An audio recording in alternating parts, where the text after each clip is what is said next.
gentlemen, good afternoon once again.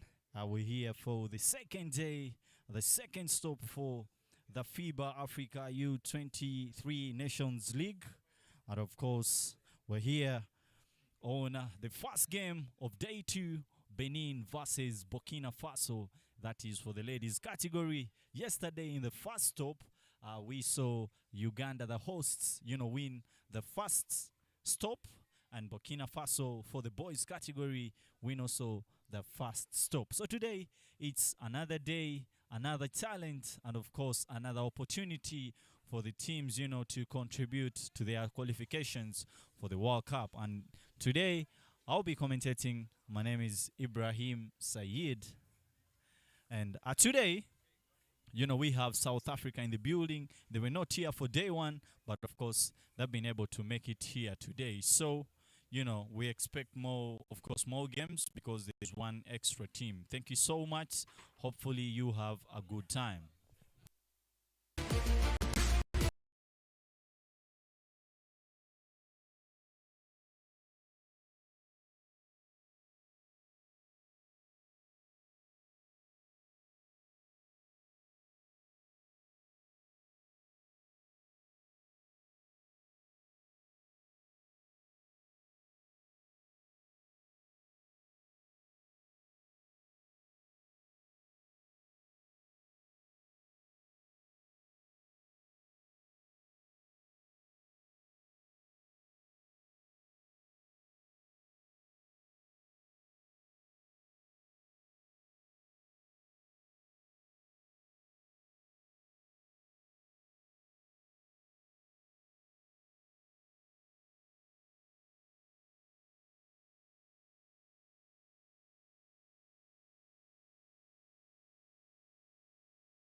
And there we go again.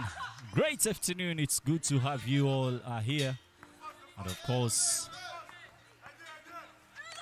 it's Burkina Faso there. Drive it to the rocket. And of course, they failed to get it going.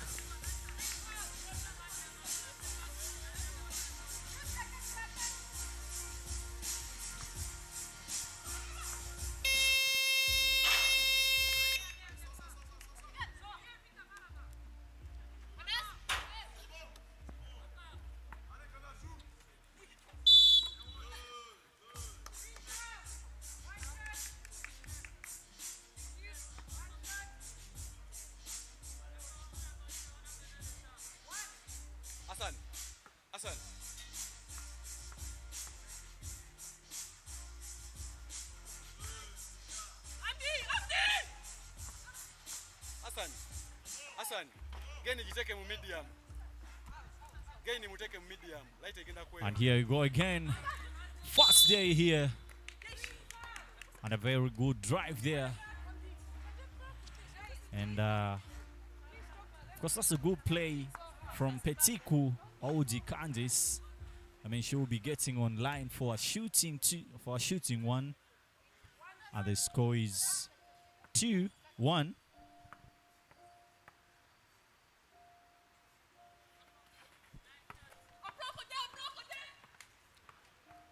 And now she makes the basket. And now that's 2 up. Ball back there to Samuel. Crossover behind the back. Hesitates, step back. Dump shot. She gets it in. And she tries it too. Knocks the rim. Fails to get it going. And Samuel there tries it too. Not good enough. And they pick the rebound again. Back to Samuel again. Hesitates. Tries to get away inside. Kicks it out to her teammate for a good drive off the glass. And the ref says that's a foul. And it will be shooting one. Therefore, Burkina Faso.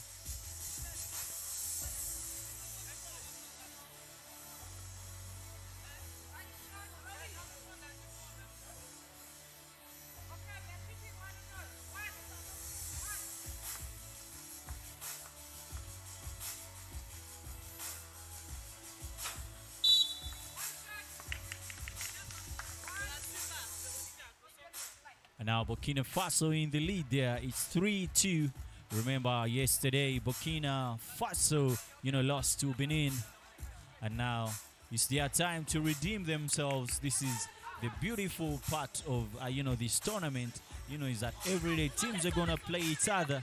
And as they keep playing against each other, they study themselves, study their weakness, work on their strength, and,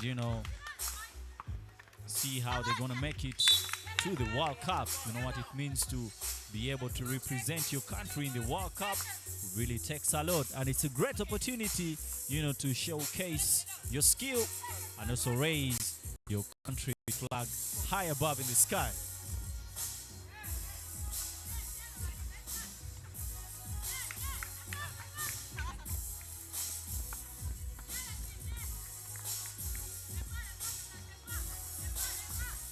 Hesitates, looks for a way, floats it up, and she draws a foul.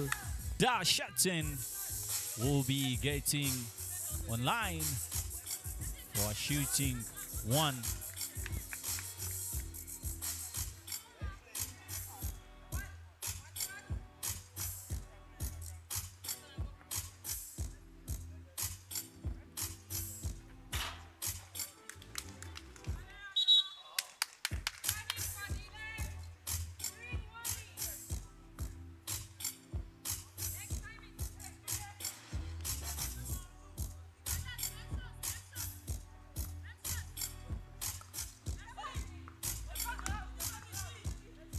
Here we go again, score tied at 4. Very interesting game. This is the young ladies, gifted hands there. She drives, finds a way, floats it up. Oh my goodness, what a beautiful floater there. She gets it going and gives Burkina Faso the lead. And they cover again. Very good hesitation move. And the rule gets it. That was a Chloe Novely shot 0. Takes it down.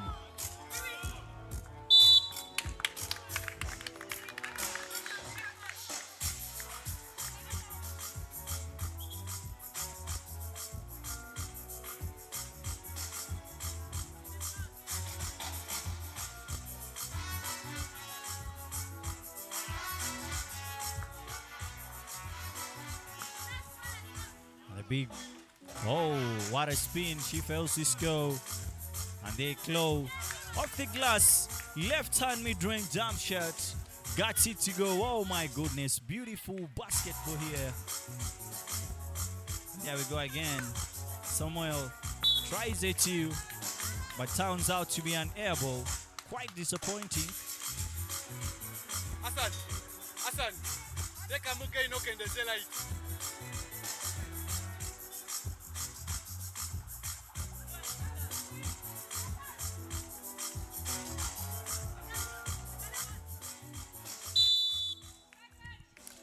And now the ref says you cannot spend more than 3 seconds in the paint. Kate, you know, that's the move that brings a turnover. And now we see timeout call there.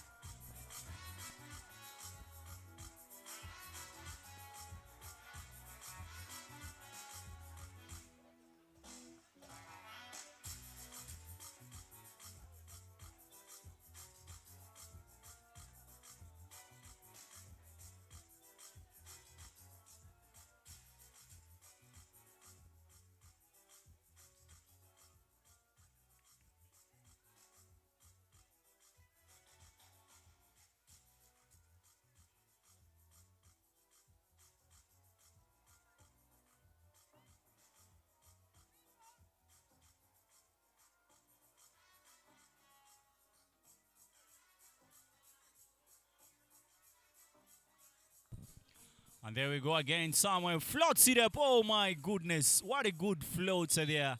Giving Burkina Faso again. Tying it at 6. And of course, it's 6 minutes and 48 seconds are left to play. Ladies and gentlemen, these are the FIBA 3x3 U23 Nations League 2024 taking place here live in Kampala, Uganda. And of course, we're here at the Lugogo, you know, sports arena.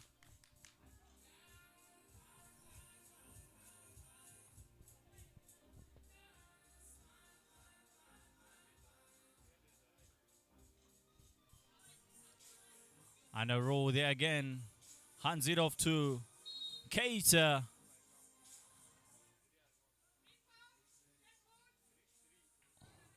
And now the ref says that's, you know, blocking foul on Petiku Aoji. Welcome to the FIBA 3x3 Youth Nations League. We are witnessing Benin taking on Burkina Faso in what tries to be a very interesting second day. Both teams are tied at 6 points apiece.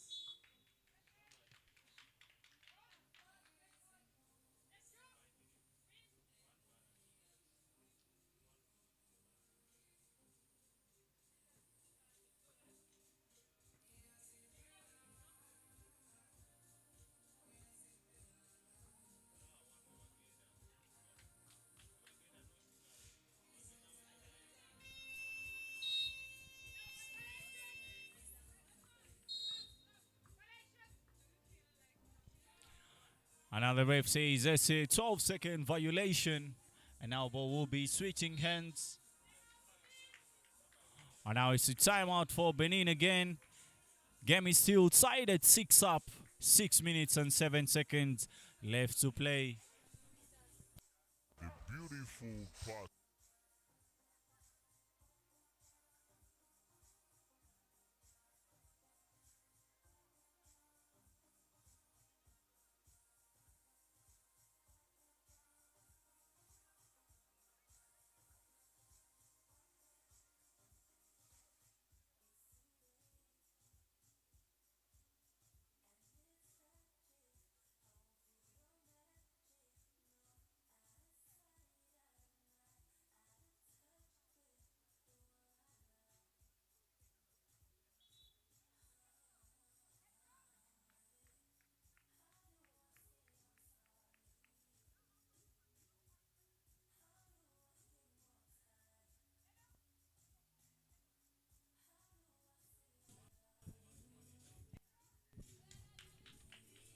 And there we go. Check ball for Benin there. Good pass here to the big fella. And oh my goodness, to get himself.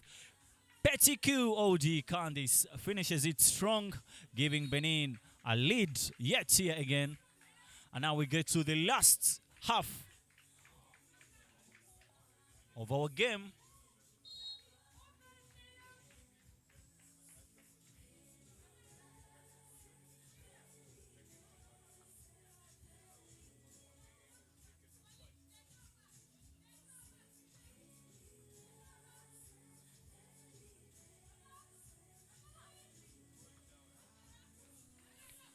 And there we go again. Orua tries to get it to Petit Coup. Petit Coup saves it, passes it to Olua. Mid-range jump shot. Oh my goodness.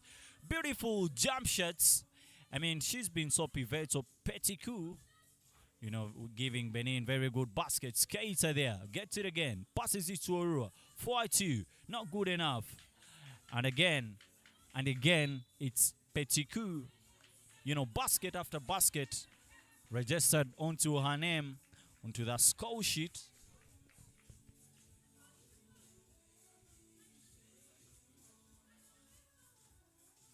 And here we go again. Samuel there tries it to, not good enough.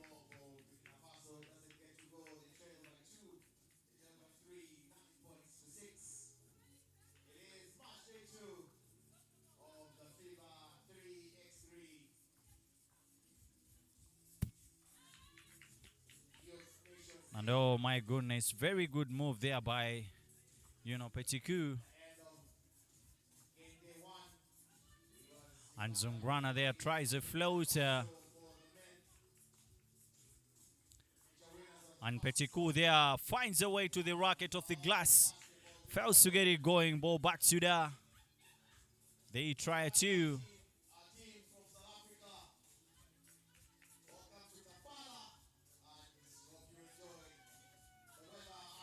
And oh my goodness, big time too there.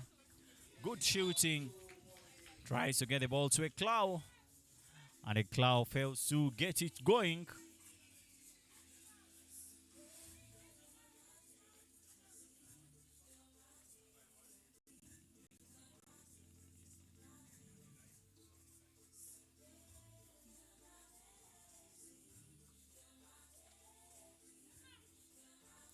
And the Clow there finds a way to the racket. Kicks it out there to Orua.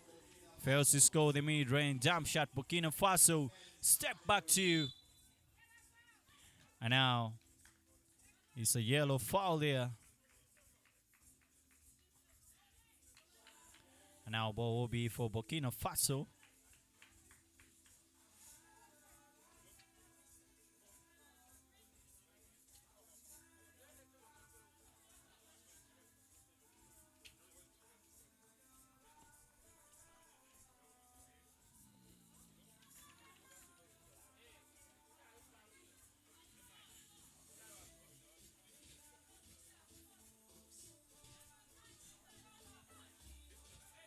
And here we go again. Orua there. Takes it to a Clow. Floats it up again. Floating not good enough. And a rebound there by the big fella. Fails to get it going. Keita there not good enough. And now that's a big time bucket there from Burkina Faso. And the two off the window. Not good enough. Rebound there by Keita. Gets it onto the racket. And now it's 11 up. Jab step back to. Oh, not so good enough. Another timeout there called.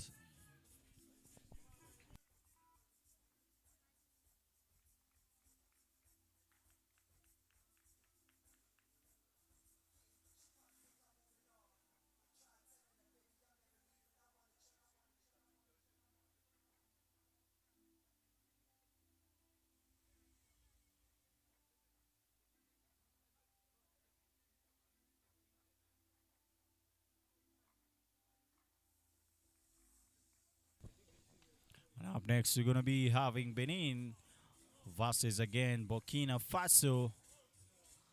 And I mean, yesterday we saw Benin, you know, play with 3 players, but today I've seen the fourth teammate here. Hopefully it's a good addition to the boys team.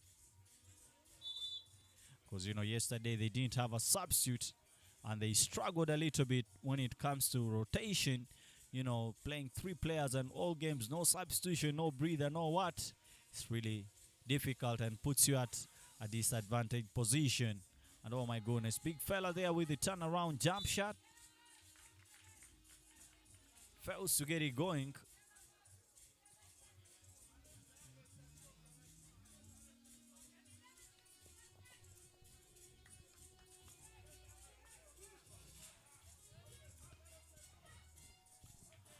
Here we go again. Score is now 12-11. 3 minutes left to play. Samuel again. One-on-one situation. Gets it to our teammate. Oh my goodness. Looks for our way onto the racket. And the ref says play on. And now ball is back to Oro. Gets it to the big fella. Fails to score. Good defensive stop. Back to Samuel again. One-on-one situation. Step back to into the racket. Oh my goodness. Fails to get it going.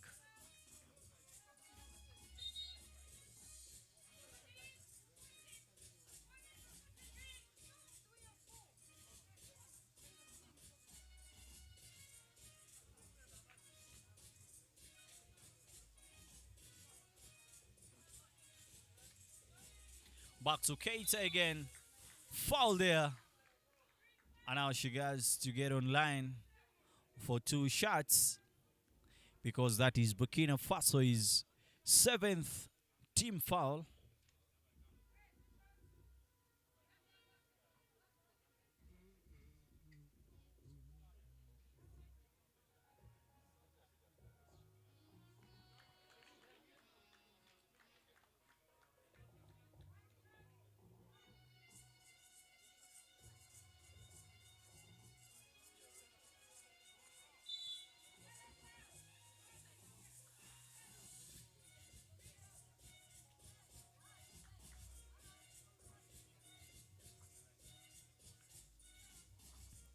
And now ball will be switching hands again. Ball back to Sanogo. Sanogo again hesitates. Gets away to the racket. Floats it up. Not good enough. Rebound there, of course, from Petico. Petico again. Gets it up. Mid-range jump shot. Fails to get it. Keita for the rebound. Gets it again and again. Good defense there by Burkina Faso. Ball back to Samuel. Hesitates. Finds a way. Double teams, almost loses it. Passes it to Sanogo. Sanogo again. Pulls up for 2. Fails to score. And Keita with the rebound. And oh my goodness. Good shooting there from Oro. Yirinini.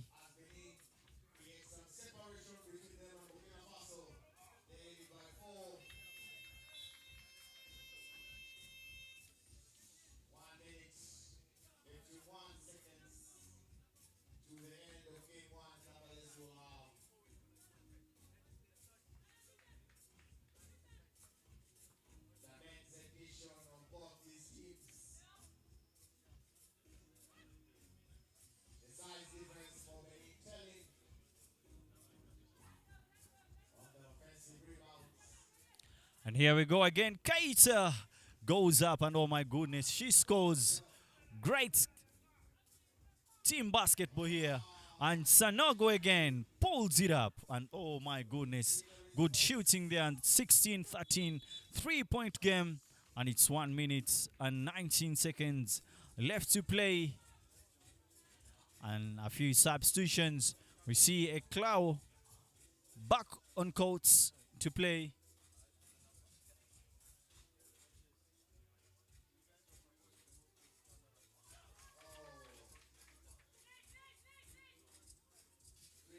And now a Claw again finds a way to the basket, kicks it out there to the big fella. And oh my goodness, Keita finishes it up strong. Ball back to Samuel.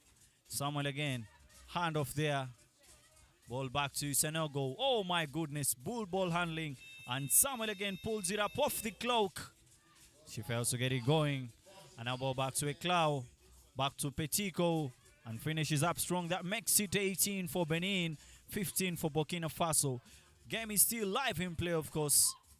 Back to Eklau again. Quick bucket there to Keita. And that makes it 19. 2 points away from a short game. And ball back to Senegal again. Pulls up for 2. Fails to score. And now ball back to Eklau. Eklau fails to score again. 23 seconds left to play. And I mean, up next, we're going to be having, same team countries. We shall be having Benin versus Burkina Faso. That is for the men's category. And remember, yesterday, we had Burkina Faso win, the first men's stop.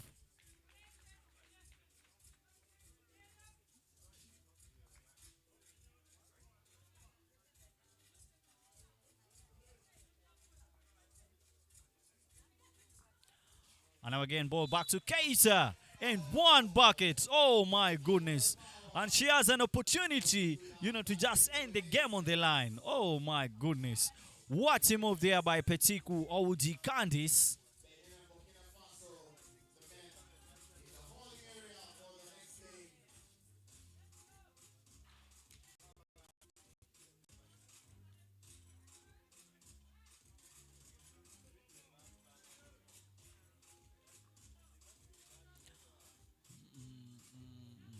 And oh my goodness, that brings us to the end of the game. Petiku Oudi Candice, gives it for Benin. And they pick the first win of the stop on day 2. And once again, it's me, Ibrahim Sayed, who's going to be taking you through, the commentary. And now we'll be having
And ladies and gentlemen,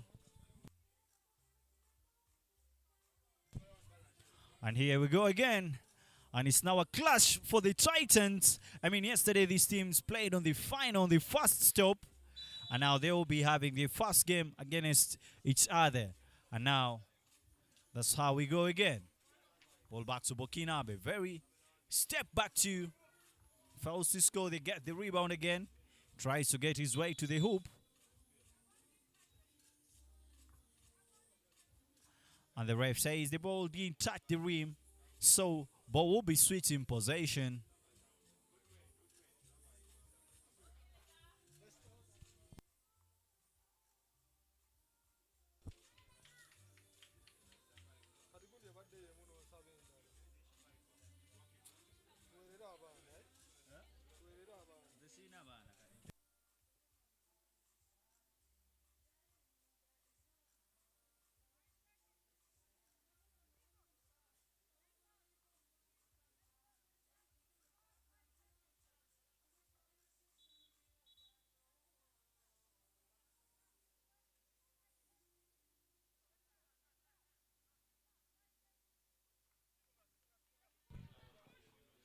Here we go again. Step back to, oh my goodness. What a fadeaway jump shot. Gets it going.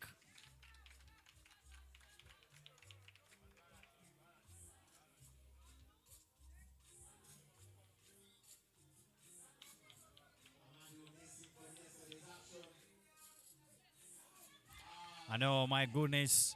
Great play again from Basie. Sensational play again. Step back two from Zaji. Fails to get it going again.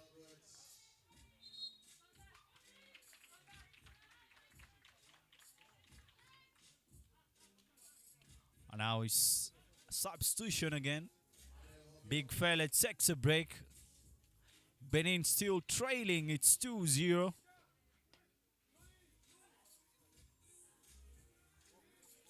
Ball back there too. Step back. Oh my goodness.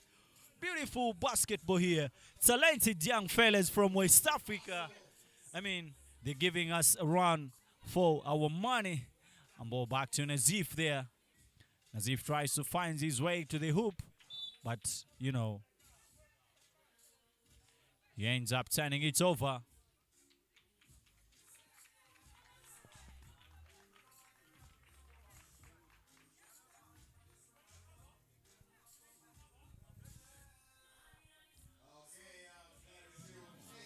And now their ball back to Somda. Somda gets it back there to Basie. Basie loses it again. Ball back to Samda, pulls up. Also play again. Good addition there. He goes up, hesitates, gets his own rebound again. Oh my goodness, very good strength. And player there goes up, strong. And Nazif will be getting online for a shooting one. I mean, the freeze in the air. And to get himself, he creates a foul. And will be getting online for a shooting one.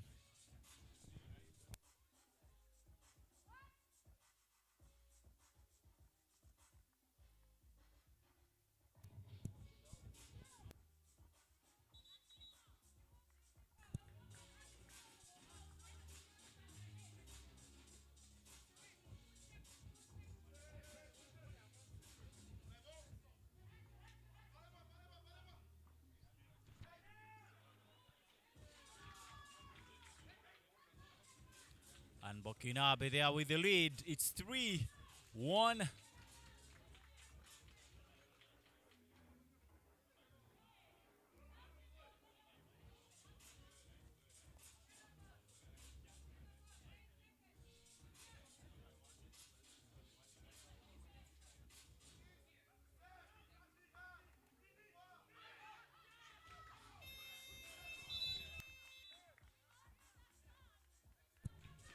I mean, it's a physical game right here.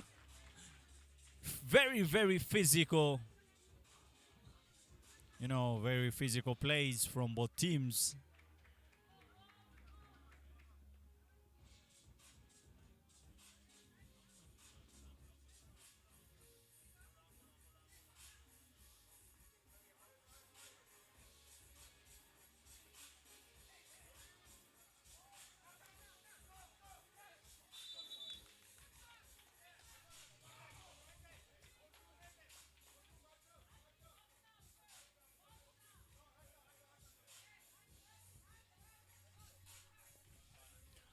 And there we go again. Ball back to Basie. Gets it back there to Somda.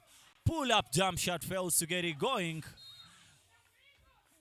And now ball will be still going back to Burkina. Interesting basketball here from both teams. Low scoring game it is. 7 minutes and 56 seconds left to play on the clock. And Zadi finds his way to the rim. Very good finger roll layup. And he gets it going. And that's a steal. Couldn't get it going. Wide open two. He gets into the rocket. And Zagre again.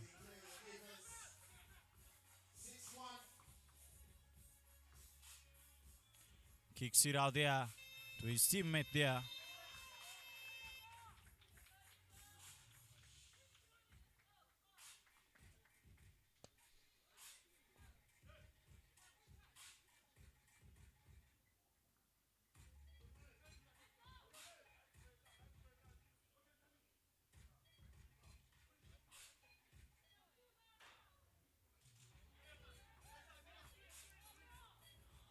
And there we go again. The danger man Somda there. Good ball handling skills. Kicks it out there, of course, to Bassier. Bassier with the freeze layup. Fails to get it going. And here we go again. Ball back to the guard. Off the dribble.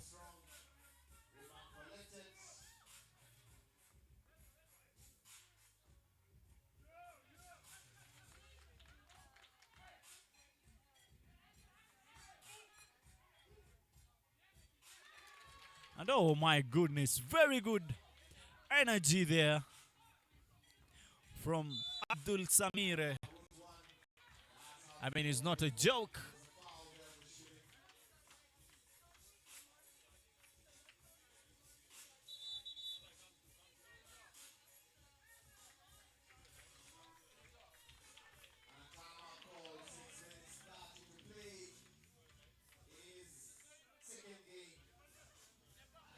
Between Benin and Burkina Faso, second game of match day 2.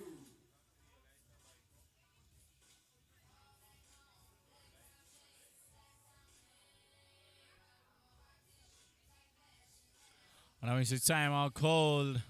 1 for Benin, 7 for Burkina Faso. Once again, we're here for the FIBA 3x3 U23 Nations League. Of course, in 2024. Taking place live here in Kampala, Uganda, at the hockey pitch here in Lugogo. Of course, at the National Council of Sports headquarters.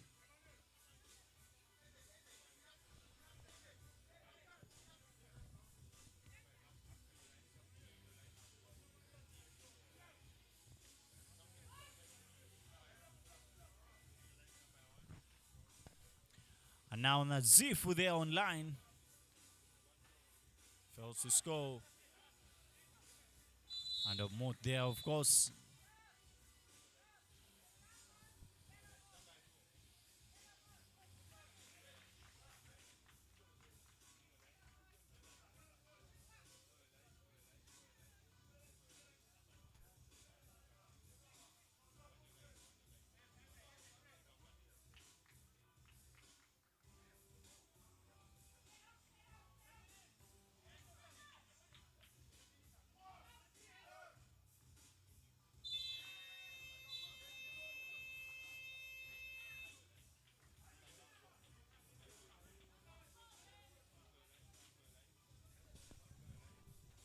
And Nazif there with good ball handling skills, of course, takes it to the racket.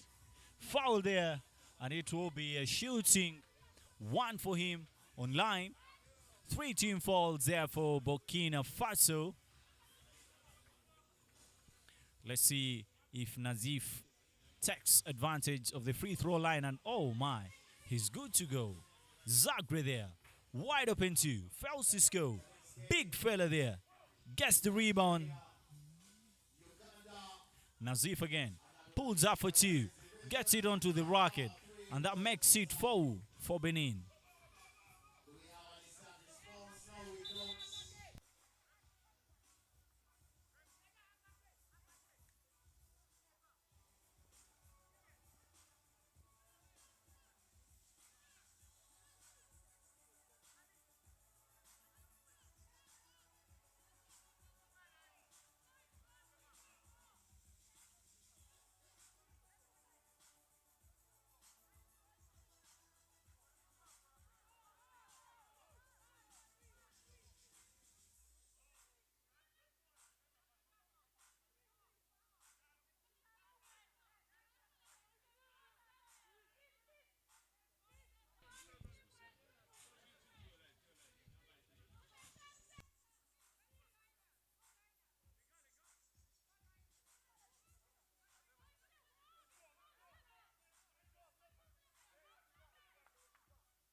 Here again, a little bit of confusion on the score, but it has been rectified. Burkina there with 7.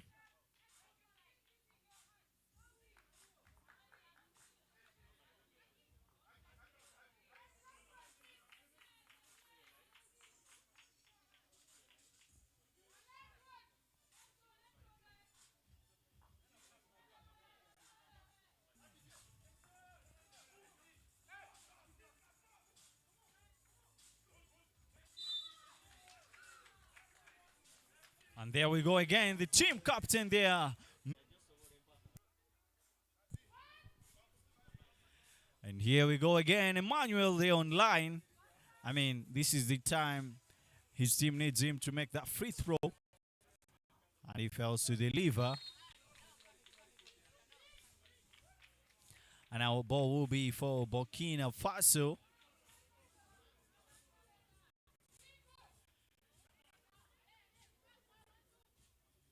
And now it's Zagre. Very aggressive player he is. Ball back to Somda, back to Zagre, finds his way. Oh my goodness, good ball movement here from Zagre and Somda. And it's a pull-up two. Turn around jump shot, knocks the rocket, fails to get it going. And it's still a Benin ball. Score is 4-10. 5 minutes left to play.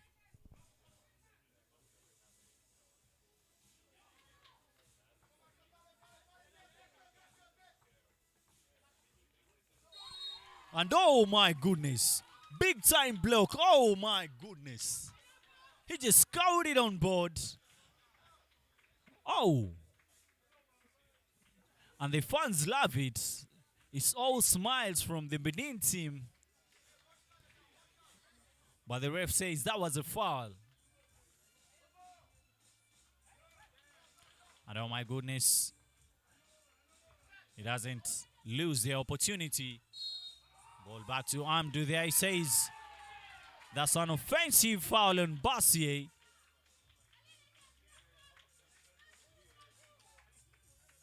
I mean, very physical game it is here. And so far, so good for Burkina Faso. Big time block. Oh my goodness. Get out of here. Emmanuel Mathias, you know, the team captain there with a big time block. And Nazif goes up straight face to late in. Interesting game here it is. Pulls up for two. And Nazif gets the rebound. Hand off there. Pulls up for two. Knocks the backboard. And it's not in.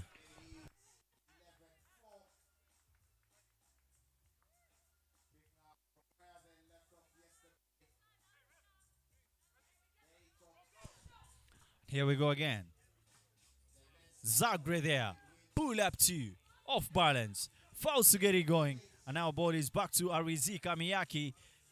Kicks it out to Adam. Adam again. One-on-one situation. Almost takes his man. Step back to off the clock. Oh my goodness. And the ref says it's a 12-second violation. Ball will have to switch hands.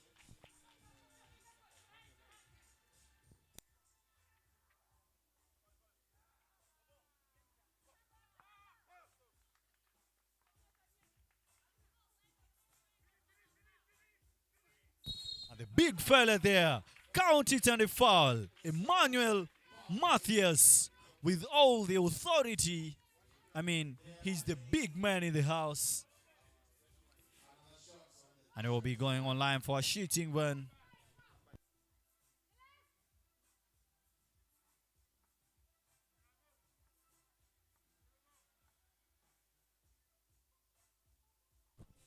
And Emmanuel makes it a 2-point play for his team, extending it to now 6. Zagre kicks it out there to Somda, and oh my goodness, he converts that one back to the big fella, almost loses it, goes up, and now he's being fouled there by Zagre, Ezakias Bowesongre.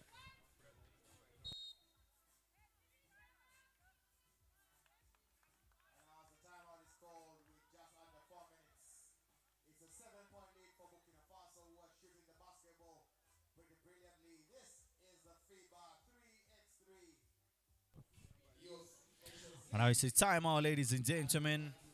Up next, we're going to be having the ladies category. Algeria versus Uganda. We welcome you and celebrate you as well. Our drinks partners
Line for shooting two.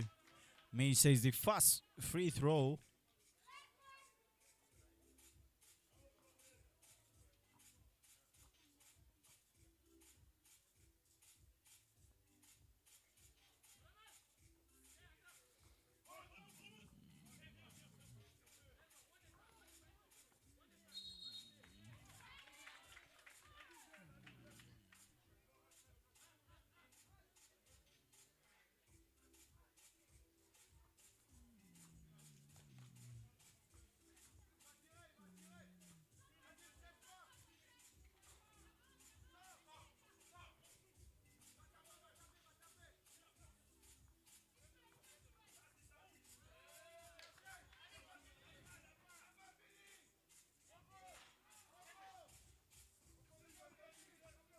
There we go again. Ball back to Burkina Faso.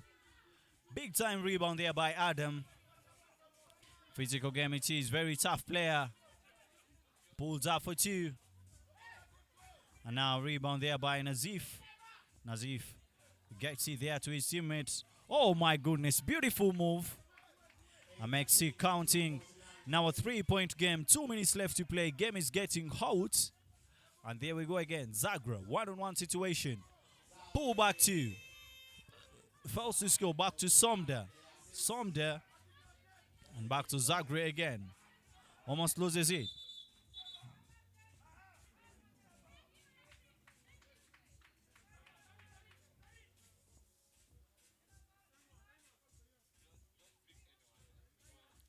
And now it's a timeout they are called for Burkina Faso. 2.5 minutes left to play, ladies and gentlemen. Up next, we're going to be having, of course, Algeria versus Uganda. That is in the ladies category. So don't touch the dial.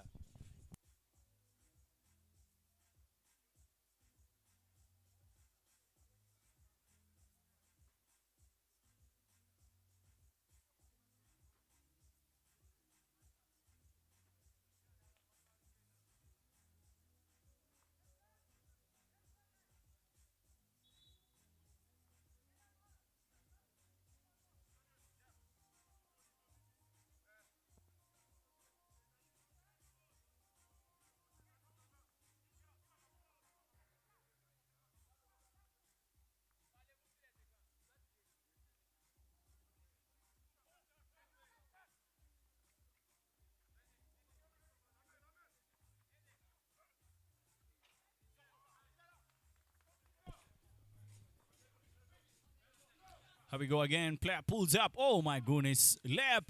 Not good enough. Very good move, but he fails to complete it. And now it's a 6-point game.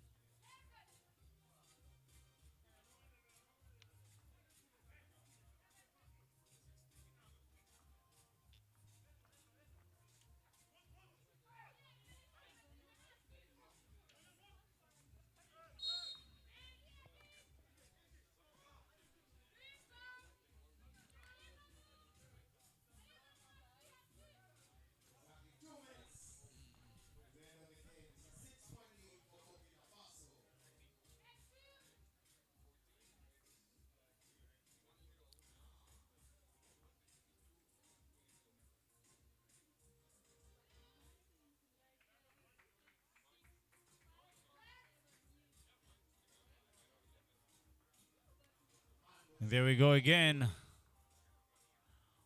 Emmanuel again.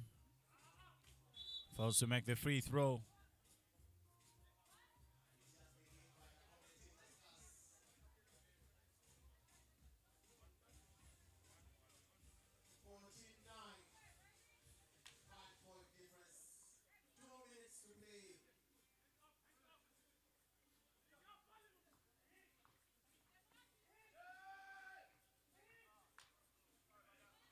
Oh my goodness, very good fake. The mid-range jump shot now good enough. Ball back to Bassi again. Spins it again, almost loses his handle. Gets it to Zagre again. Layup, not so good enough. But the ref says that's a foul.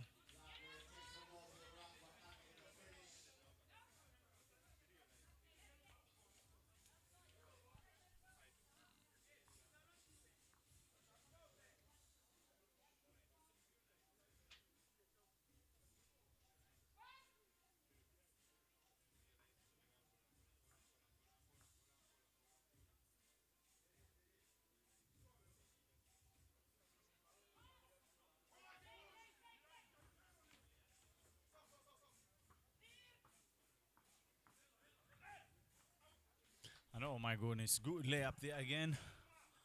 Benin now looking for 5 points to level it up. Here we go again, beautiful basketball there from Bassier. Go back to Zagre. Extra pass there to Zaki again. Oh my goodness, acrobatic layup. Oh my goodness, too talented. I mean, very good basketball here from Burkina. And it's just seconds left to play. Benin again drives it in.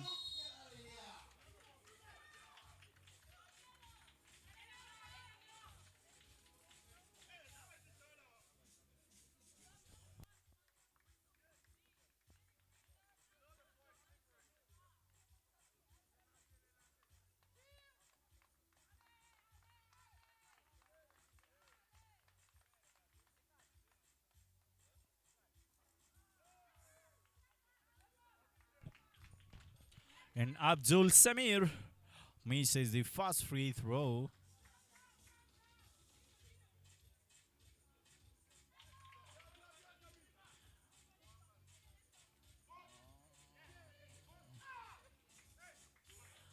And of course, good 3 points. Good 3 points off the bench from Adamao. Zagre again. Pulls up for 2. Oh my goodness. Burkina Faso 1 point away from, downing the game.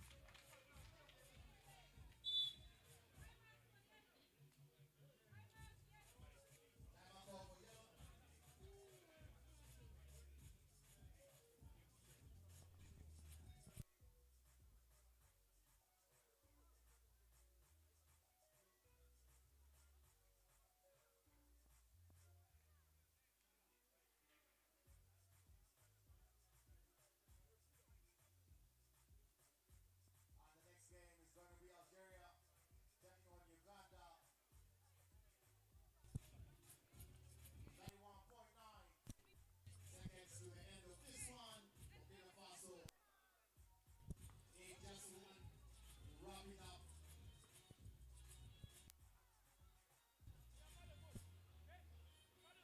It is Benin ball.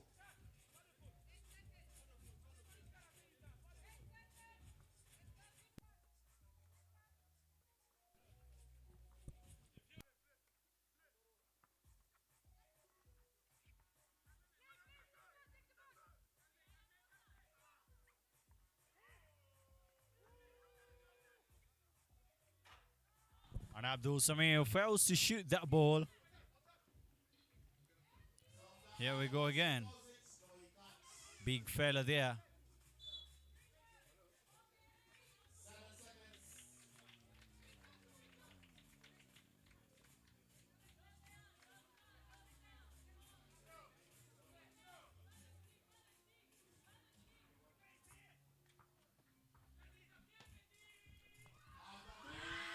And Zagre again.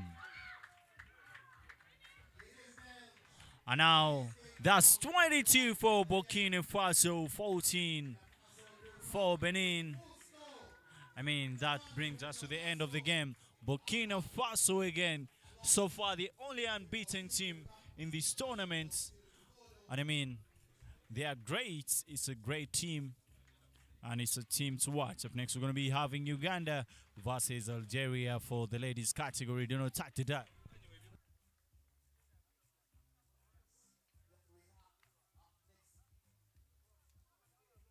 It is Algeria taking on Uganda and introductions for Team Algeria number 9, Benzai Archer.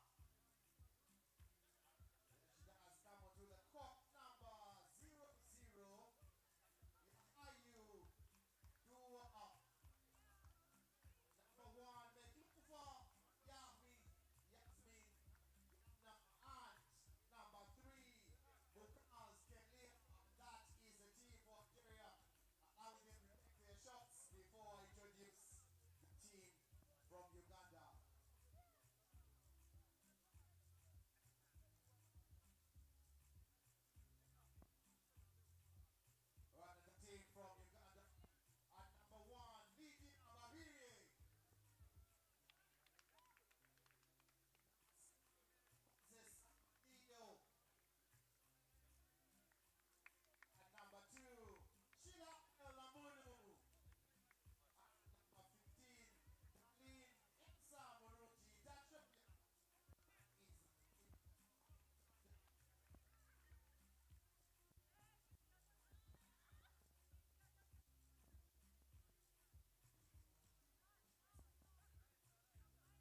And here we go again. Uganda, Lydia Babidi takes it there to Amani.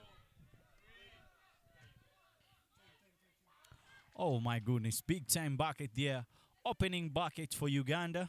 And that makes it 2 for them. Algeria again, very good crossover, spins over. Oh my goodness, fails to score. And Benziat, one-on-one situation. Benziat again.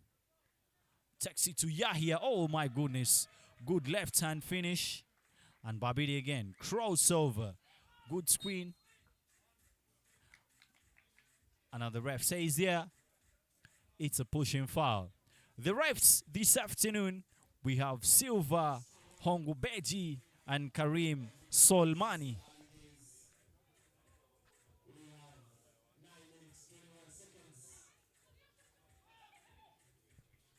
Here we go again. Lydia fails to score. And oh, back to Benzia. Lydia again. Picks our rebound. Pass there to Amanio. But she fails to get it going.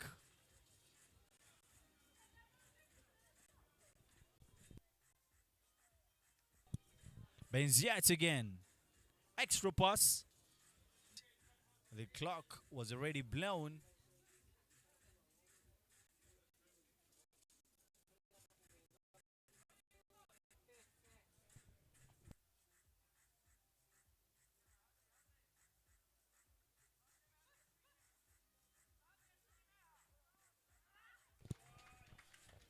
Here we go again. Beautiful basketball. And Bokar again fails to score.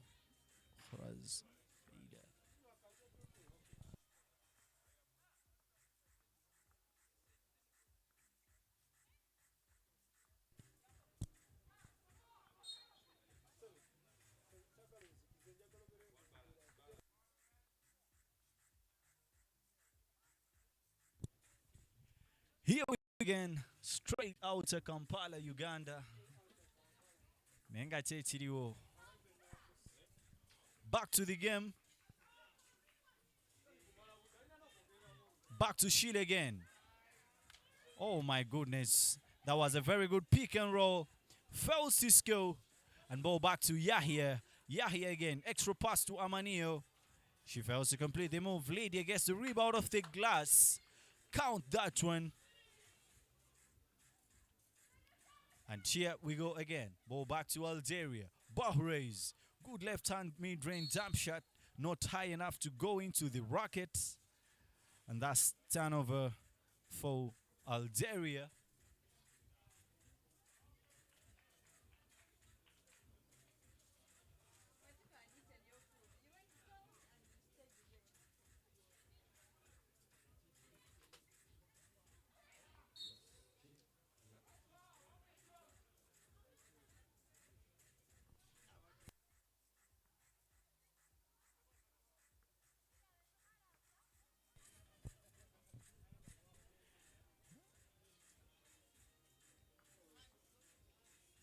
Here we go again. Lydia fails to make the jump shot.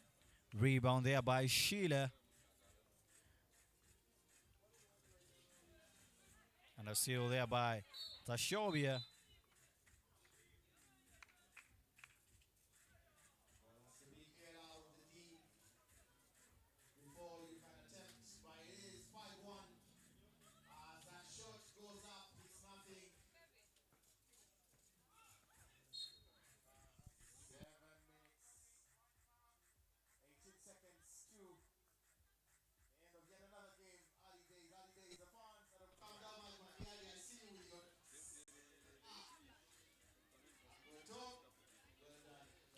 Back there to Lydia again.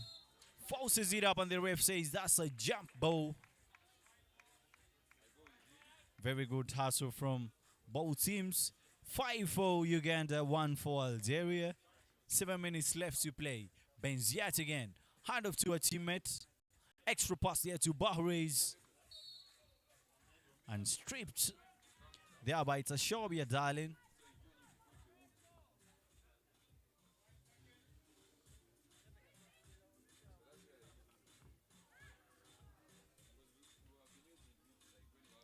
Ball back to Sheila.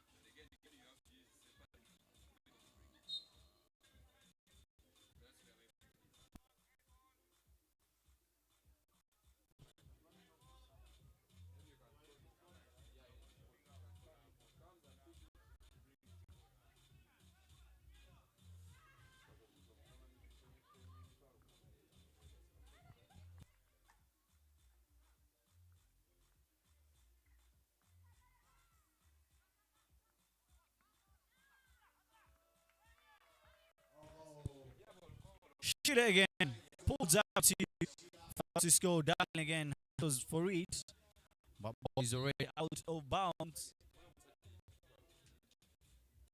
And the number 4, 5-2. 38 seconds to the end of this match.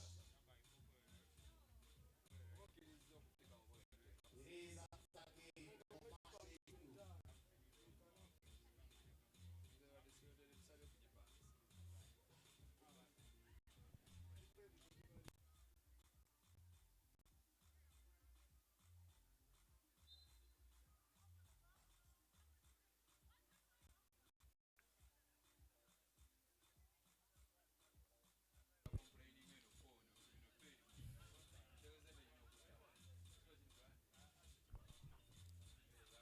There we go again. Algeria for the ball. 1-on-1 situation.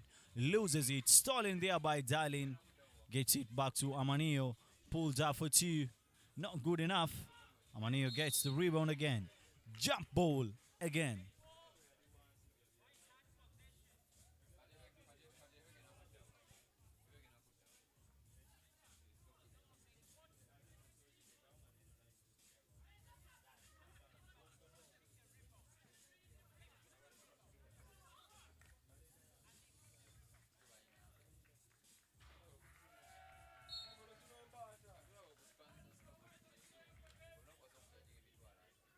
Well constructed shots.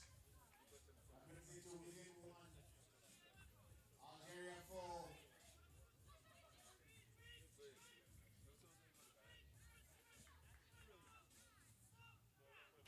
Darling goes up. And here with the rebound. Put back. Off the window. Gets Uganda. Their 6th point this afternoon. And 4 for Algeria. Quite interesting game. Good basketball here. And Algeria again doing what they do best. That's of course the transitional basketball. Very good pass through. And now it's a ball check there for Amanio. Tries to get it to Lydia.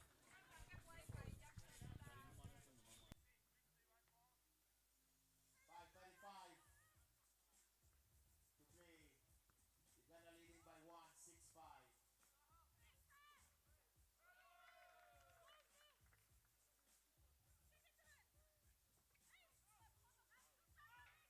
Darling for 3, in and out.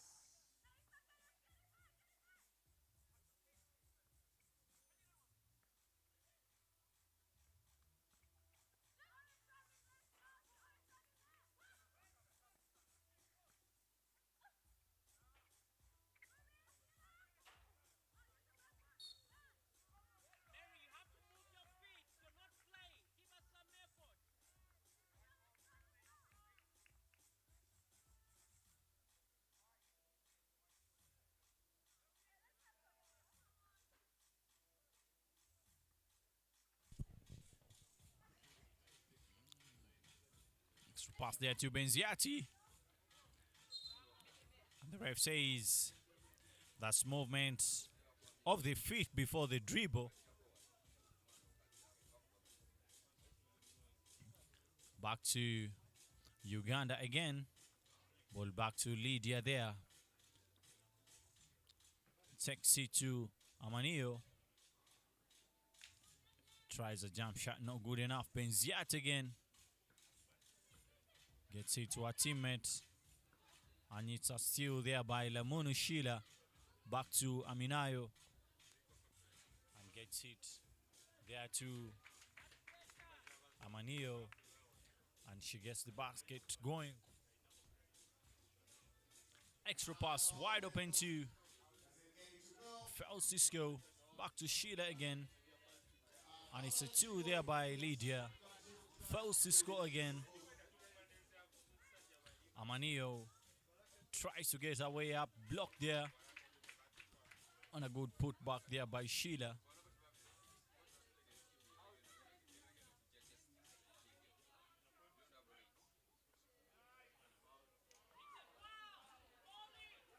And Sheila again, as a player she is, I mean, her passion when it comes to rebound is something you don't have to doubt to.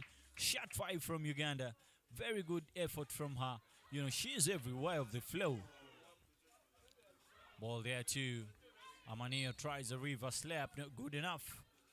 And the ball will be switching hands to Algeria. And now it's a timeout called. 9-8 with 3 minutes. Seconds to the end of the game. Next, South Africa take Burkina Faso in women's competition. Africa, Burkina Faso.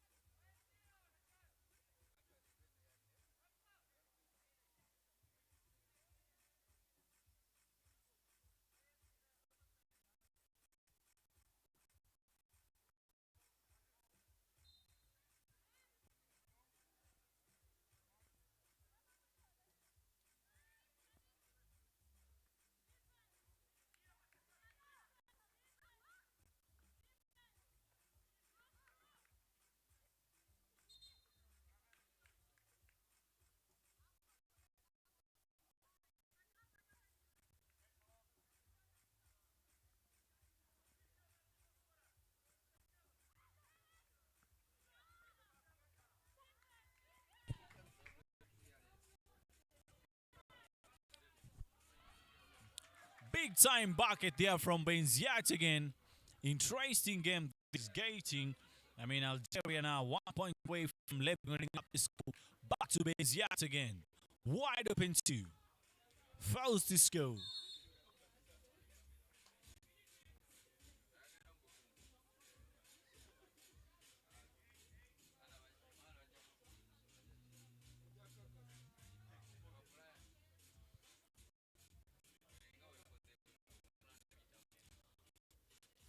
Amanio again.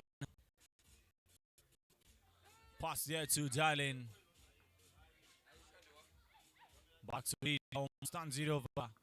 Drives it to the Rockets. And now it's a steal there. Algeria for the ball again. Back to Benzia. 1-on-1 situation. Shifts the teammate. Finds the way to the hoop. Oh my goodness. Foul and almost and one. But she fails to get going.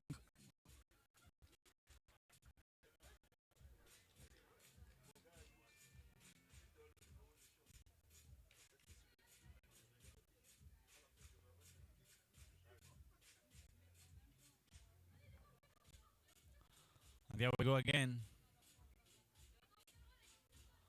Pull up jump shot there by Lydia. And Amanio gets the rebound. Fails to score. Is there pushing. Another timeout call there. Score is now tied at 10 up. 2 minutes and 14 seconds left to play, ladies and gentlemen. It's a tough game.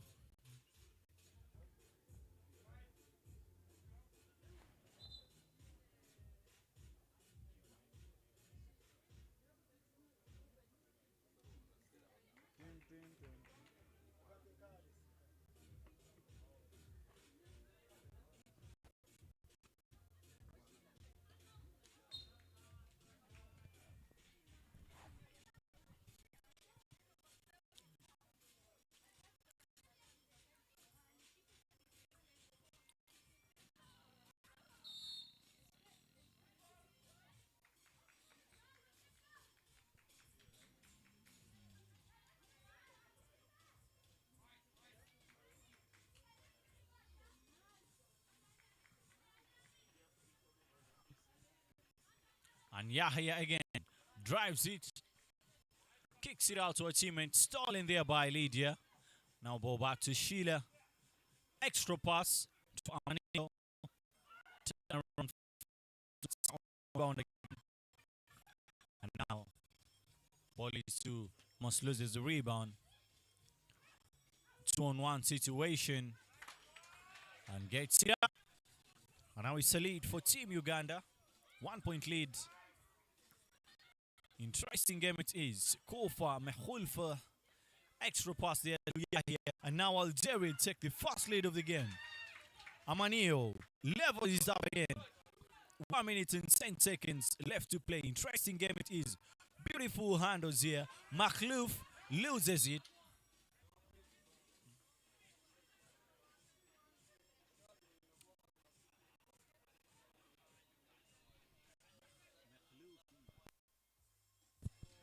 Ball check there for Sheila. Screen set. Wide open to you. Oh my goodness. Good shooting there from Lamona Sheila. Extra pass. 4-2. And it's a timeout for Algeria. 2-point game. 45 seconds left to play.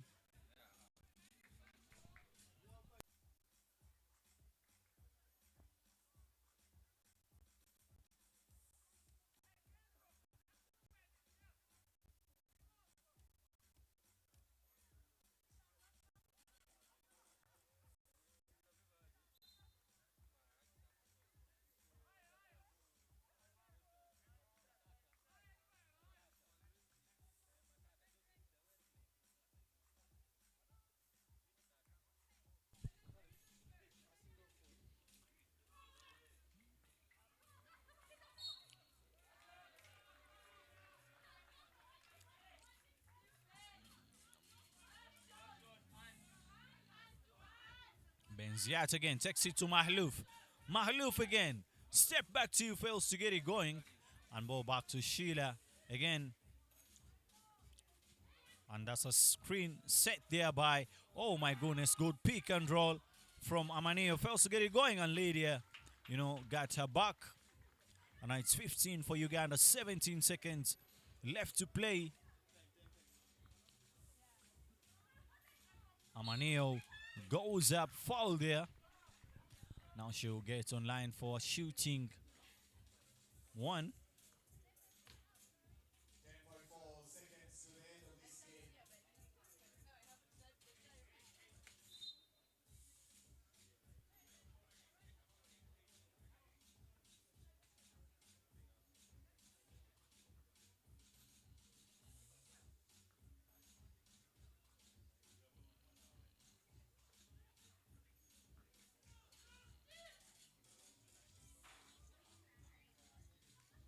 And Mahloufi there, ball back to Yahya. Pulls up for 2, air ball, not good enough. And that brings us to the end of the game. Uganda 15-12 there for Algeria. Taking off from where they left yesterday. Congratulations. And now up next we have Hard luck to Algeria. Remember, they still a lot to be played. South Africa.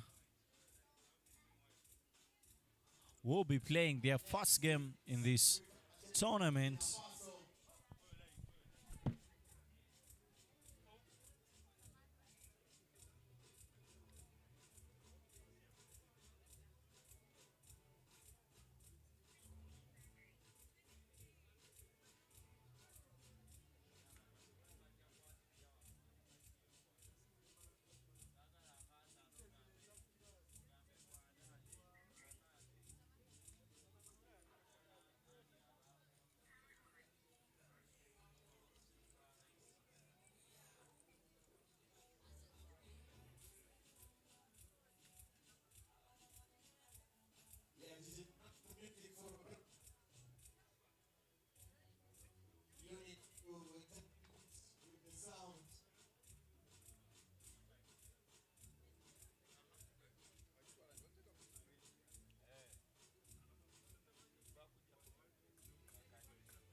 restart with the people in the middle already.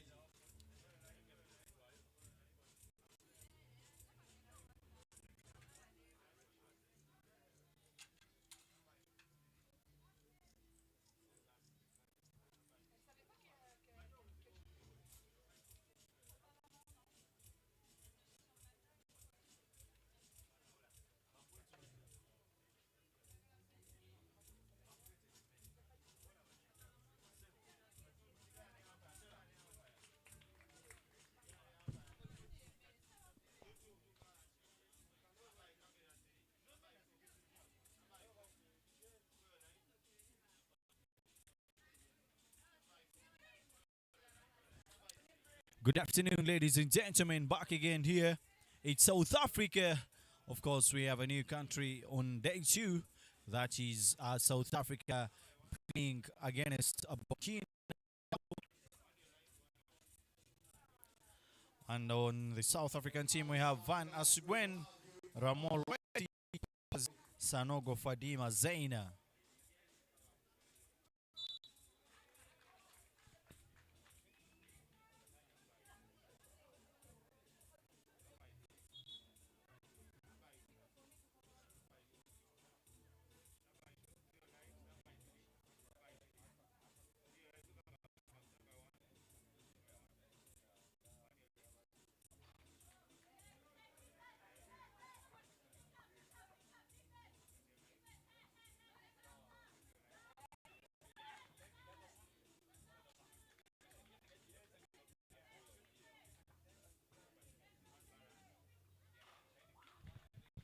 And Samuel again, big time to get it to go.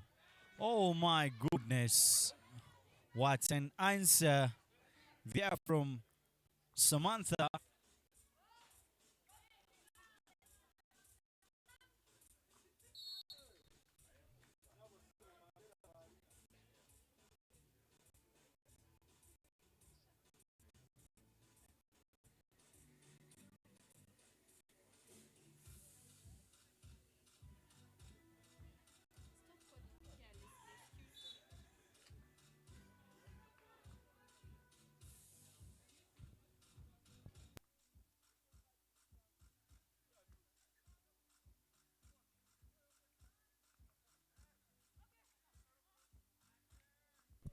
And here we go again. South Africa 3, Burkina Faso 2.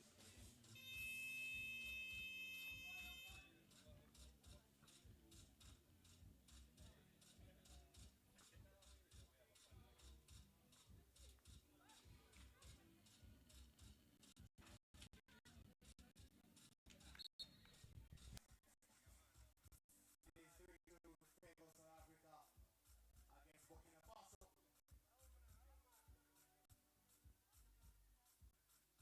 Wait, 44. Trying to work out some of their positions. It is their first game of the tournament, so they could be facing a little rust.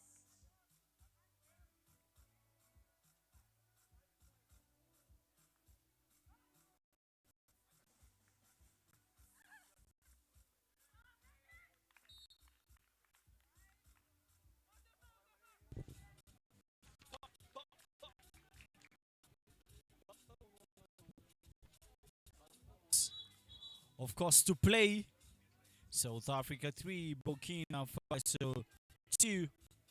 Ladies and gentlemen, these are the 3x3 U23 Nations League taking place here live in Kampala, of course, in Uganda, the Pearl of Africa.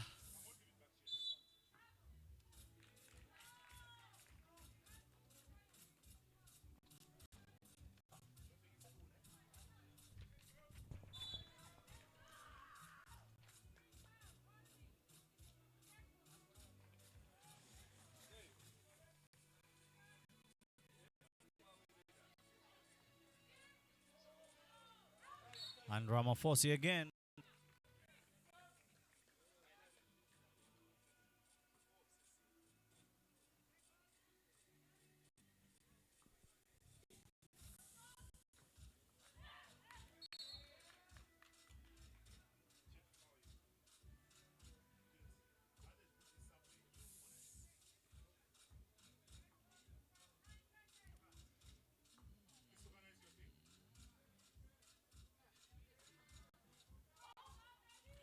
Now Boba Ramawasi pulls out for two.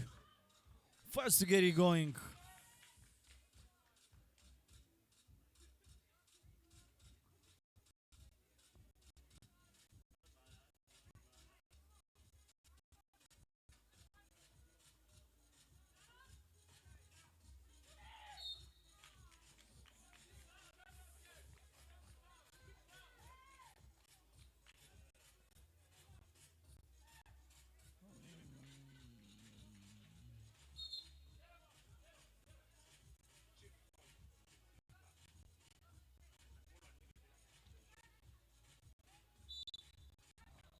And the ref says that's a travel. And now Bob will be switching hands to Rachel again. Off the glass. Gets it going. Samuel again. Long range too.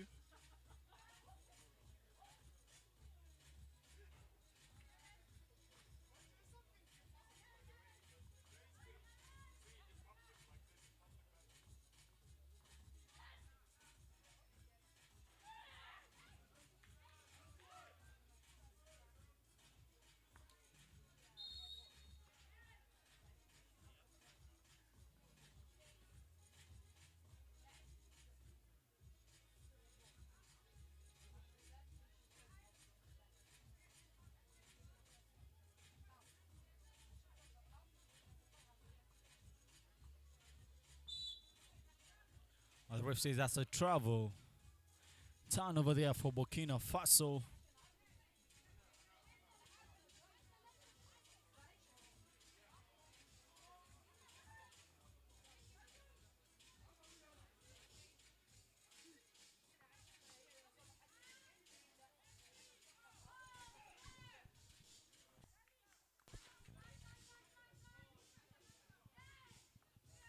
Rachel steals it up.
Wide open left there again. And now Burkina Faso extends it now to a 1-point lead.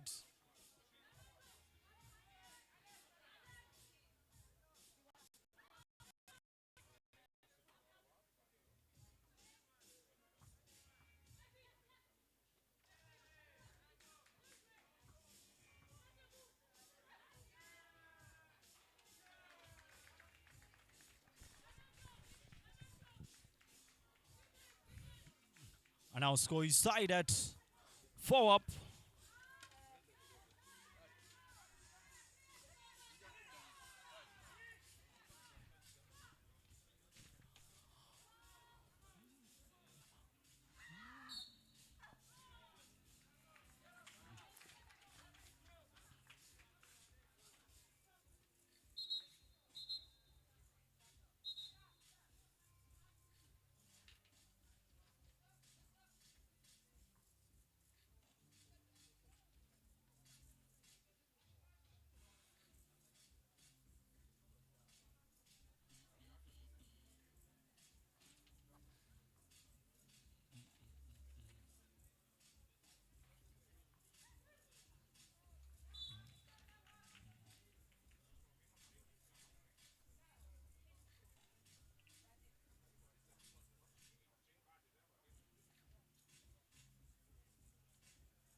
Here we're going ball back to Rachel. Takes it back to Power. Power again back to Rachel. South Africa here in Burkina Faso.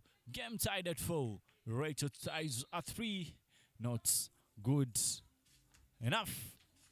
With 5 minutes 48 seconds to play. This all scoring at 4 points apiece. It is South Africa and Burkina Faso. It's a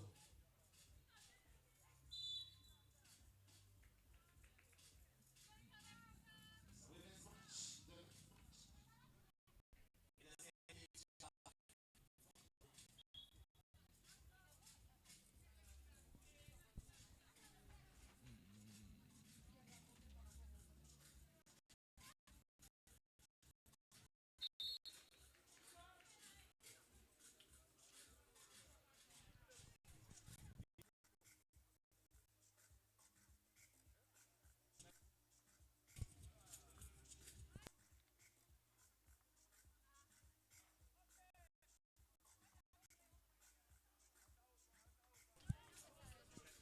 And Power again tries to get it to the rim, and oh my goodness, she loses her handle, and that will be a turnover there for South Africa.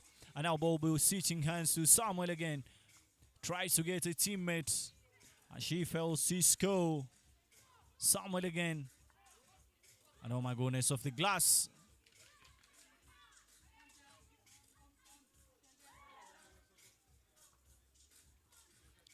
Samuel again. Pulls up for 2. Oh my goodness. What a swish. Rachel again. Zongrana again. Gets it there to Samda. Wide open pass off the glass, and oh my goodness. Burkina Faso there with 6. Rather with 8. And it's 6 for South Africa. Oh my goodness. Beautiful basketball there from Burkina Faso.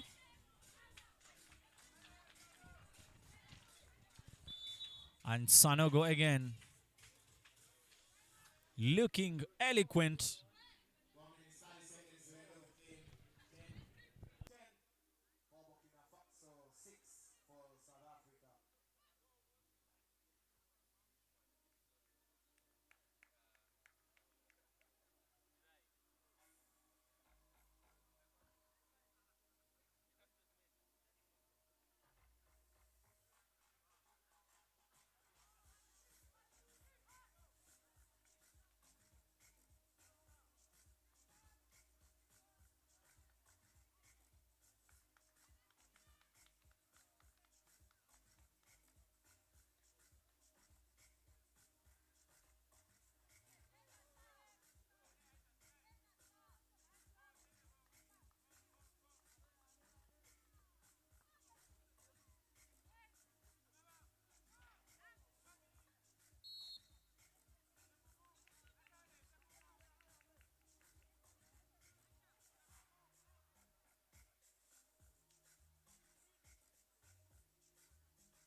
Beautiful afternoon. It's easy here in the city of the Seven Hills, and weather is crystal clear. I mean, the sun is just on point, blowing with a few winds here in Kampala. Of course, the Pearl of Africa. It's a courtesy of the Federation Uganda Basketball Association that has put this together in collaboration with the Federation International Basketball Association. Take this opportunity, of course, to salute all the stakeholders, you know, who have made this event a success. Here we go again. Powers off the glass makes it for South Africa. That's 8 and 11 for Burkina Faso. Rachel again. Crossover. Gets our way to the racket. And 1. And oh my goodness. Rachel Ngona. Shot one from SA. Beautiful basketball. 3 minutes left to play. This one as South Africa men, Burkina Faso men will go up next. It is the first match for South Africa.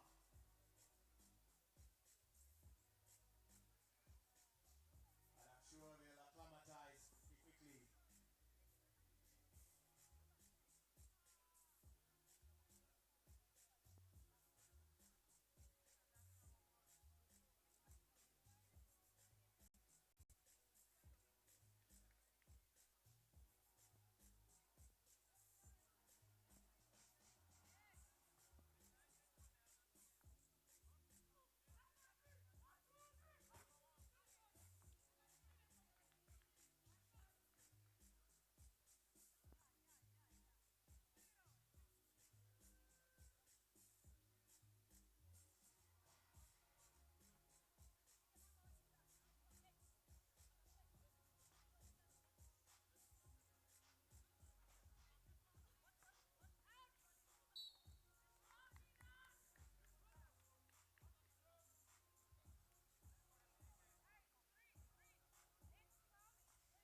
And Penelope there, Cisco.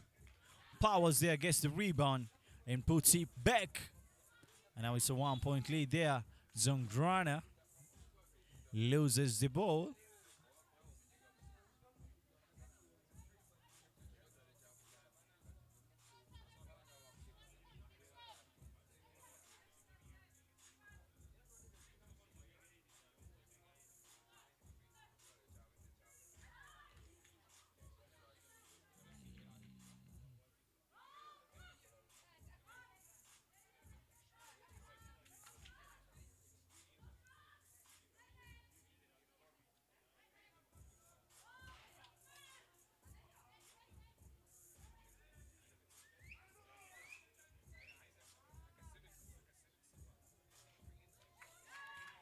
And now Powers again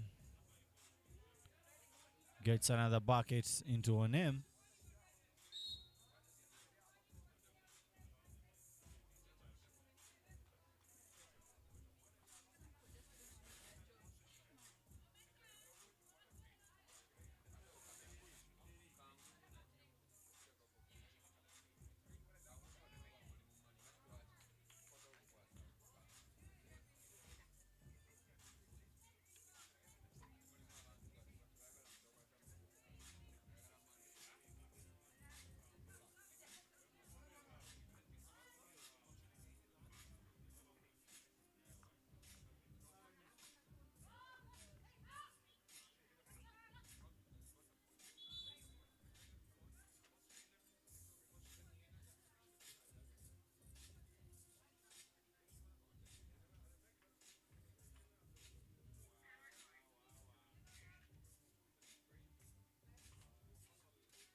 And our score is tied at 11 up. Samuel tries a 3. They are not good enough.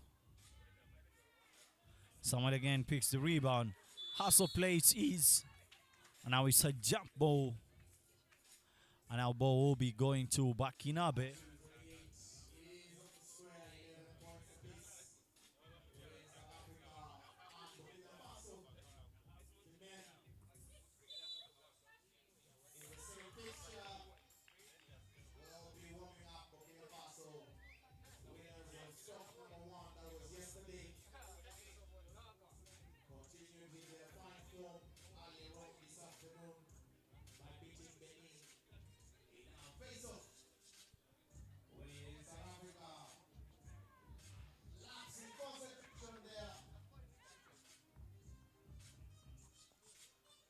Rachel again.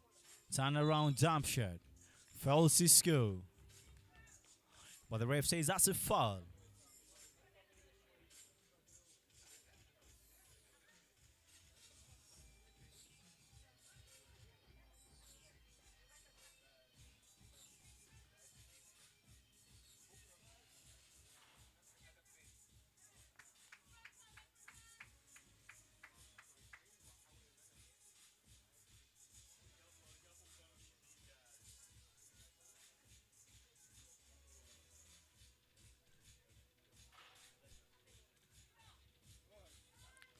Here we go again. South Africa 13, 12 for Burkina Faso.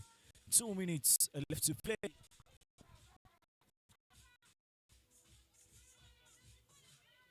Ball back to Rachel. Finds a way to the rim. Foul there.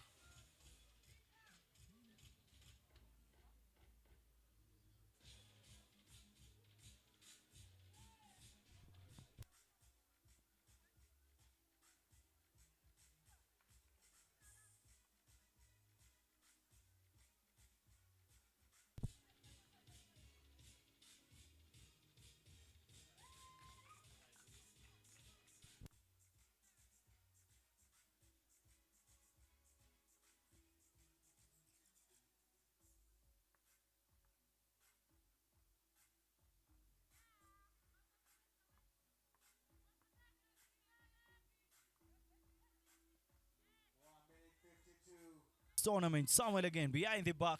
Step back one. Falls to get it going. and a teammate there. Great job, I mean, from Dadiemi Michaela. And again there, Ramawosaki. Ball back to Samuel. Bang! Bang, bang! Count that one. 15 there for Burkina Faso's 17 for South Africa. 2-point game. Rachel again. One-on-one situation. Gets her way to the bucket. Fails Cisco. Ball back to Sanogo. Wide open shot. She ties the game at 17.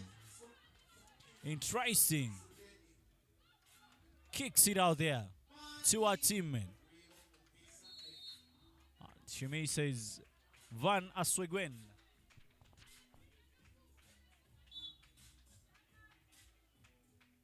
And it's a timeout called.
Ball there to Sanogo. Extra pass there stolen by Rachel.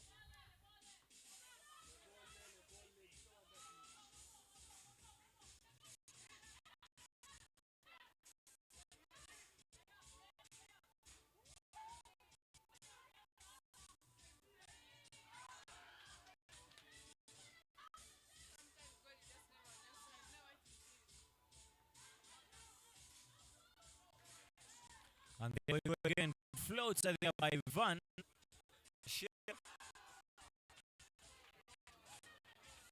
And there Rachel pulls it back to power.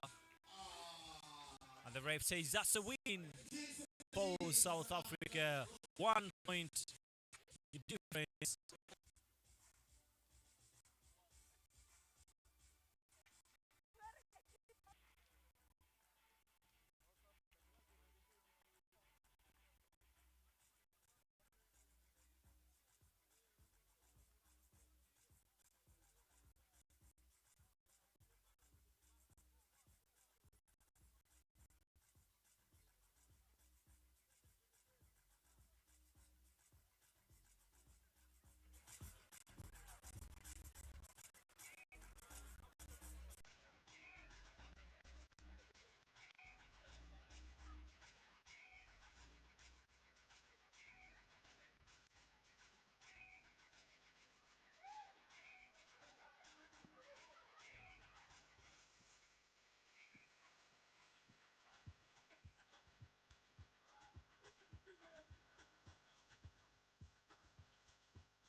And we have the next game ready. The teams are in the area.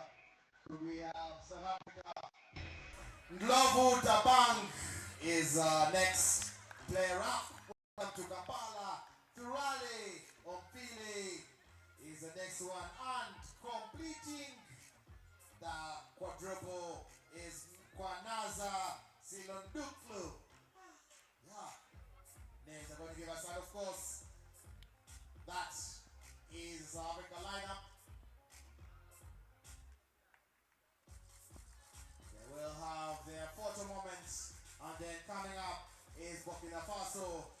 number 35, Bakaye Carl Levis.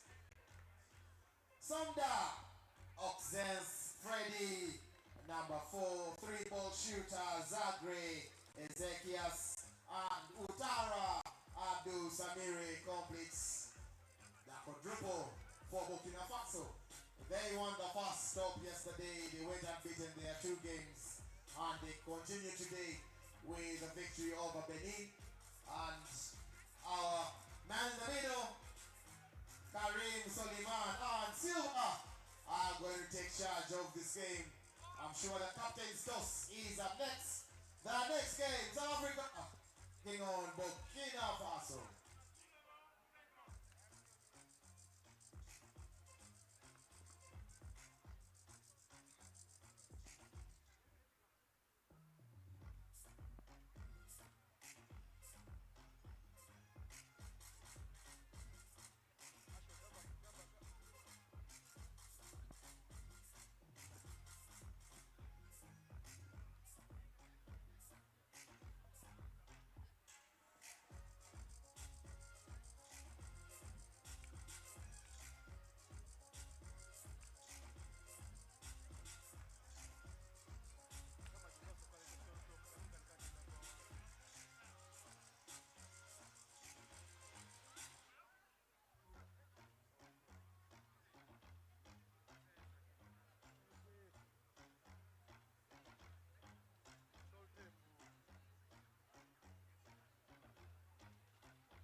And ball back to Bassier. Rock attacks all the way free.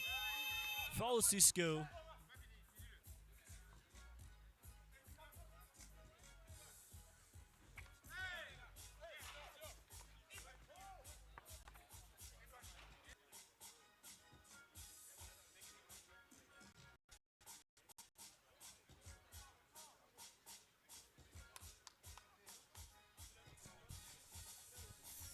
Ladies and gentlemen, once again, good afternoon. It's game day 2, and here it's South Africa versus Burkina Faso. 1 for South Africa and 0 for Burkina Faso. As they started 9 minutes.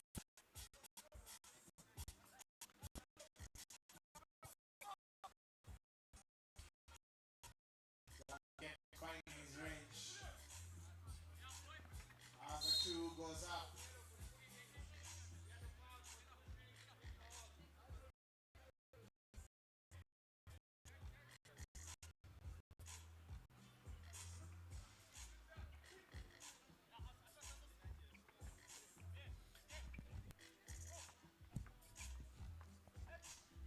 Here we go again. Joe Buck boys here. Hesitation. Takes it in. Good left hand finish. Fails to score. Gets his own rebound. And South Africa there with two. The ref says that's a trouble there. Son of a ball will be getting to South Africa again.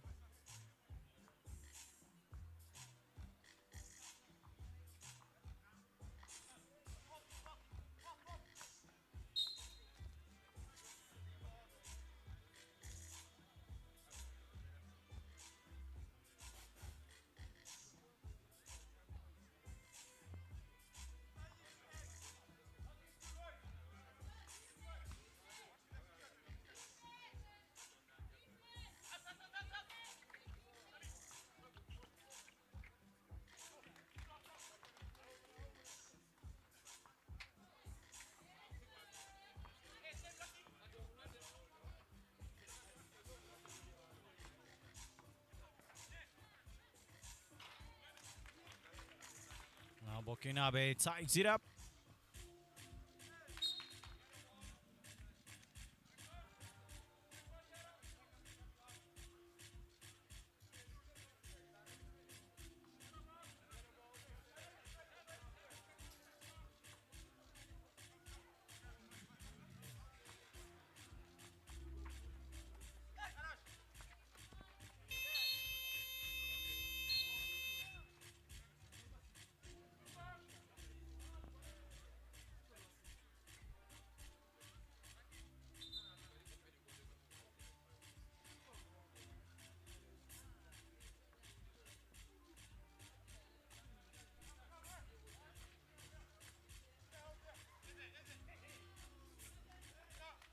Skills there from Agre showing talent football.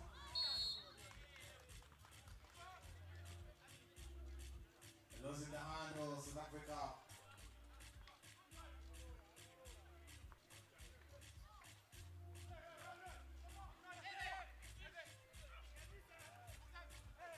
And the ball goes out to Tara. Money ball 3. Oh, down and under, showing good awareness. 5-3 in favor of Burkina Faso.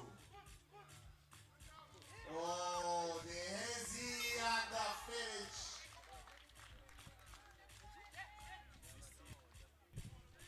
Here we go again. South Africa. Big time 2. And now the score is 5 for South Africa, 6 for Burkina Faso.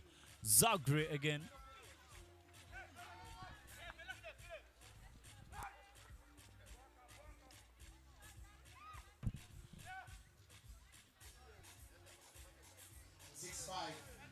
Is the score.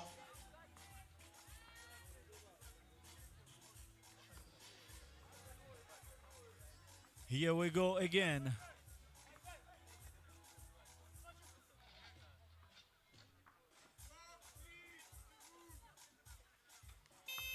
And the big fella fails to get it going. Back to Zagre again. Somda there. Pulls up for 2. Fails to get it going.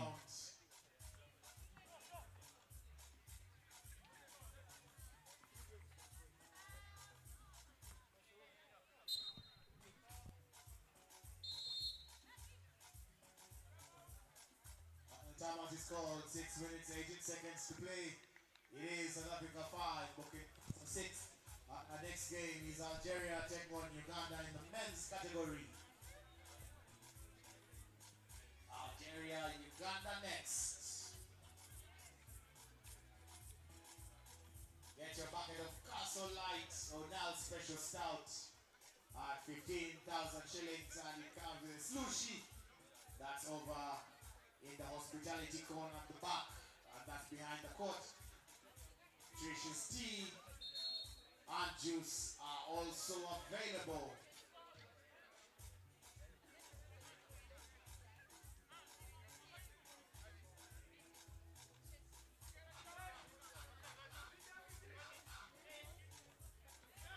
Ball back there to Zagre. Finds his way to the hoop. And now now scores that one, giving Burkina Faso 7 and 5 for South Africa. One-on-one situation. Kicks it out to his teammates.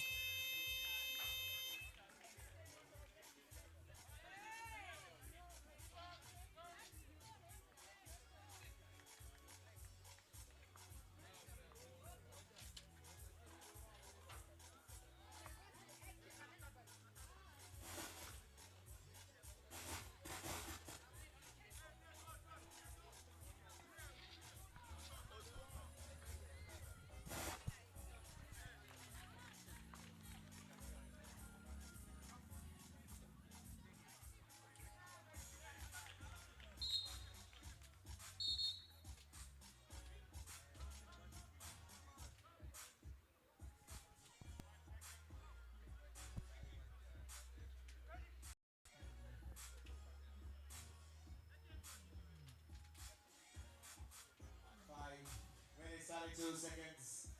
It is 8 for Burkina Faso, 5 for South Africa.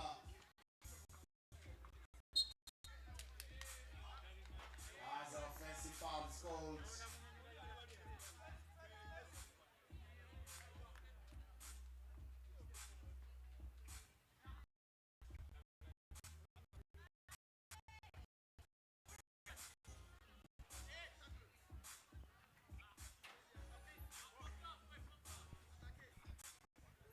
Zagre again.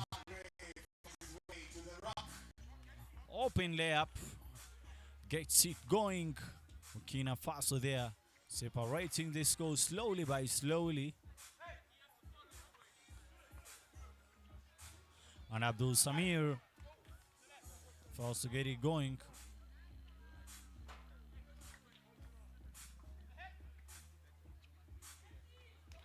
Zagre again. The danger man. Mr. Buckets. Spin move is called.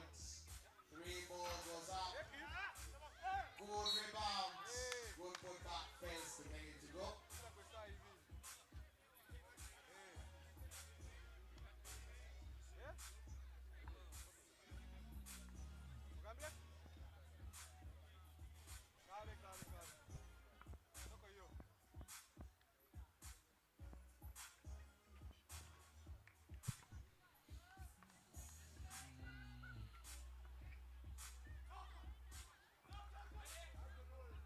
Zagre again. Pulls up for 2. Fails to score. And ball saved there. And his teammate couldn't get it going.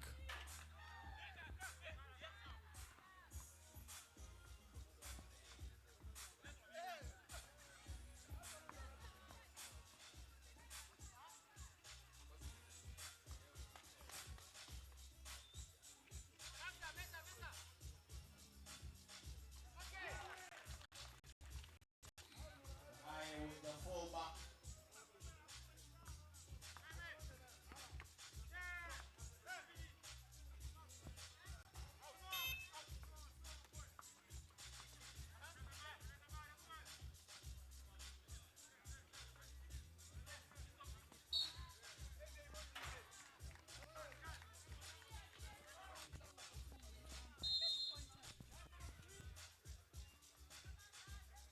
Score with 3:38 to play, 12 for Burkina Faso, 6 for South Africa.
And off the window, That's 8-12. Abdul Samir kicks it out there to Samda. Good ball movement. And that's 13 there for Burkina Faso. 8 for South Africa. 2 minutes left to play. Beautiful game it is. First game for South Africa boys category.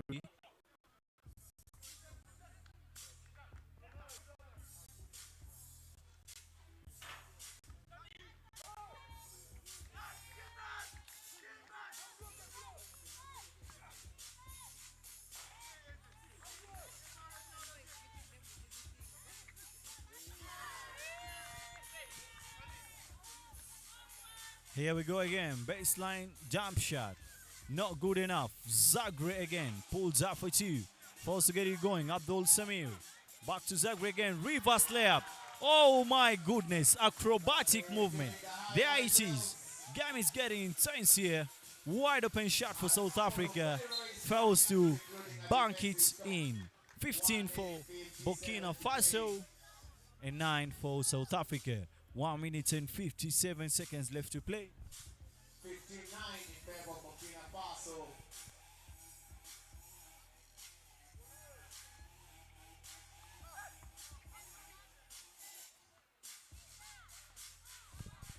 Zagre again. I mean, very good transition there. Making it look a little bit easier. Kicks it out to his teammate. Wide open shot.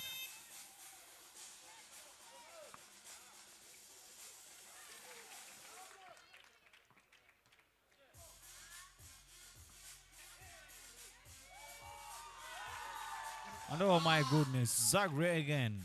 Danger man he is.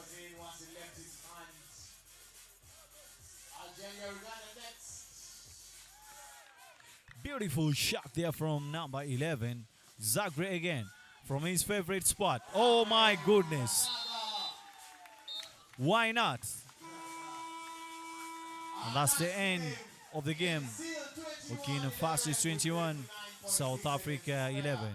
Then up next we have Algeria versus Uganda. And as you are to the conditions, the games will come at you thick and fast. Well played, Burkina Faso.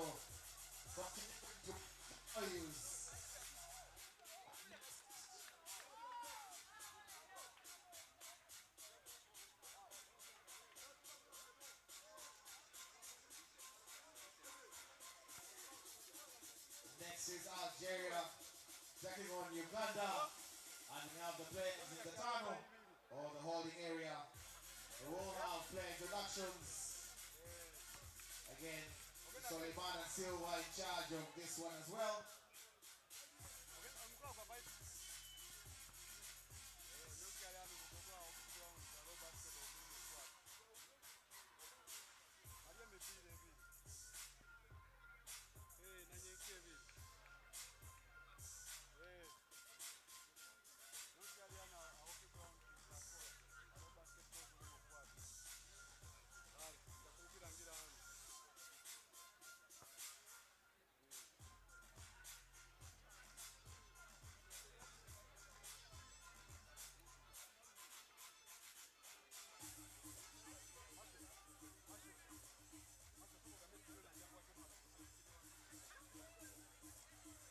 With team sheet for Algeria, putting on the guy Mohan, putting on number 0, Yahiu Zaid, number 1, Mesawood Farage, number 91, Bumama Mehdi. That's the lineup for Team Algeria.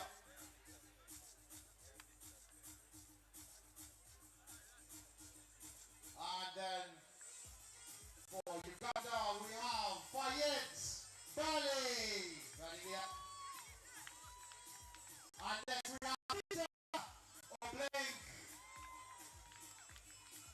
Gerald Paul Kaira, the tall man. Completing the quadruple, we have Makumbi Michael, Now Mbezi, Karim and Silva are in charge of this game. Photo moments for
Ladies and gentlemen, good evening once again. Back here again, it's Ibrahim Sayed. Of course, taking you through the commentary session. Kaira Paul, one-on-one situation. Floats it up, not good enough. Bale Fayed gets and tries to lay up, not good enough. And now, Algeria there for a shooting one. I remember yesterday, Uganda lost against Egypt. That is on the boys category. And let's see what he has in store. Kaira gets it to Bale Fayed.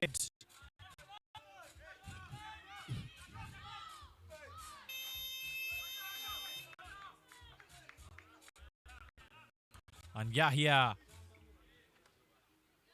Oh my goodness. Very good transition.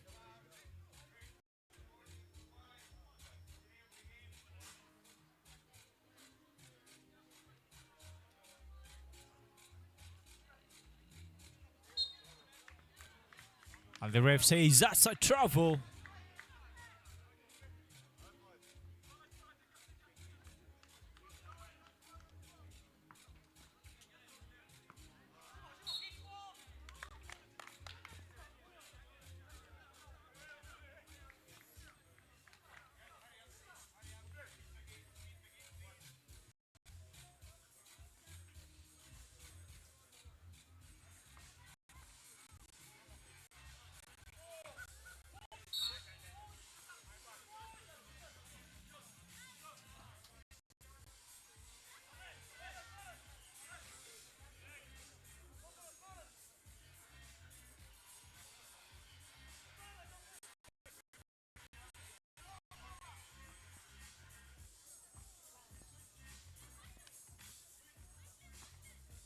And Yahya again.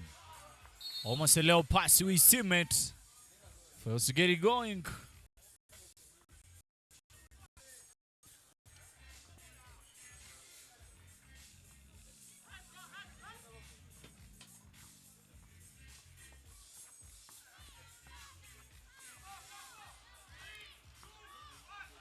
And a blank pizza there. Layup good for him. Now slow his side at one up. Yahya again. Pulls it up, hesitates. And oh my goodness. Very good body control. And he gets it going. Bale Fayed passes it to a blank. Finds his way. Kicks it out. So Bale Fayed. Wide open two. Fails to score.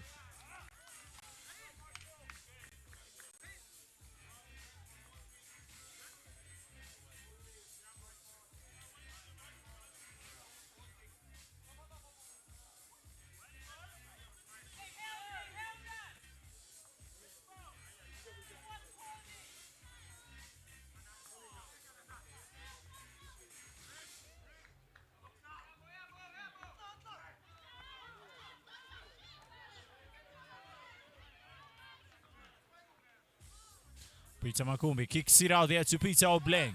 Wide open layup. Oh my goodness. Acrobatic layup. There we go again. Ball back to Yahya. Very good ball handling skills. Jump stops. Oh my goodness. Big fella gets it to go. Wide open shot for Obleng. Gets it to go. Interesting game it is. Uganda takes the lead again.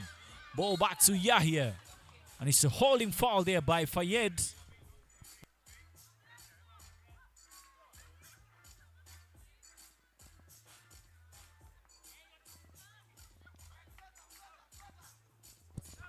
Yahya again.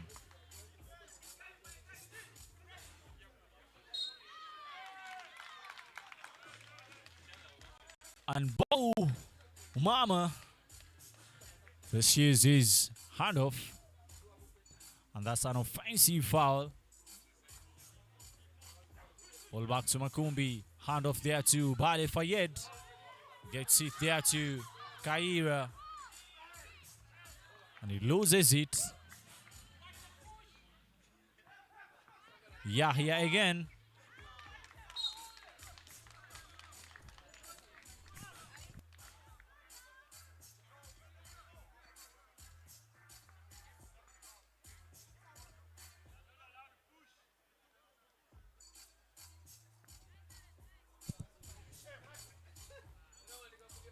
Ball back to Kaira.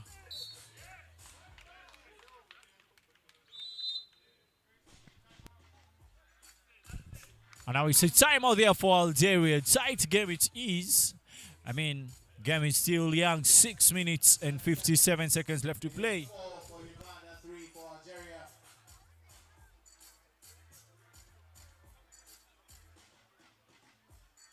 The result went Algeria's way yesterday, but this is another stop. Our clock resets, and you have another chance at a goal. If you haven't had your flavor popcorn yet, here it comes. You can also get your cup of tea or some juice from Trish's Tea. We see it is all set up.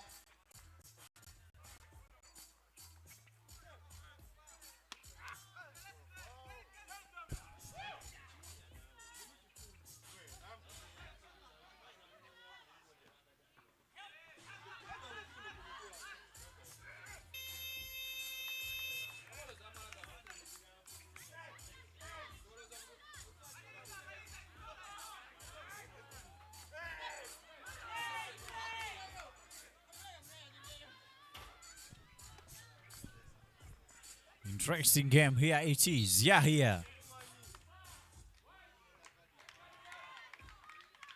And now that's an offensive foul call there on Misaudi.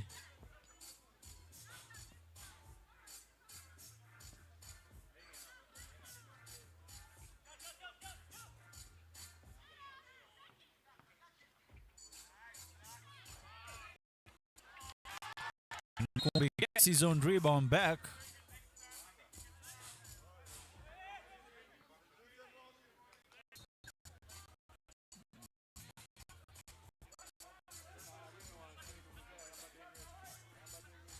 Double foul called.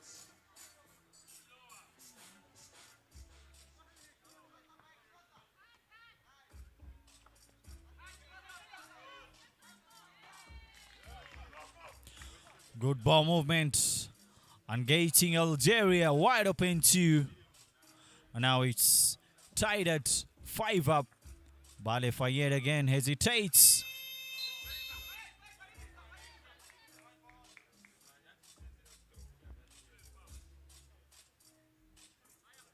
It is 5 points apiece.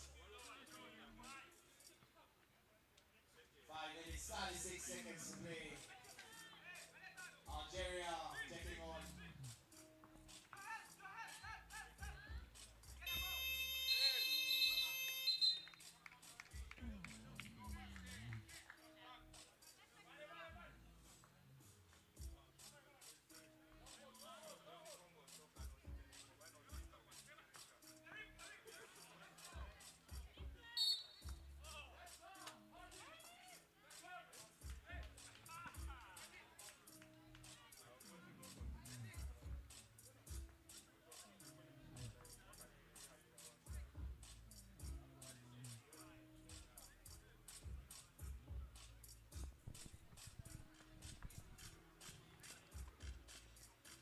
Yahya pulled up for two.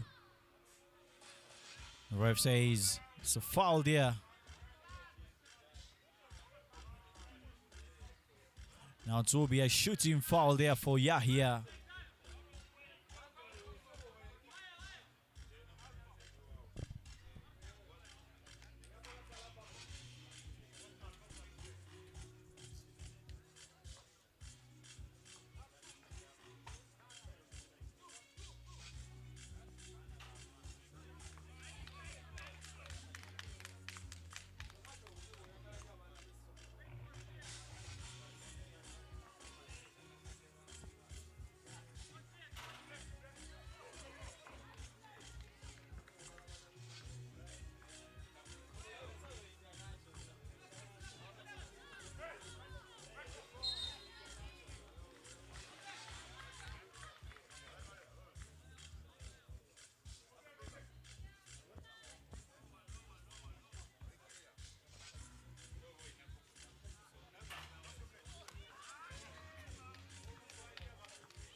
It is a 1-point lead for Algeria, 6-5.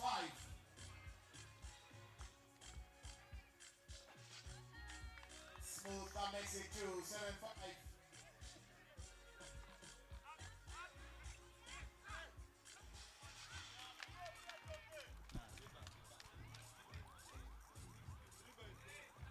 And here we go again. Algeria for the ball. Very good ball movement. And oh my goodness. Talented young fella. Yahya shot 0 from Algeria. He is so soft. Yahya again.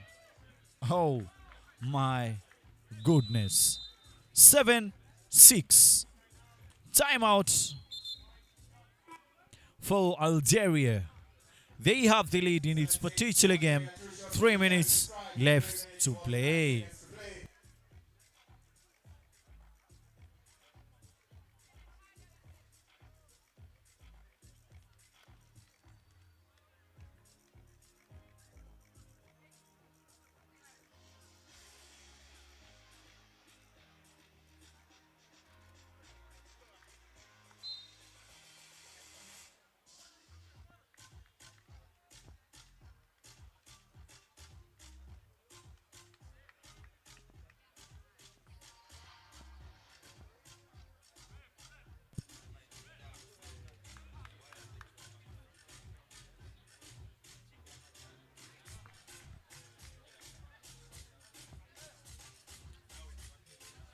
Yahya again online so far. Uganda with 7 team fouls.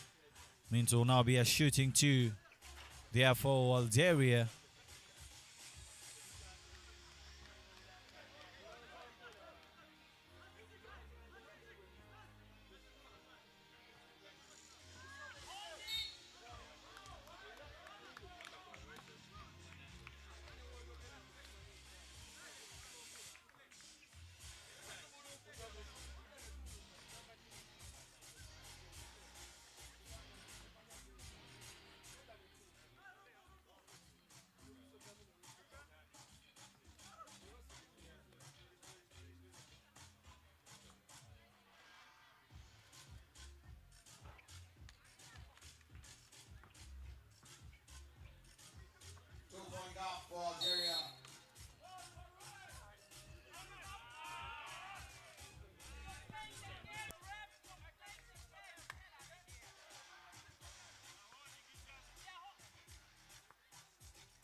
And now that's 10 for Algeria.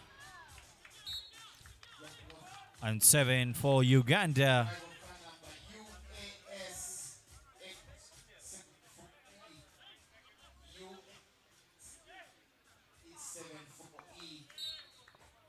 UAS 874E. Go make some room in the parking lot.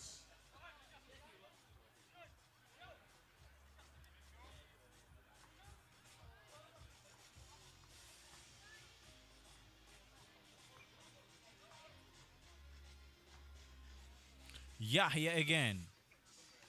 Almost gets it going. Rebound there by Fayed. One-on-one situation. Kaira takes it to Bale. Bale again. Floats it up. Fails to get it going.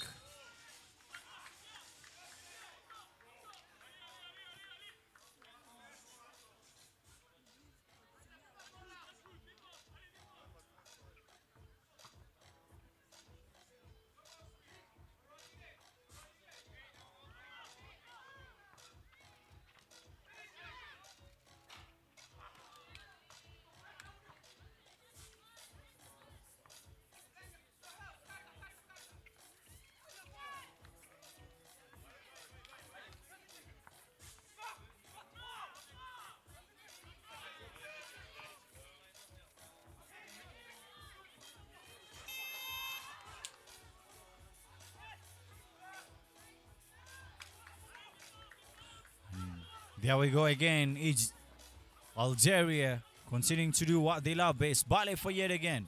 Floats it up off the glass, gets it going. 8 for Uganda. 11 for Algeria. And the big fella with all the authority throws it down and makes it 12 for his team. 8 for Uganda. Substitution there. Michael Makumbi in for Kaira Paul.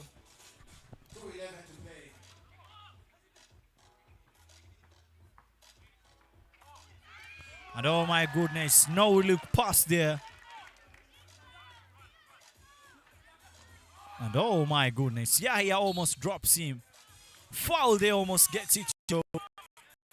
Now shooting to ball here.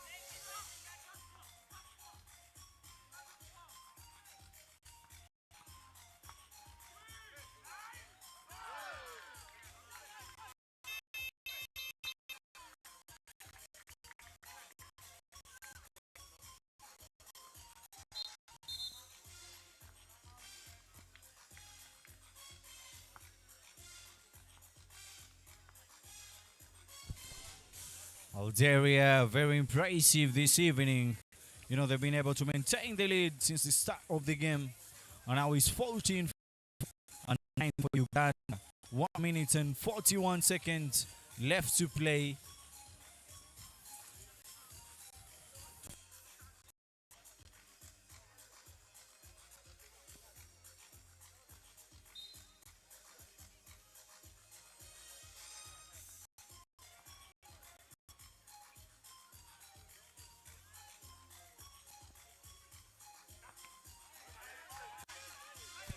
Michael Makumbi steals it again. Kicks it out there to Kaira. Drives it in. And the ref says that's a travel. Turn over there for Team Uganda. Ball switching possession to Algeria.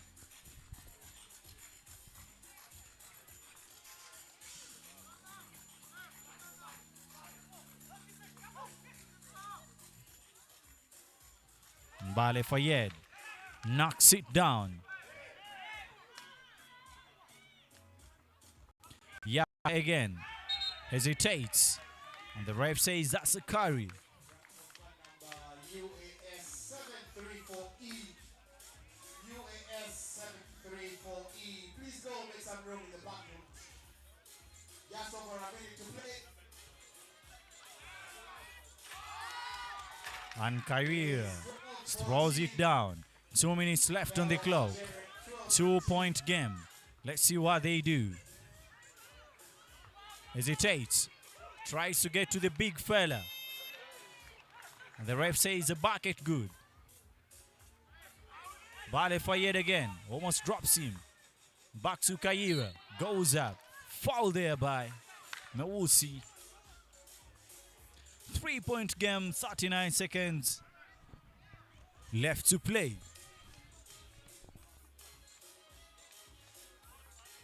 Drive of card number U23 There's an emergency in the parking lot. Please go quick.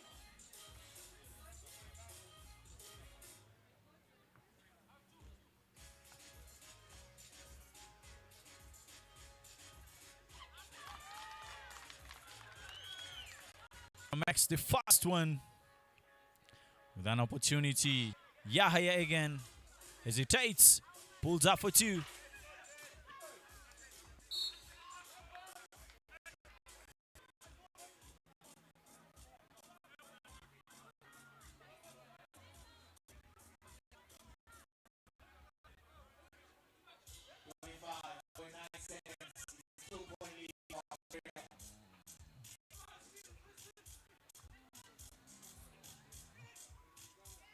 And Bale Fayed pulls up for two.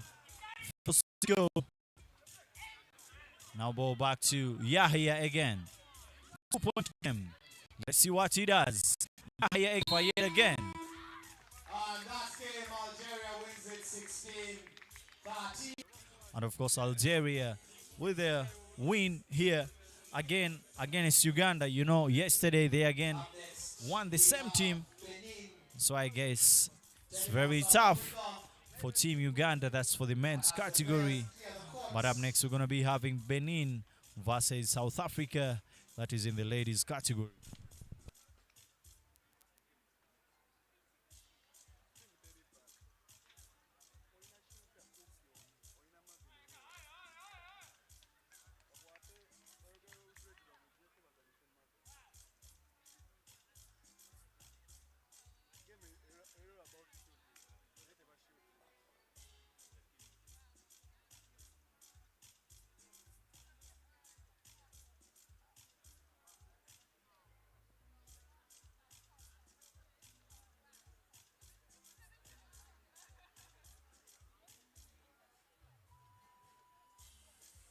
And we'll have team introductions beginning with Benin. Number 12, Oru Iranin Hamidat. And number 0, Eklu Novali. Number 10, Keita Veronica. Don't she is. And number 3, Odi Candace Keptiku. Hope I got that right. As we get the team pictures for Benin. We will then have South Africa, who don number 11, Samantha Rachel Van Swegen. Number 4, Ramoresi Benela. Number 13, Powers Erin Sally. And number 1, Gona Rachel. This game is going to be officiated by Tahmi and Karim. Happy birthday, Tahmi! Happy birthday to you! We have cake later. Happy birthday, Tahmi!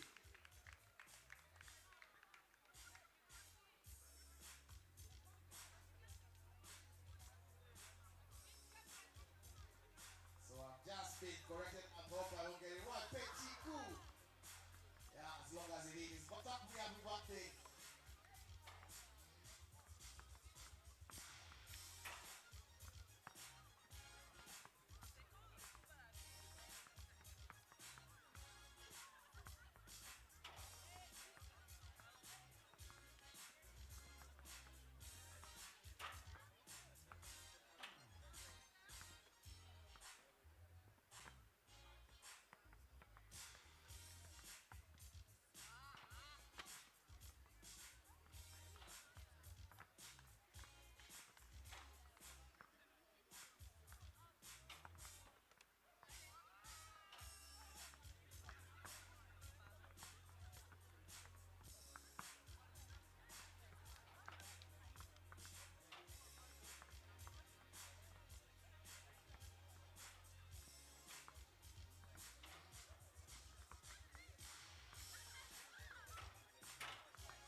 Here we go again, ladies and gentlemen.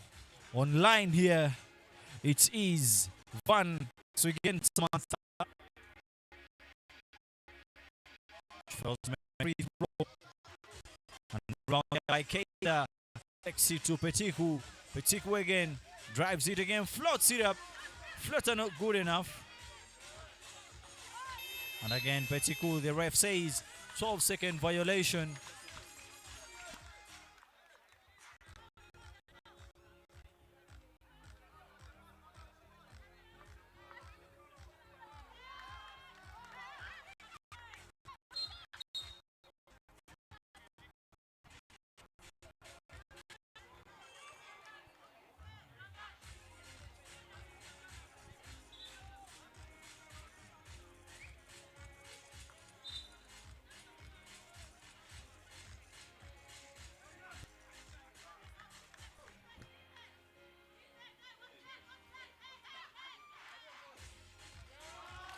And here we go again. Good time buckets. I mean, ladies and gentlemen, it's getting crazy here. South Africa powers again. Gets the ball, kicks it out to Ram. Ram again tries a three, not good enough. Extra pass there to Van. Mid-range jump shot. Oh my goodness. Ram again. Extra pass to Powers. Wide open two. Fails to get it going. And now, Orua gets it there to Petiku. And Candice finishes it strong. Powers again. Ball back to Ram. Ram again. Hesitates. Looks for a way. Reverse layup. Oh my goodness. Big time bucket. High level of skill. And score is tied at 4. Keita again. Fails to score on a mismatch. And now ball back to Powers. Takes it back to Van. Extra pass there, stolen there by Van. Back to Petiku.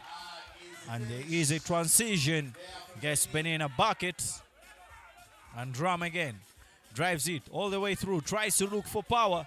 But it's stolen there by Keita. And oh my goodness. Oru Hamidi. Back to Ram. One-on-one situation. Screen there by Power. Looks for a way to the bucket. And not good enough. But we'll be switching hands now.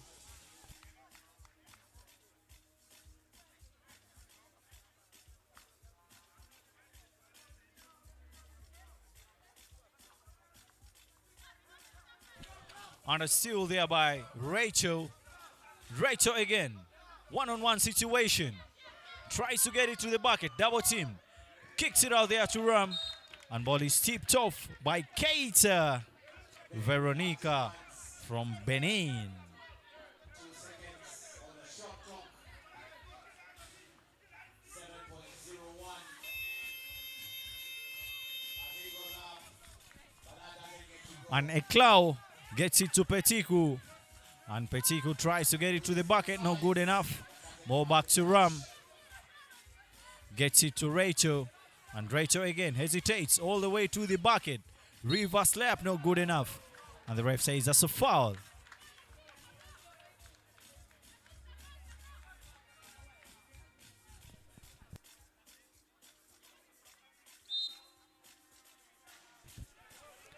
And now it's a timeout call. After timeout is called, it is 7 for Benin, 4 for South Africa.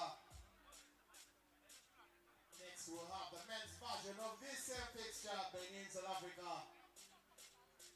The teams will get to do their warm-ups.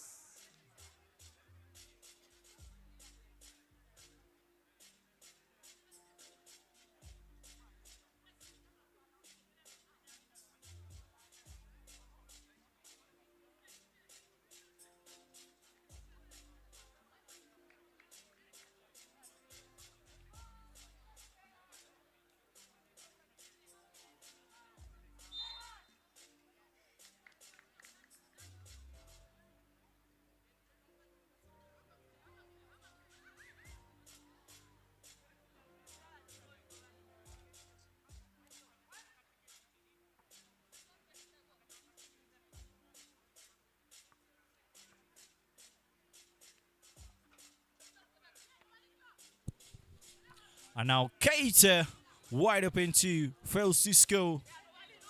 Ball back to Eclau. Eclau tries to get it to Petiku. And Petiku, with all the authority, puts it onto the bucket. 8 for Benin, 4 for South Africa.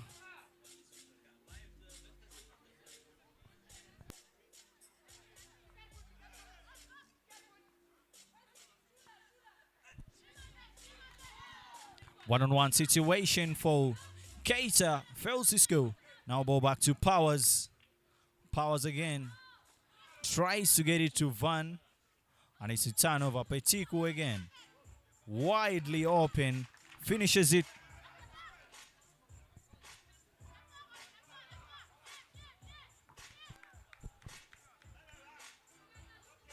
One-on-one situation. Keita finishes that one strong. 10 for Benin, 4 for South Africa. Van again. Pass to Power. Power again loses it. 5 minutes, 42 seconds on the clock.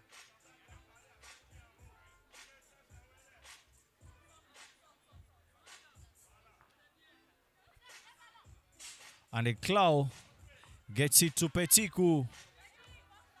And Eclau again. And Petiku.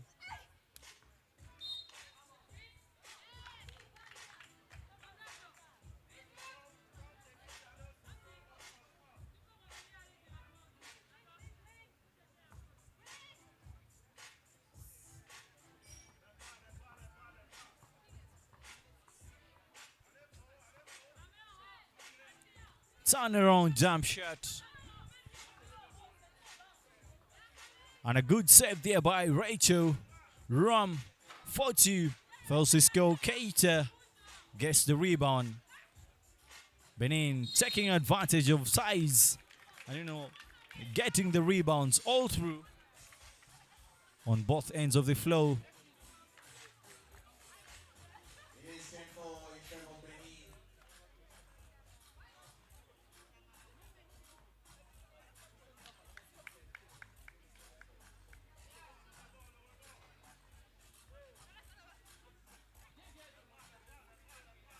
Wait, 4 minutes 59 seconds to play. Powers with the layup. And Powers fails to finish. Finish. Petiku though does what's expected. And Vance again 11-4. passes it to Rum. Rum again finds a way to the hoop. And now still possession there for South Africa.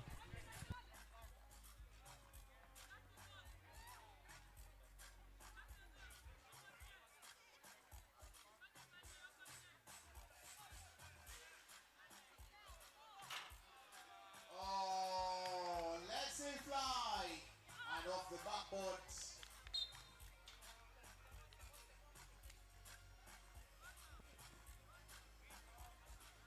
Go 3 ball.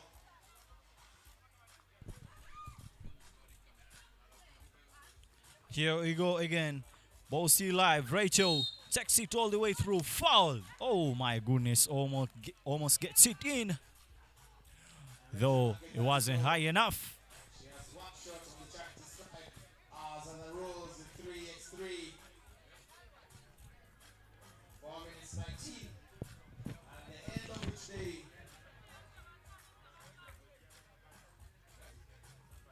we do have a winner.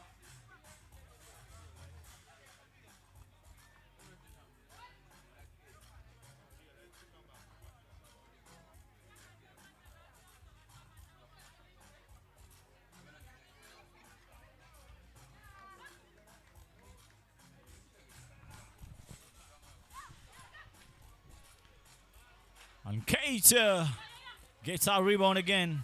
Fails to score. And oh my goodness, after a struggle, gets it into the bucket. 12 Benin, 7 for South Africa.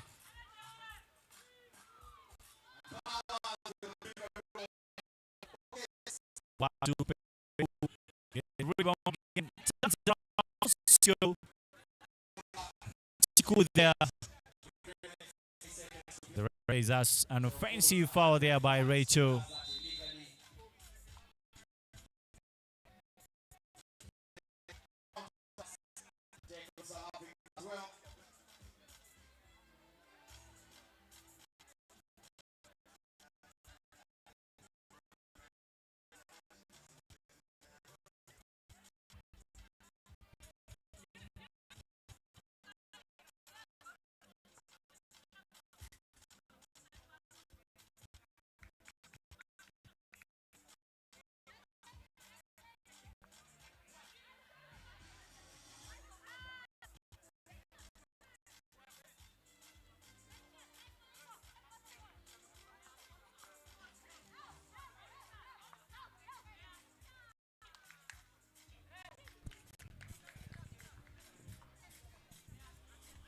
Once again, back for them.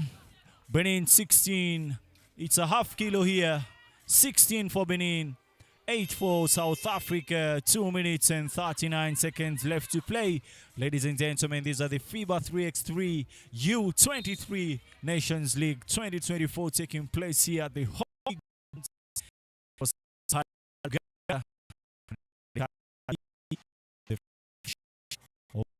Uganda Basketball Association, and shout out all the stakeholders, the National Council of Sports, the Uganda Olympic Committee, Nirvana, and all the sponsors on board for making this event.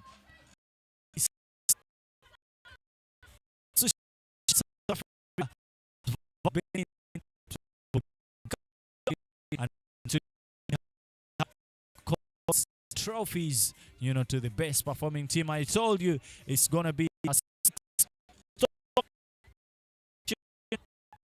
the ladies category, and here we go again for day 2. Remember, it's on Friday up tour that is gonna take place soon. So don't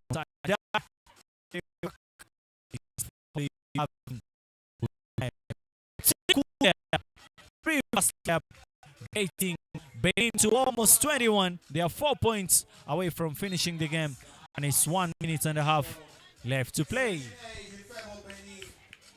is March day 2 of the FIBA 3x3 Nations League.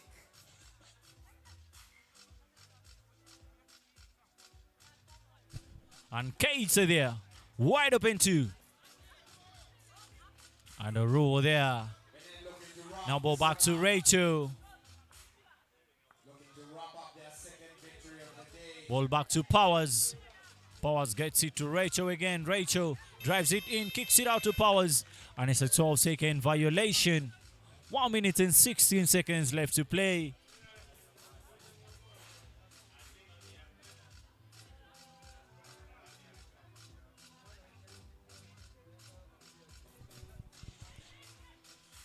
And their ball back to Petiku. And the ref says that's a trouble. Will be switching hands to South Africa. And from there, wide open mid-range jump shot. Fails to score.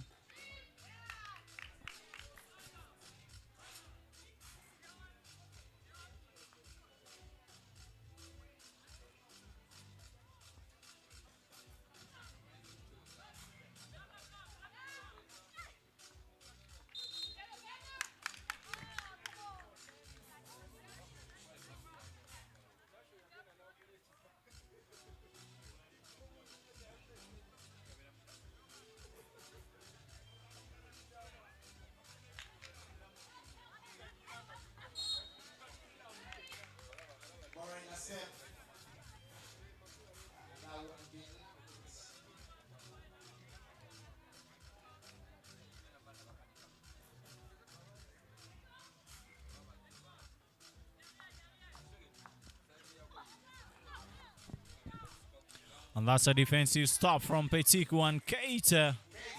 And Keita again, widely open. And a good box out there by Petiku. Petiku again, drives it in. Off the glass, fails to score. Gets the rebound again. One-on-one situation, mismatch there. And good defense there by Powers. And Drum again. Extra pass to Rachel. Pulls up for two. Fails to score. Hits nothing.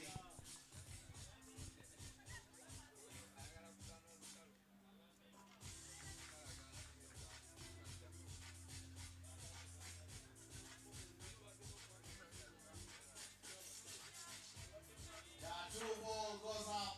Keita with the rebound, but she's straight down in trouble. 8 seconds.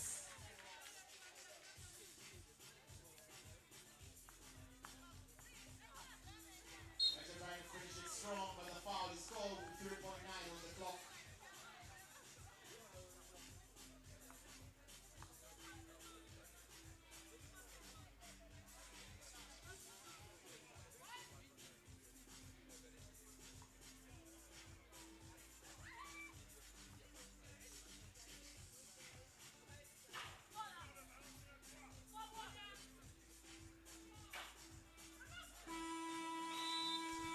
And that's the end of the game. Benin winning 19. And that brings us to the end of the game. 19 for Benin, 8 for South Africa. And that's the win there for Benin. Tough luck for South African team. Then up next, we're going to be having Benin versus South Africa. Keep it locked. Do not touch the dial. As we wait for the teams to get ready in the holding area.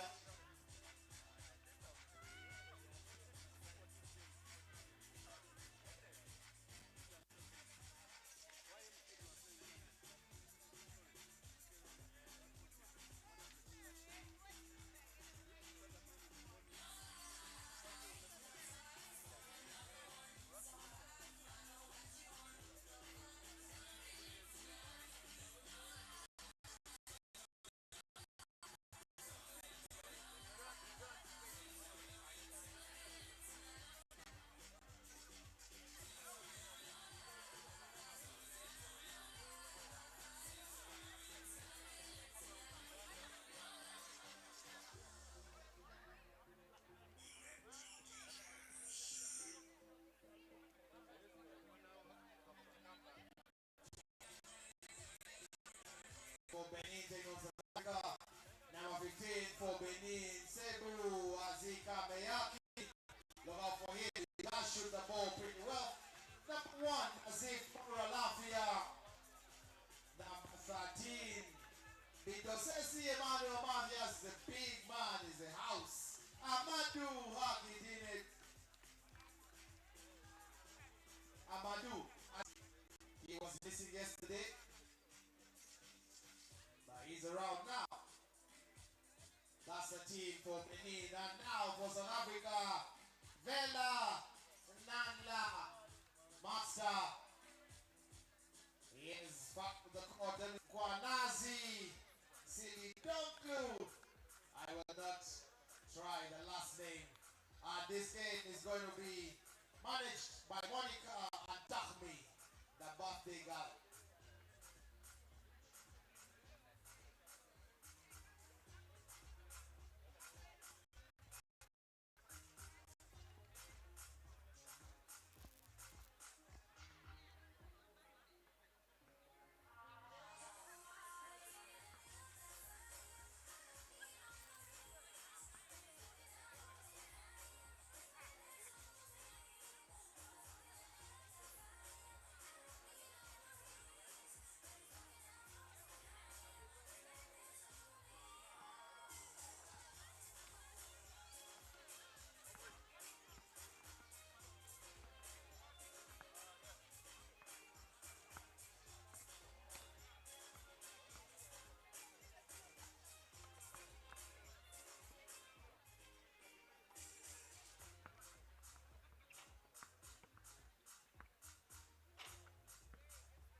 start.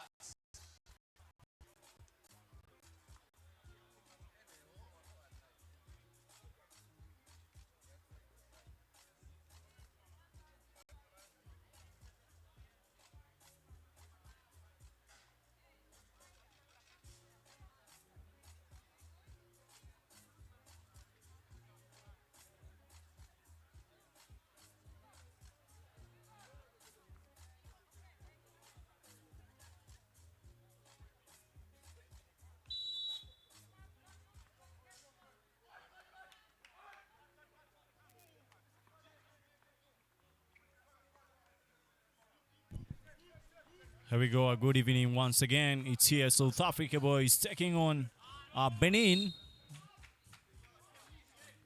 And South Africa had their first game against Burkina Faso, which they lost.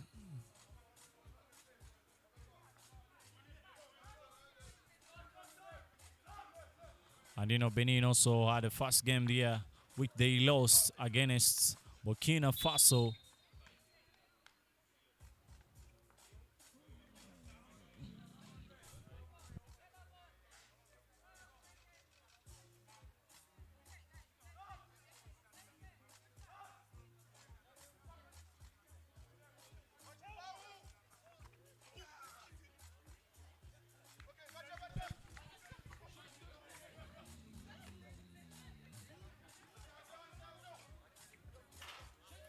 Big time shot there.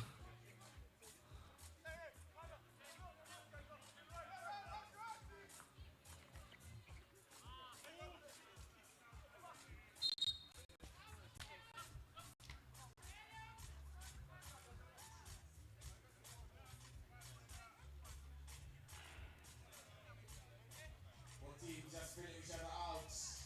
It is South Africa 2, Benin 1.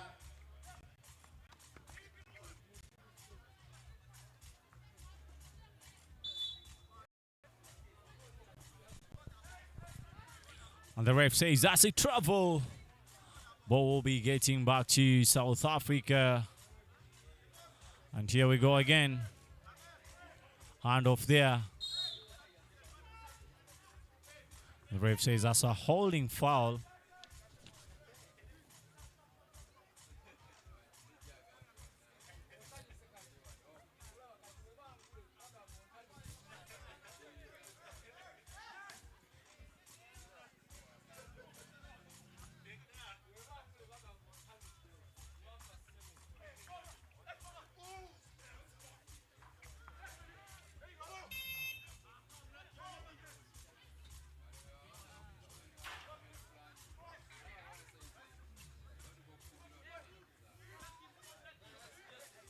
Oh my goodness, what a spin! And oh my goodness, fails to get him a bucket. And here we go again.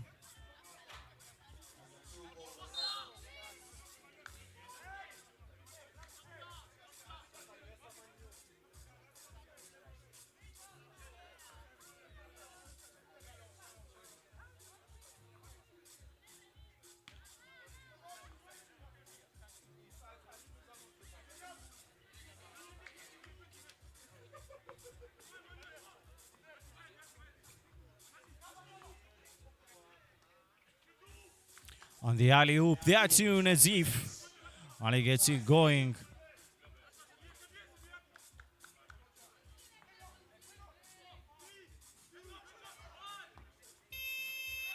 And floated good. Right on time.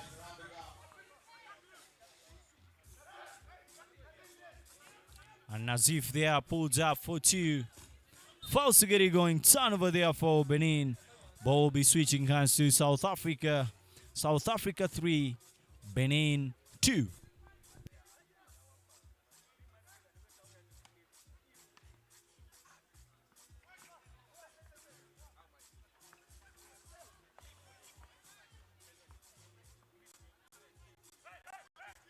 Patrol this game not being easy. Cebu.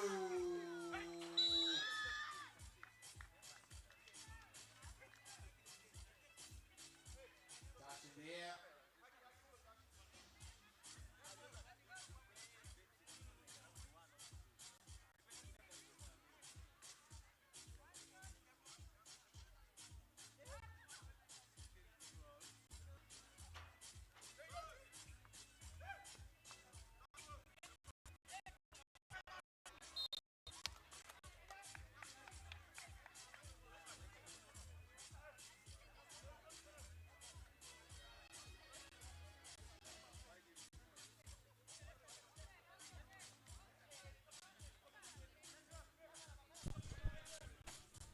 Score now tied at 3 up.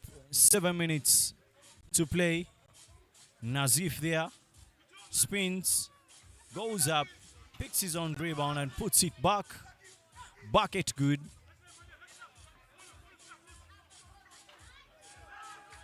Beautiful reverse layup. Nazif again. Takes it up to the big fella. Foul there.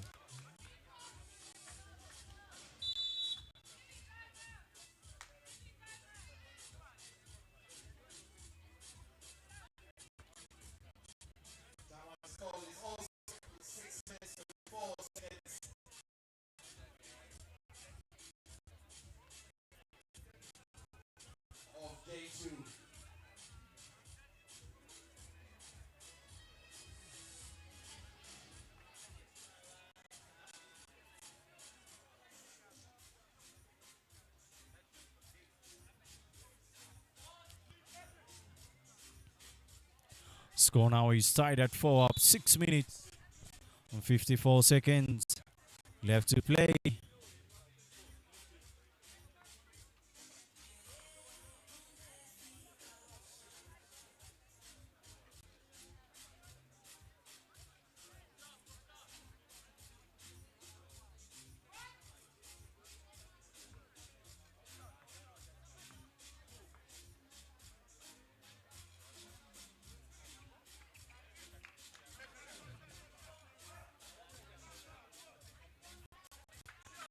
Now the pull-up jump shot. And Miyaki there. Mid-range jump shot. Was to get it going.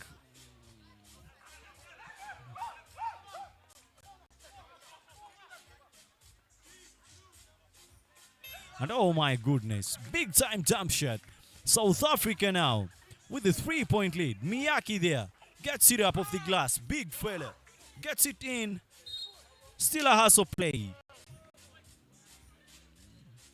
And Miyaki there.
Here we go again.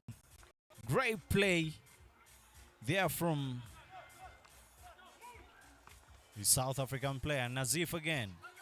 Fails to get it going. Hustle placed is to the big fella. Almost knocks it down. Block there.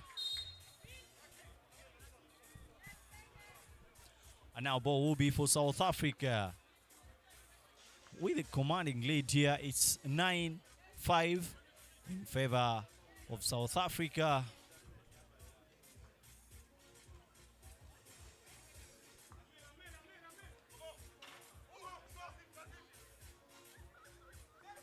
And that's a steal.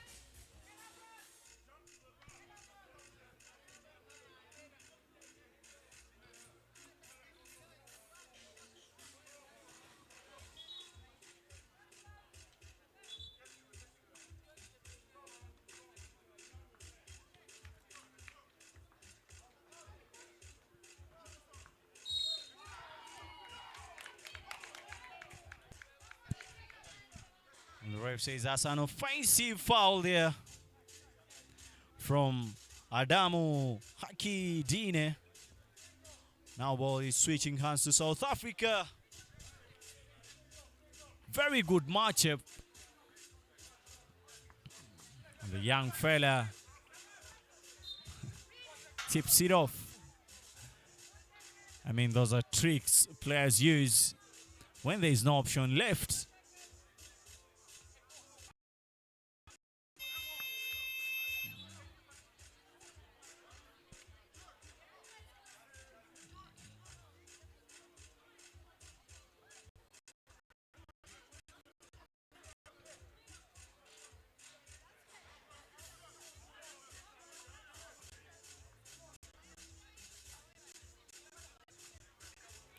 Big fella widely open. Francisco Adamu again off the glass. Knocks it down, and that's 6 for Benin. 9 for South Africa.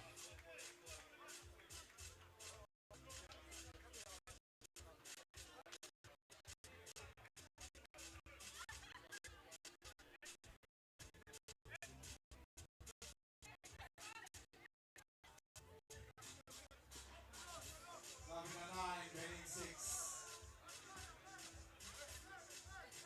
As we await the power hour.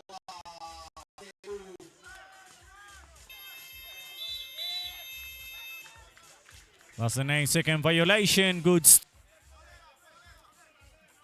South Africa already. The young fella off the glass, not good enough for him.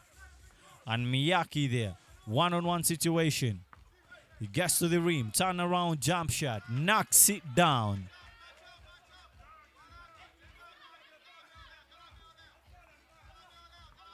The young fella all the way through. Francisco. Another turnaround jump shot for Miyaki. Knocks it down. It's now a 1-point game.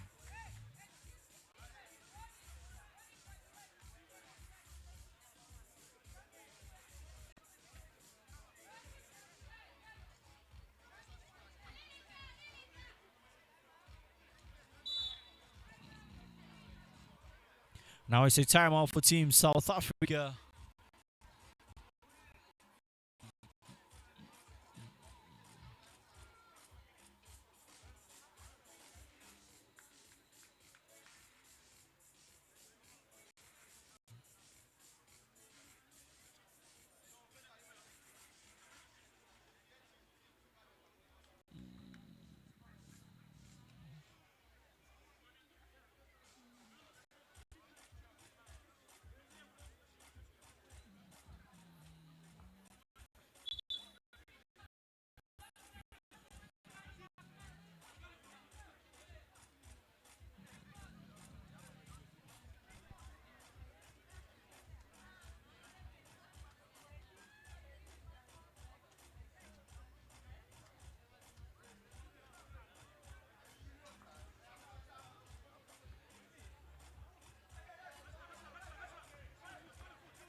Now South Africa still with a 1-point lead here.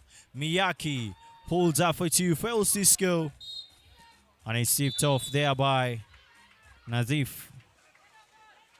Timeout.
Still there again.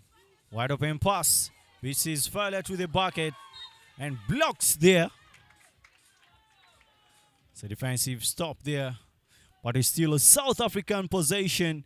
And South Africa with a 1-point lead. 3 minutes and 24 seconds left in play.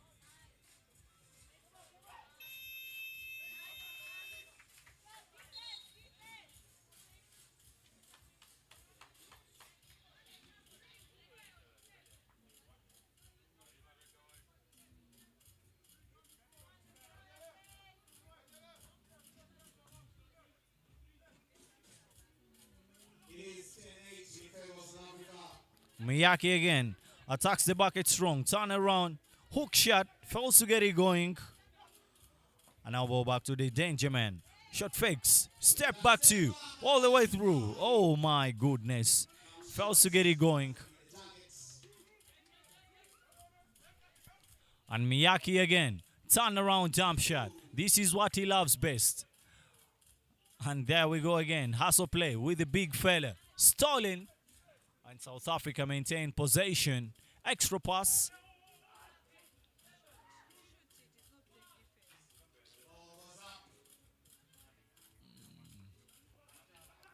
Nazif again hesitates. Finds his way to the bucket.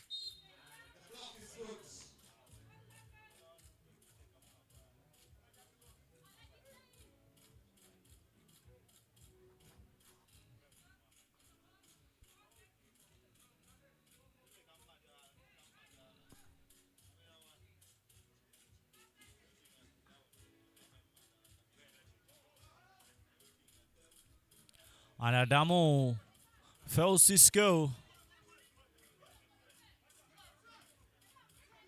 Big fella. Fadeaway jump shot. Fails to score. And Adamo again. Turn around jump shot. And the big fella. Good assist to him. He finishes it.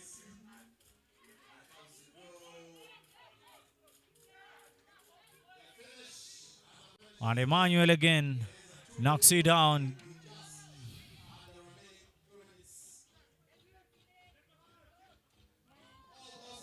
All the way. Back to Nazif. Pulls up for two.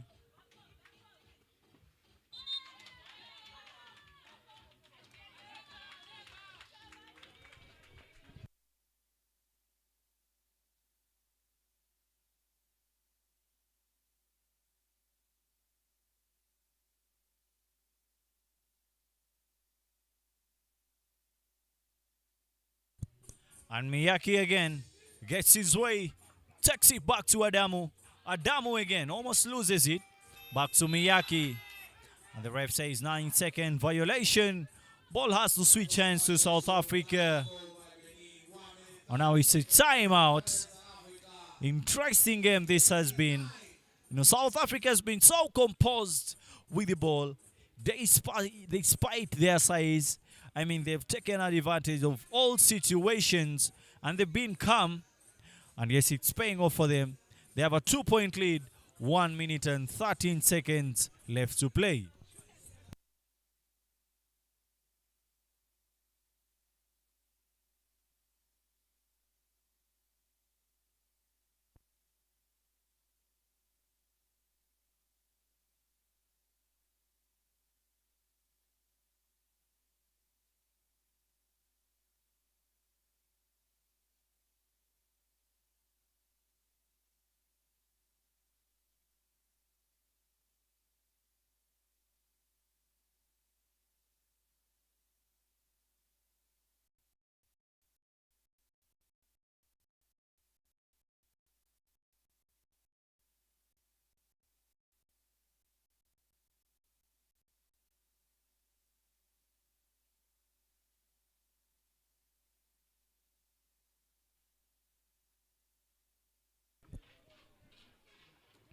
Ball back to Adamo. Gets it back to Nazif. And Nazif again. Back to Miyake. Miyake again. Jump stops for a shot. Back to Nazif. Pulls up for two. Fails to score. Adamo again off the glass. Knocks the rebound down. It's now a 1 point game. Defense wins this one. The player all the way through loses it. Back to Miyaki. Miyaki drives it in. Assist there to Adamo. And Adamo there fouled.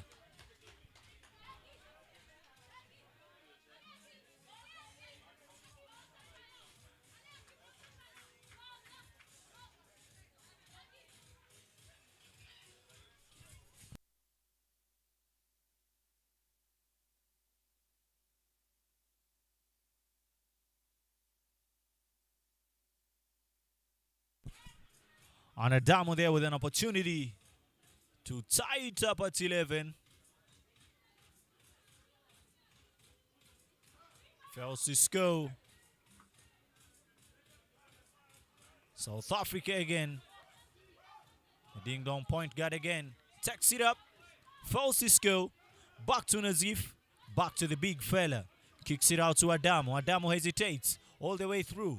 Fails to lay it up. And the big fella with a put back onto the racket. Score tied at 11. 5 seconds left to play. And oh my goodness. It's just 1 second left on the clock. Off the glass. And now game is tied at 11. Oh my goodness. It's now going into overtime.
And these are times that are beautiful, tough players. I mean, it's now the clutch moment. First team to make two buckets is going to be taking it down.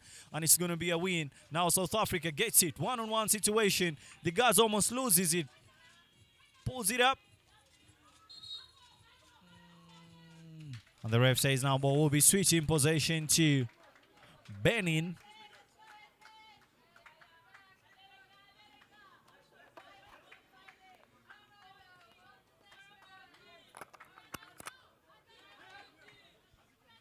Ball back to Miyaki.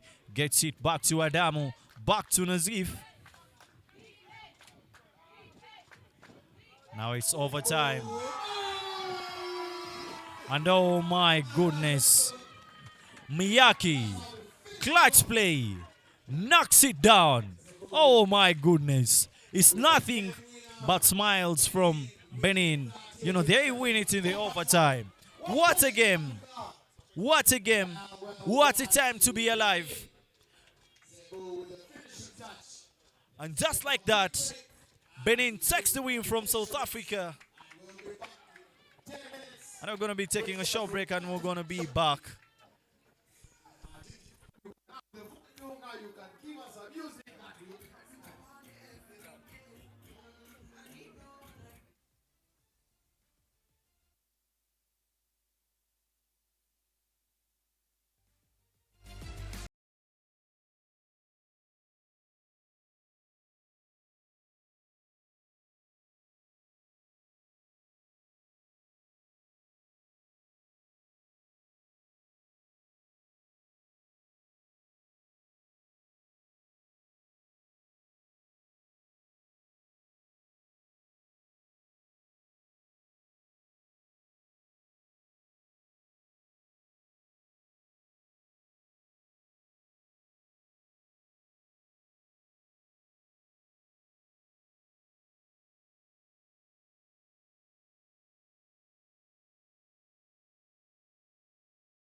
Here we go again for the ladies categories game.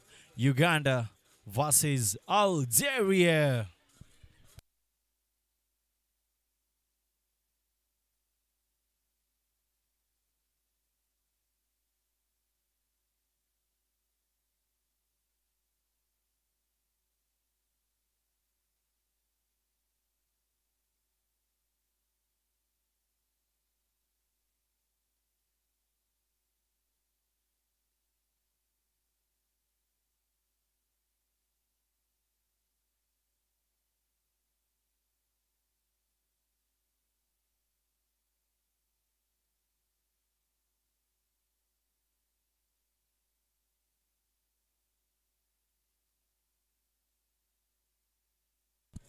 And on the roster tonight, Barbie Lydia, shot 1. Amanio, Mary Moses, shot 6. Lamono Sheila Abba, 2. Tashoba Dalin, Elsa Murunji at 15. Then on the Algerian side, we have Benziat, Aisha, Yahya, Dua, and Mekhloufi, Yasmin, Bukhaz, Khailia. For Team Algeria, the match officials tonight. The referees, we have Karim Solman and Silva Hongbedi. And Benzat again, all the way up. Felsugeri, Mahloufi with the rebound there. And Lydia gets it again. Back to Sheila. Extra pass to Amanio. Drives it in. And the ref says that's a jump ball.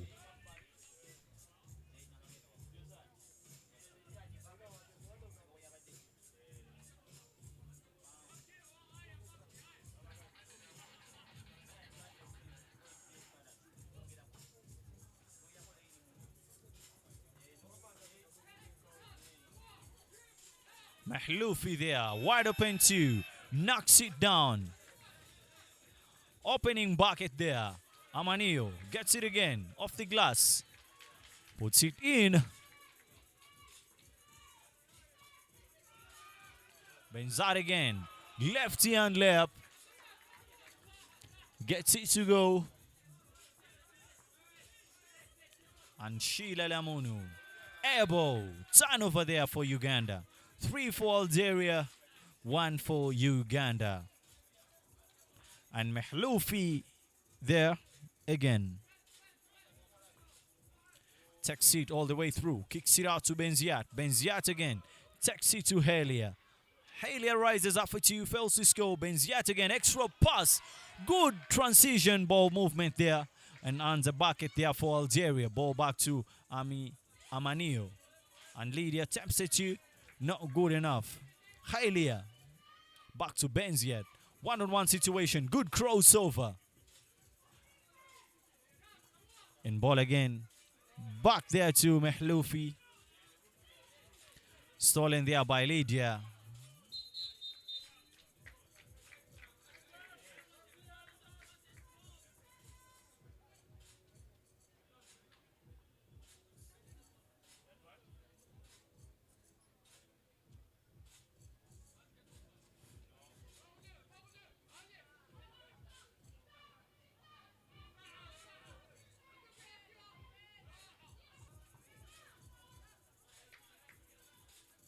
Go back to Dalen. Step back jump shot. Fails to get it going. And again, finger rolls it. And taps it in back. Dalen gets her first bucket in the game here tonight. Mahloufi. Foul there. Now it will be shooting 1 for Algeria. And Halia to be in particular.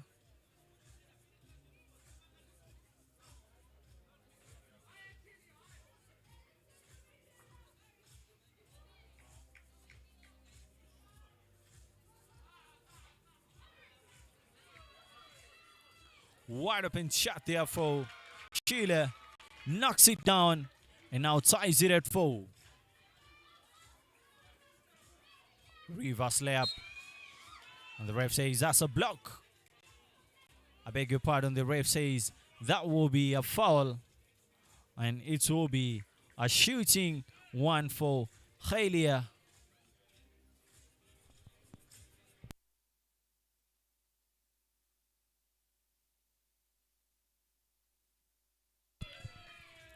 And Halia knocks it down. Back to Tashowe there. Foul there.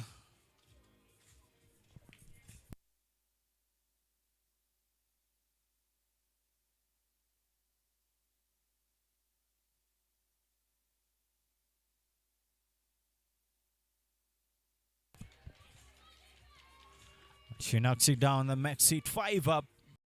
Beziati again. Crosses over all the way. Now the ref says that will be a jump.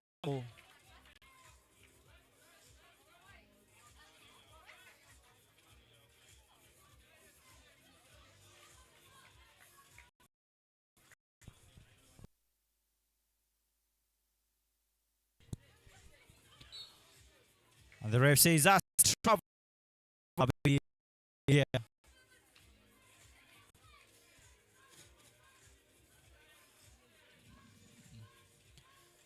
Check ball here. Good crossover. Almost loses it. Extra pass there to Yasmin. Fails to get it. Lydia again. All the way through. Floats it up. Not good enough. Rebound there by Yahya.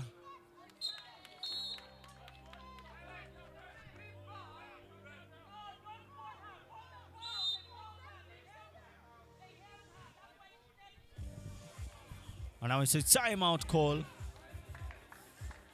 Score is tied at 5 up. 6 minutes and 44 seconds left to play.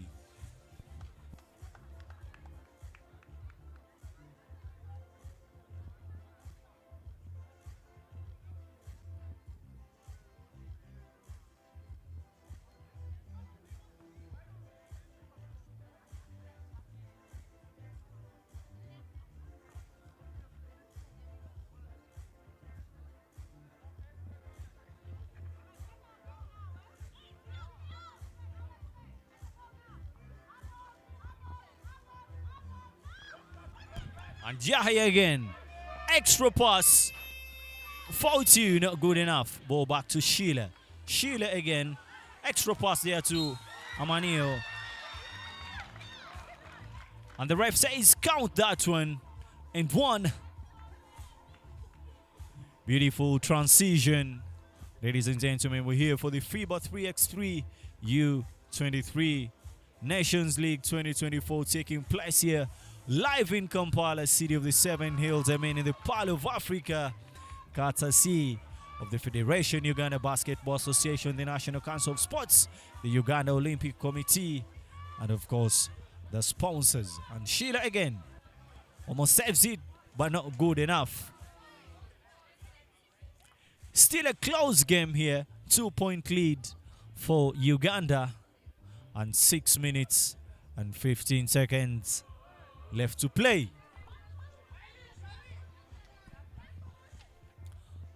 Ball back to Lydia, takes it back to Amanio. And it's a good shot there by Lydia. Extending it 9.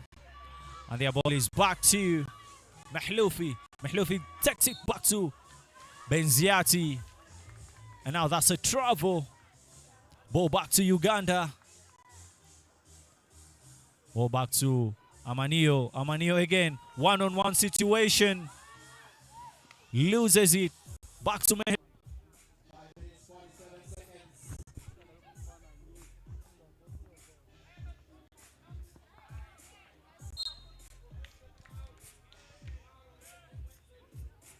9-5 in favor of Uganda. 5 minutes, 59 seconds to play.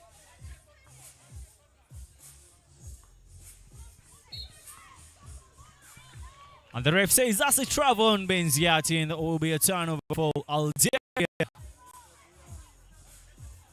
Here we go again. Ball back to Amanio. Tries to get it to Sheila. Loses it. One-on-one situation. Defensive stop there from Mahloufi. Technical text. Rama for the lights. Please recognize the technical text. And Sheila pulled up for 2. Fails to score.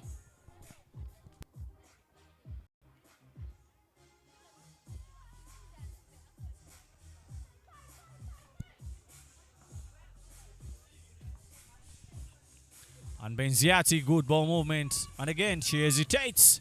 Pulls it back. Benziat again. One-on-one situation. Kicks it out to Mehloufi. Pulls up. Oh my goodness, they lost it. And Lydia loses it. Ball.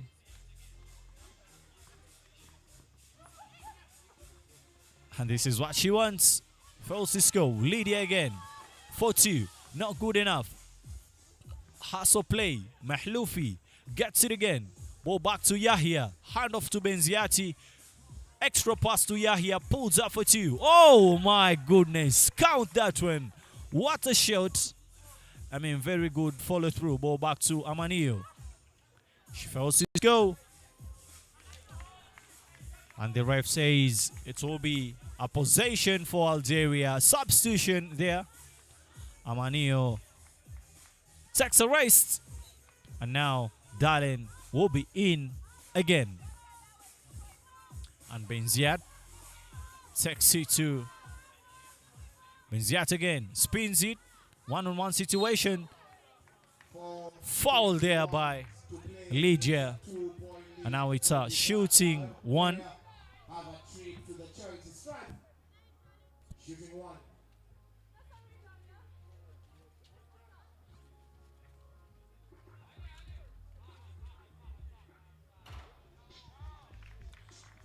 Very good shooting there from Algeria now. Closes it down to a 1-point lead. And they recklessly use the ball.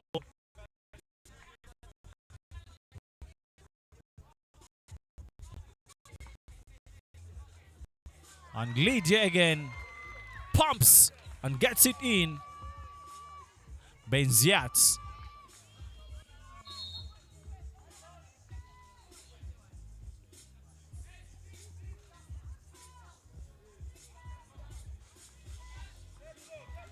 Benziat, oh my goodness. Tried to get a bounce pass to a teammate, not good enough. And Yahya there. One-on-one situation against Sheila. Takes her down, double teamed, and loses it. Ball back to Darlin. Darlin again. One-on-one situation. Oh, up and under. Francisco. And Sheila tips the ball off Benziati. And it's a timeout there for Algeria.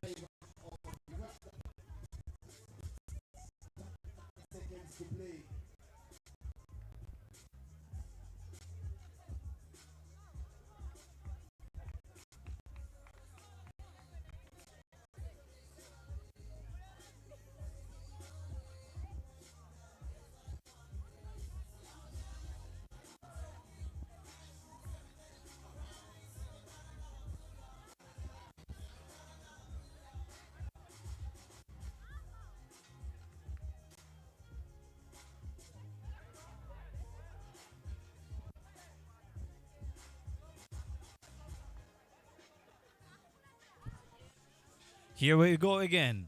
Darlin cools it down. One-on-one situation.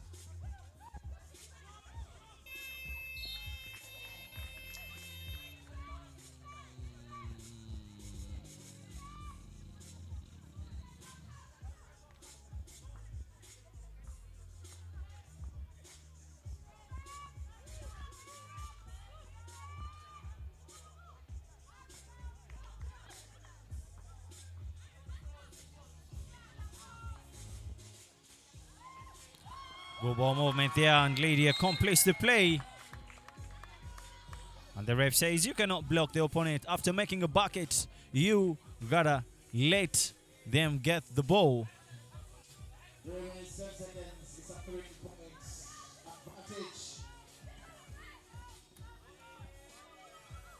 Money in the bank. And I mean, now game is getting tight. And Amanio, you know, keeps Uganda a 2-point lead again. Mehloufi there. 2 minutes 30 seconds to the end of this game.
Now a 2-point lead. Ball back to Yahya. One-on-one situation. Spins all the way through. Francisco. Ball back to Sheila there. Extra pass to Lydia. Drives it in.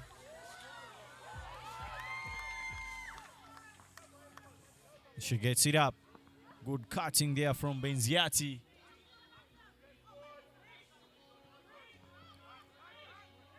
And Yahya there, all the way through, knocks it down.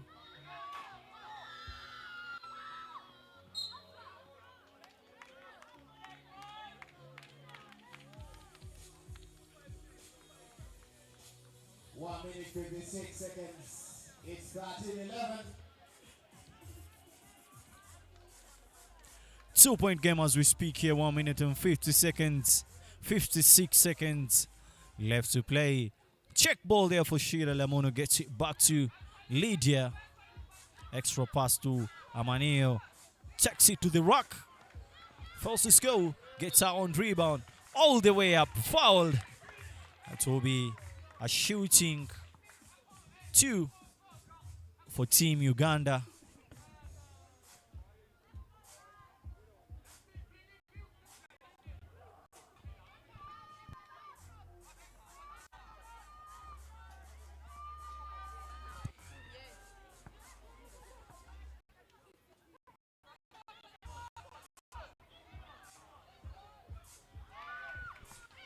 Very good defensive stop.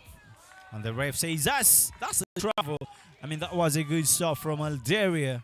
1 minute and 23 seconds left to play. I mean, it's so tight game. Benziat.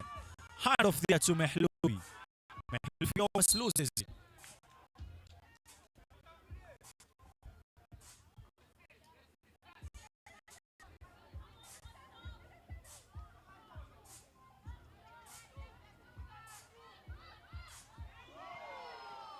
Good crossover, good move. Francisco, Yahya again. Pulls it up. Francisco. Ball back to Lydia. One-on-one situation there. Double team. And that's a foul call in Mehloufi.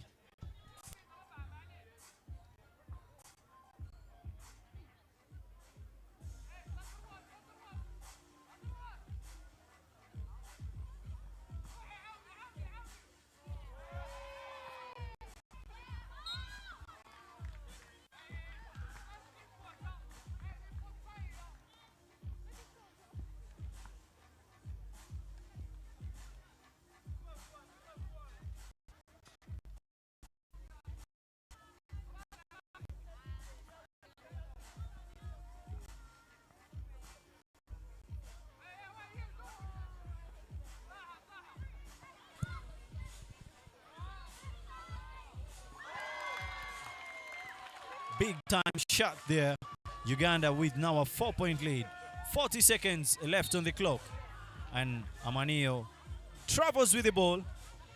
Now possession for Algeria. 15 for Uganda. Benziat again, one-on-one situation. Beats our opponent to the rim and knocks it down. Oh my goodness, good layup. Ball back to Amanio. Cools it down. Back to Lydia. Hesitates. Extra pass to Amanio all the way through. And misses the layup. And the ref says ball will have to switch. Possession.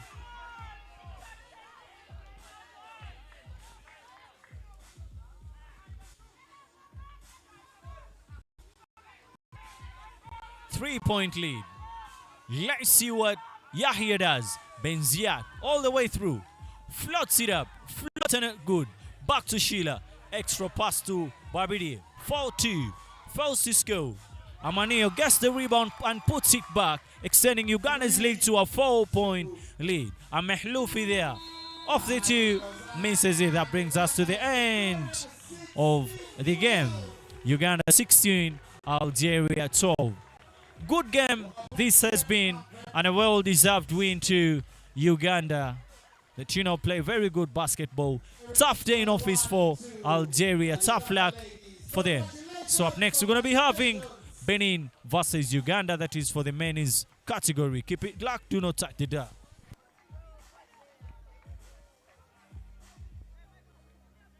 And up next, we'll have Benin taking on Uganda in the men's division.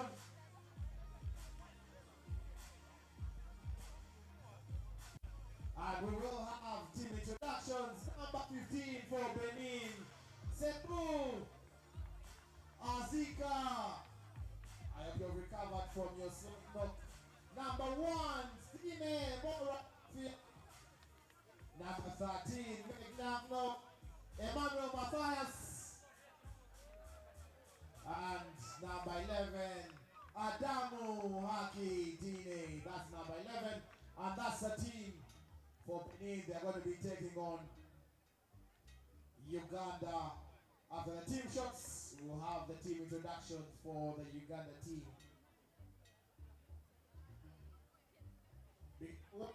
At point, we have Fayette Bali. Backing it up, we have Peter O'Bleng. Kumi Michael. He has acts for days.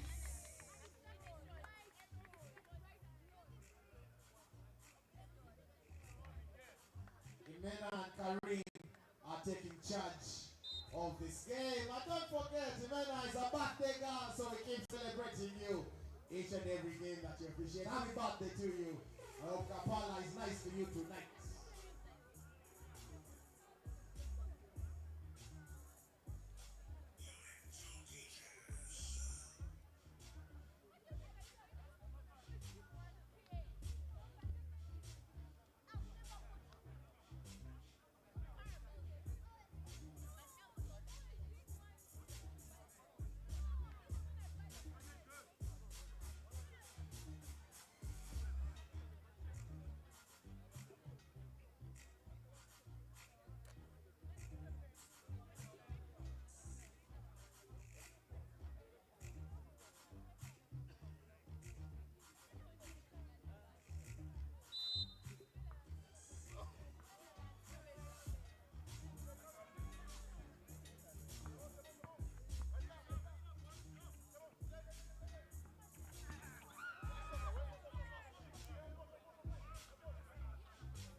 And again, here we go again. Amadu almost kicks it out to Nazif, but not good enough. Ladies and gentlemen, good evening once again. It's here again, Benin versus Uganda. And the team on court, shot 11, we have Amadu, 13, we have Matthias, and 11, we have Miyaki. That is for the Benin team. And for the Ugandan team, we have Bale Fayed, putting on number 8. At number 6, we have O'Bleng Peter and Makombi, putting on shot 16. Remember, yesterday Benin played against Uganda, and Benin won this particular game. So it's the second day. Let's see who is who in this particular stop on game day 2. Bale Fayed hesitates. Extra pass there to Makumbi. And he fails to score. Bale Fayed again for the reverse layup. Fails to score. Ball back to Miyaki.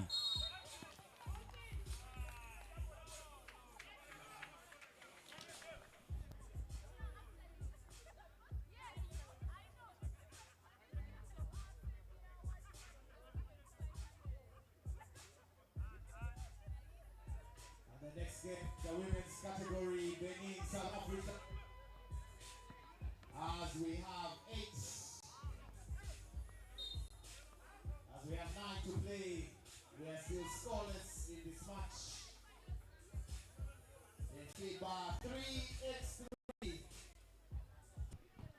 And their ball back to Nazif. One-on-one situation. Back to Miyaki. Miyaki again. One-on-one situation. And now that's a 12-second violation. Score still at 0-0. 8 minutes and 55 seconds left to play. On commentary, it's me again, Ibrahim Said. taking you through the ones and twos. Peter Obleng, shot fakes, drives it in, all the way through off the glass, fails to score. Rebound there by Nazif. And it's a technical timeout.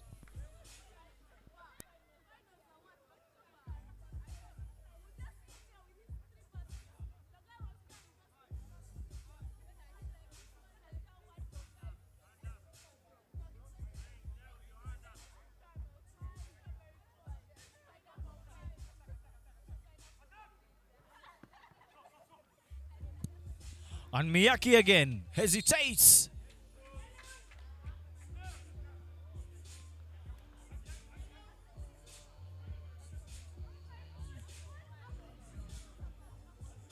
No team has scored yet. Ball is back to Bale.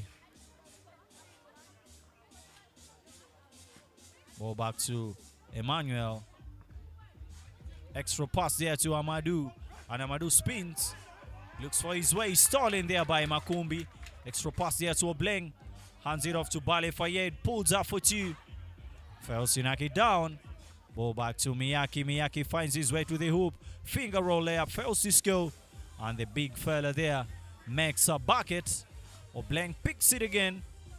Pass there to Bale Fayed. And he lays it in. Amadou there. Corner shot. Not good enough. Ball back to Bale Fayed. Attacks the rim. Fails to score.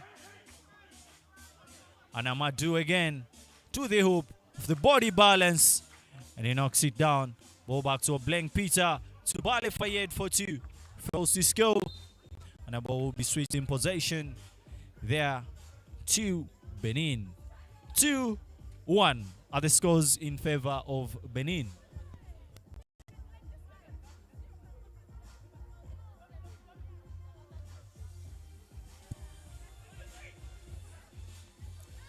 Nazif again. Answers him again.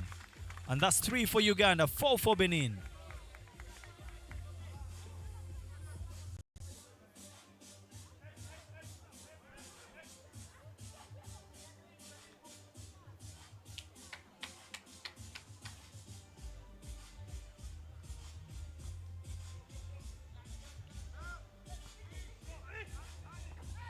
And oh my goodness, very good one-on-one situation from Miyaki. Those are the moments he wants. Bale Fayed tries it too.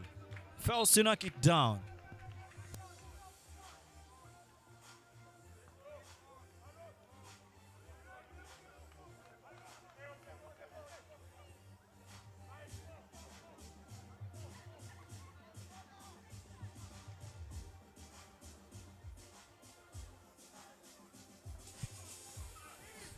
And Bale Fayed all the way up. Fails to score. Nazif again. Gets it there to the big fella. And Nazif again. Extra pass. There to Amadou. Amadou tries to get it to the big fella who doesn't get it going. And it's a timeout call there for Benin.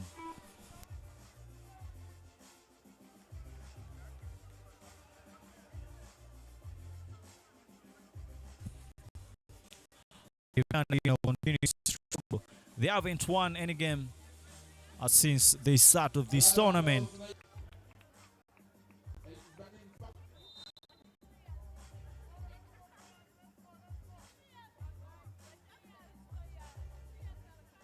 Benin 5, Uganda 3.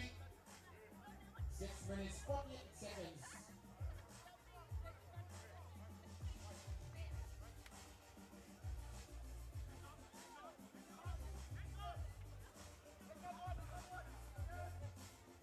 Bale Fayed. Step back two. Fails to score. Ball back to Nazif. Nazif again. Pull up jump shot. Not good enough. Bale Fayed. Finds his way into the rock. And now that's an offensive foul.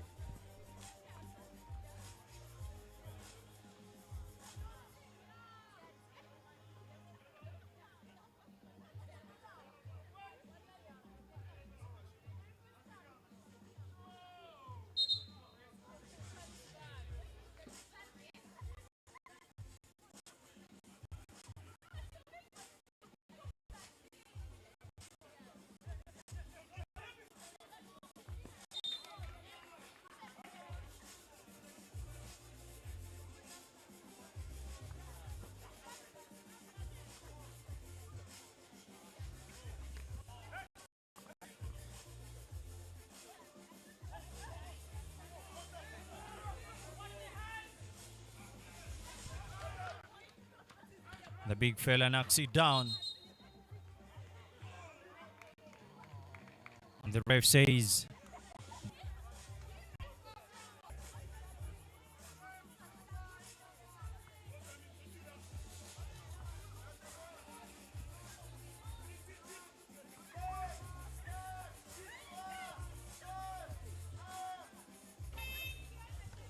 and Nazif again beats his man.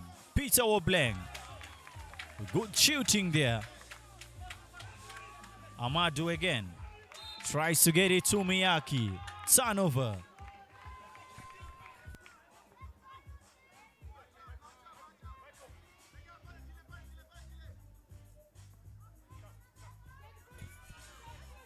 Peter Obleng again.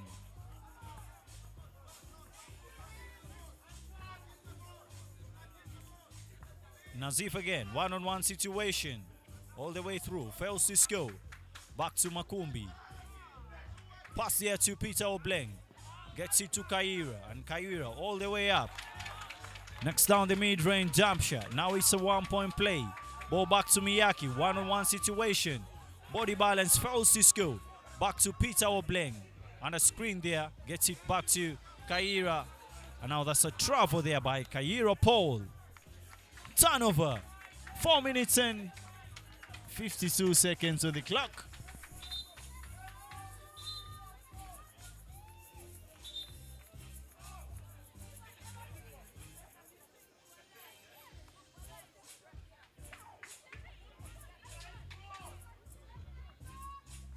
Fifty-two seconds to play. It is Benin 8, Uganda 7. And now that's a trouble there by Amadou.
Now it's a timeout for Benin. Score is tied at 8 up. 3 minutes and 40 seconds left to play. It's 40 seconds to the end of the game. It's all square at 8 points apiece between Benin and Uganda.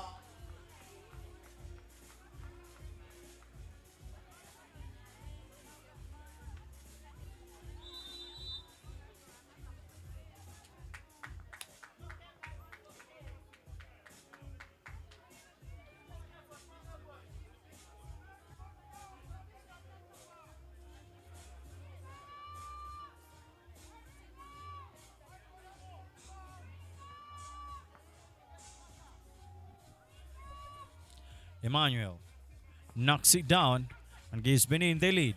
Back to Peter Obleng. One-on-one situation. Turn around, jump shot of the glass, knocks it down.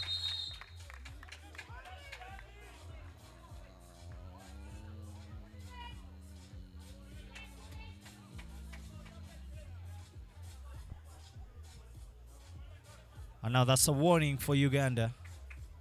You cannot score and defend at the same time before the team getting the ball out of the D. Nazif, turn around jump shot, knocks it down. Too talented, back to Obleng. Shoots it. And Bale Fayed saves it again. Extra pass to Fayed. For the jump shot, good enough. Extra pass. And now that's a travel.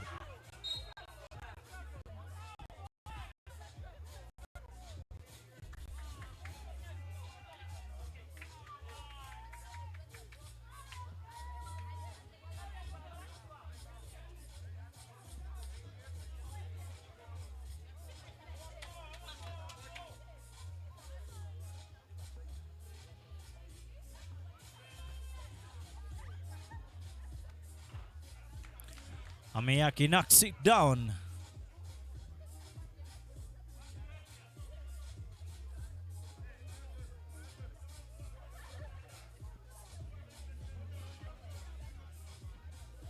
With 3 minutes, 10 seconds to play.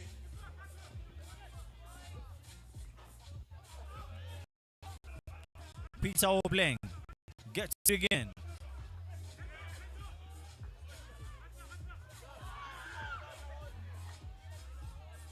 Nazif again. Step back two. Fails to score.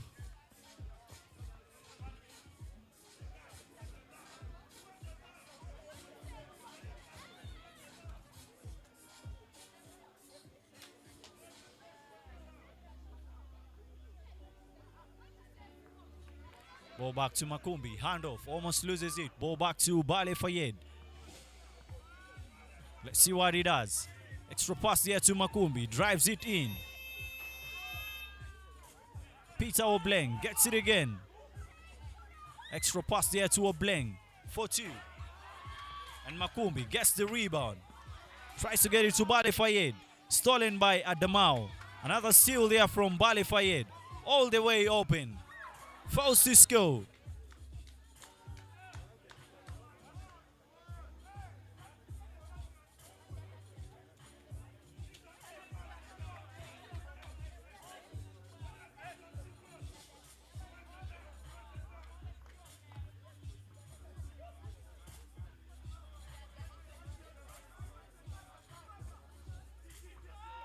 And Nazif again, one-on-one situation, beats his man. Oh my goodness. Jump stops and fakes. Ball back to Bale Fayed. Pulls up for two. Fails to knock it down.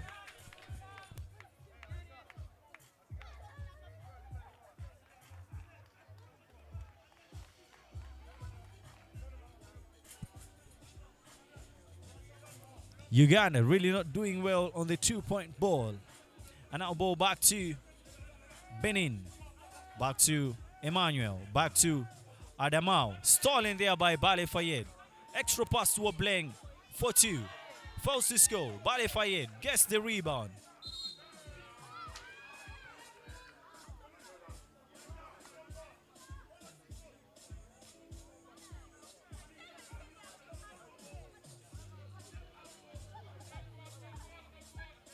Minutes 41 seconds. It's a 2-point lead for Benin.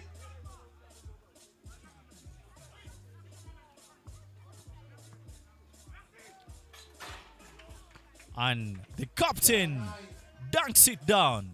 Peter Obleng for two. Knocks it down. 11 for Uganda. He steals it again. And the ref says that's a holding foul. First Benin team foul. 1-point game it is.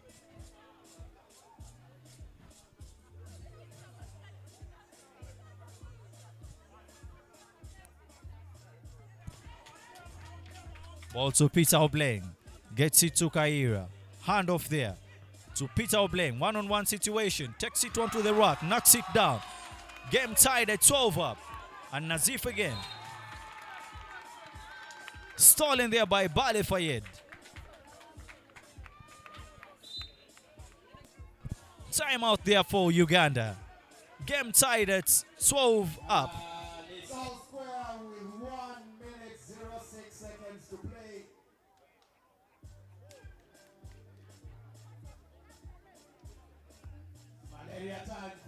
Ugandan fans, I'm sure you know Prince.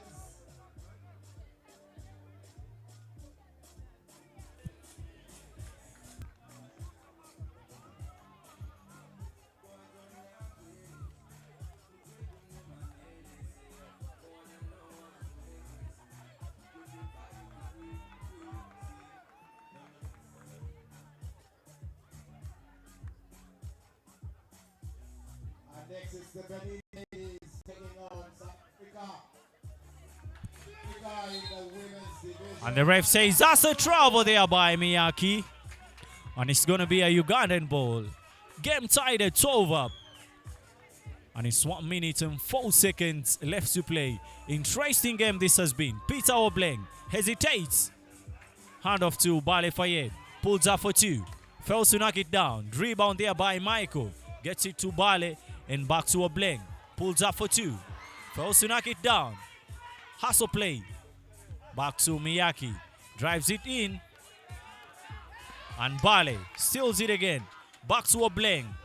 Pulls up for 2. Fails to knock it down. Seconds left to play on the clock. And the big fella there. One-on-one situation versus Obleng. Knocks it down. Back to Makumbi. Pulls up for 2. Knocks it down. And gives Uganda the lead. 1 point game it is. It's getting crazy in here. Let's see how it happens. And oh my goodness. The big fella knocks it down. Game tied at 41. Peter Obleng again. Rises up for 2. Fails to score. And now the big fella almost loses it. Takes it back to Miyaki. Pulls up for 2. And Amadou. And it's over. We have overtime once more. And the game is tied at 14. Overtime here. Benin and Uganda all tied at 14. Tough game this has been. And it's going to be going to overtime.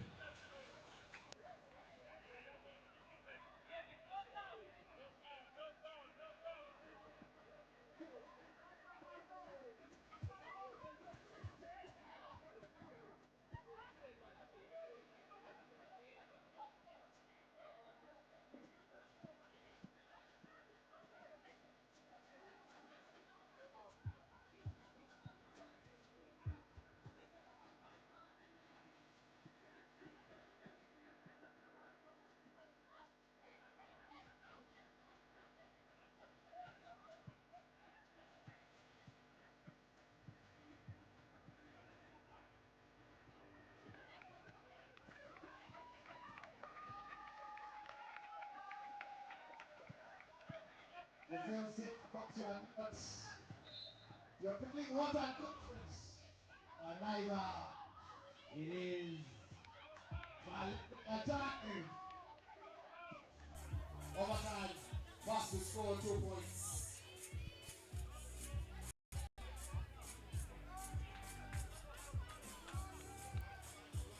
And now it's a ball check. And it will be Miyaki on the check ball. Off the glass. Fails to knock it down. Kaira again. To Obleng. Wide open 2. Fails to score. Turn around jump shot. Turn around jump shot. Fails to score. Back to Peter Obleng. Takes it to Bale Fayed. Pulls up for 2. And fails to knock it down. Uganda unlucky on this one. Beautiful game it is. Beautiful moments. Pressure after pressure. Peter Obleng again. Gets it again. Pulls up for 2. Fails to score it. And ball back to Miyaki. Knocks it down. Not good enough. Back to Peter Obleng. Now back to Bale Fayed. For 2. Knocks it down. Oh my goodness. Uganda with the first win in this tournament. Bale Fayed knocks down a 3 when it matters most. I mean, he hasn't shot any 2-pointer in this particular game, but he showed up when his team needed him most. And it's 16 for Uganda, 15 for Benin. Well-deserved win there for Uganda. Tough luck, tough day in office there for Benin. And we shall be having Benin taking on South Africa for the ladies category. Keep it locked. Once again, it's Ibrahim Sayed, the Ding Dong Master. Iranin Havdiat putting on the number 12 jersey. Look out for her. She's a good ball shooter. Eluna Valley putting on number 0. Data Veronica Ashki. And Petiku and the Candice bring it up and completing the 4. That is the team for Benin.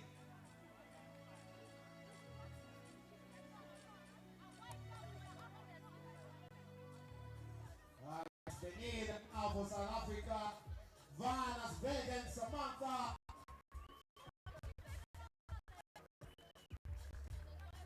Ramoresi Penela bringing up at number 4. Paul as Erin Sally bringing up at 13. And Gona Rachel, look for her, she's pretty happy with a basketball. Emina Monica in charge of this game. Emina, of course, birthday girl, she's in celebration.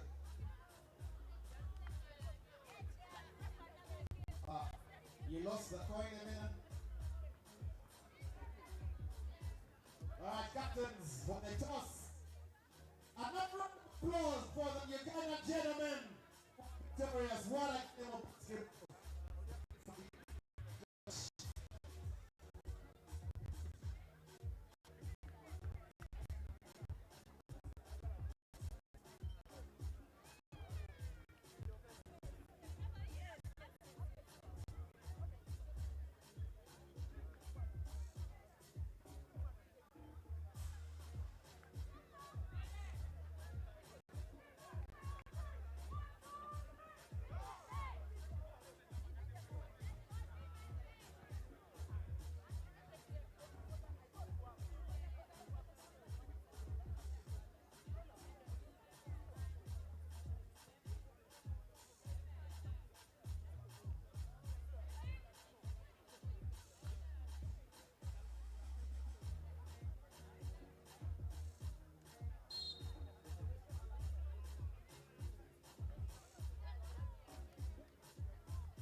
And just again, ball back here. South Africa versus Benin.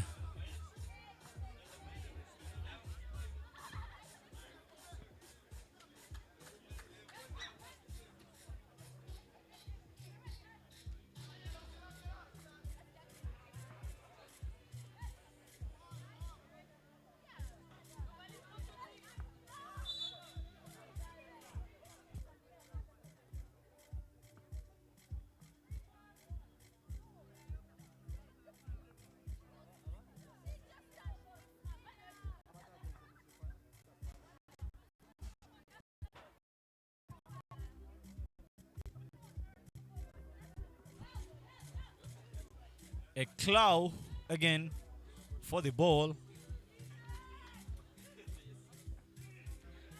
And a claw.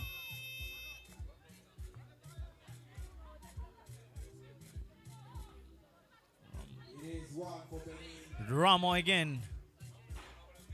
Tries it to, not good enough. Back to Petiku.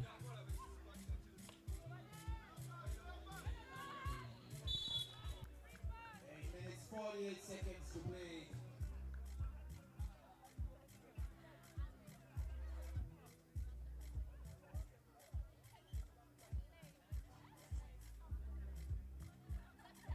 After the last game, we will have awards and we will be celebrating the winners from the different stops. That's the different days. So yesterday and today, we will be awarding and recognizing excellence, medals and trophies.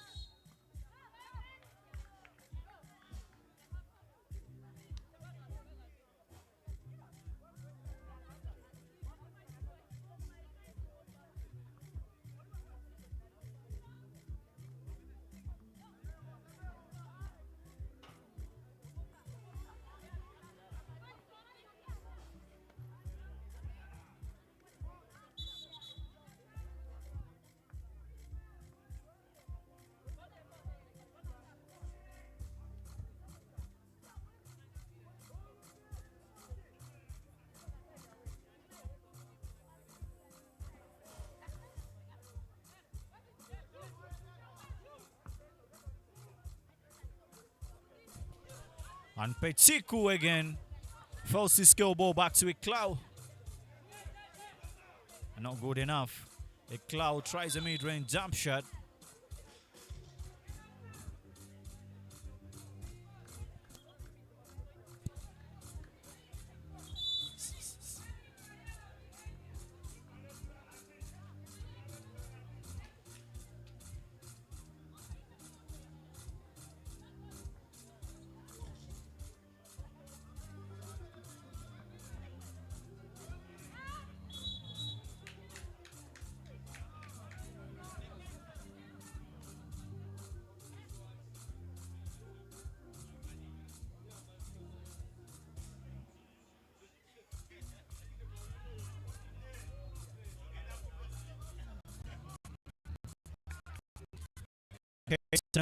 Down.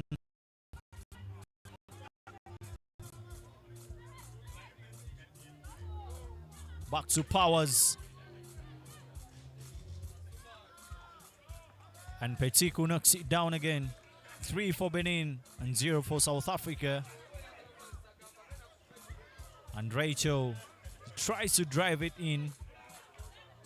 And Eclau gets it to Petiku. Petiku finishes it strong.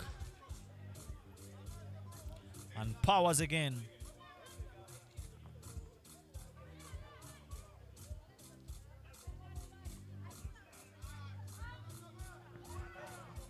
Blocked there by Petiku. Back to Eclau. Extra pass there to Keita. Fails to score.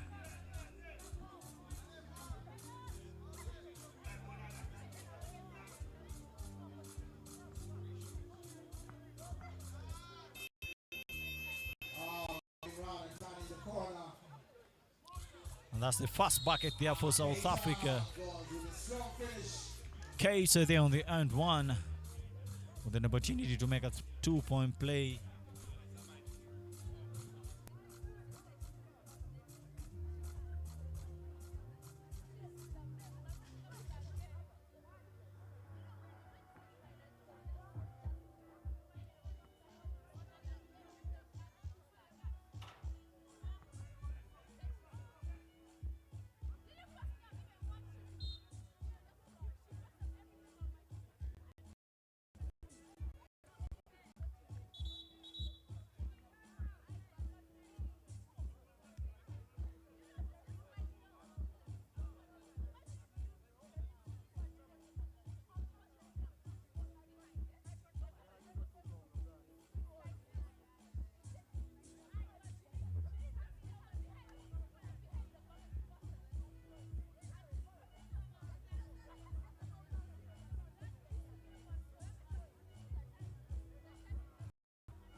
For Benin, 1 for South Africa with 6.07 seconds to the end of the game, and then we wait for the next game of the evening, which is a men's game between Burkina Faso and Algeria.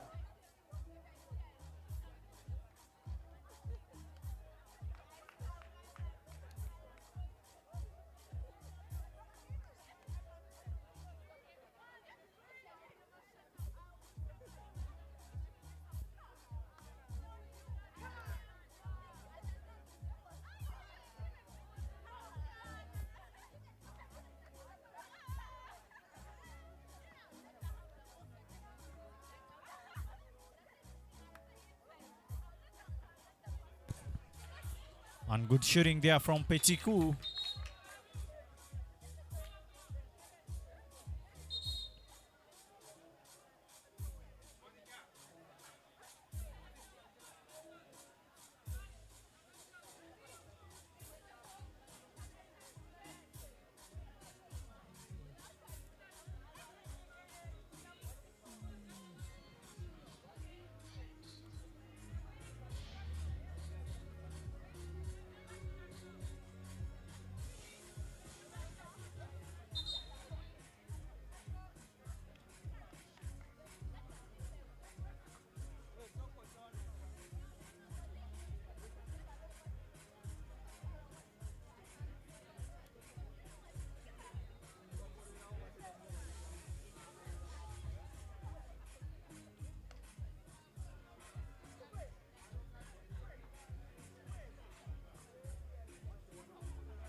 The score is 9 for Benin, 1 for South Africa. 4 minutes and 49 seconds left to play. There we go again. Van floats it up, not good enough. And ball back to Orua. Gets it to Keita. And Keita all the way up. And that makes it 10 for Benin. And 1 for South Africa. And Ramo there all the way to the bucket. Spins, but fails to score that bucket. And Orua there travels with the ball.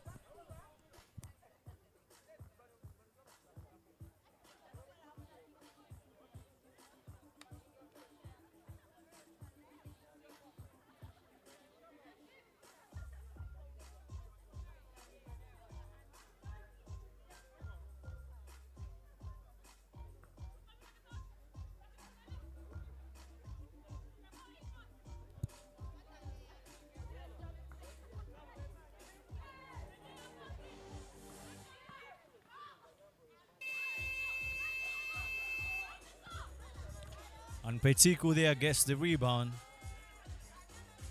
Passes it to Orua, tries it too. Turns out to be an air ball.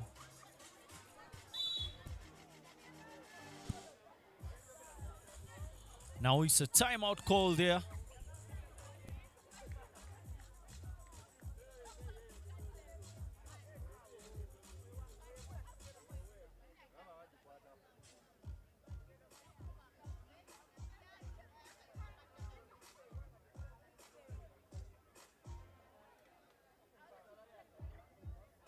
Minutes, 58 seconds to the end of the game. It's 10-1 in favor of Benin. They had a fine outing today.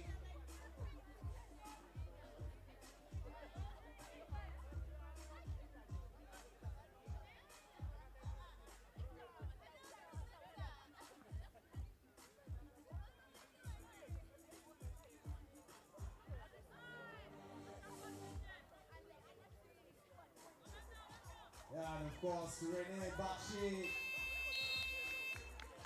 Well done to making it to 50. Yeah, he's 50 years old.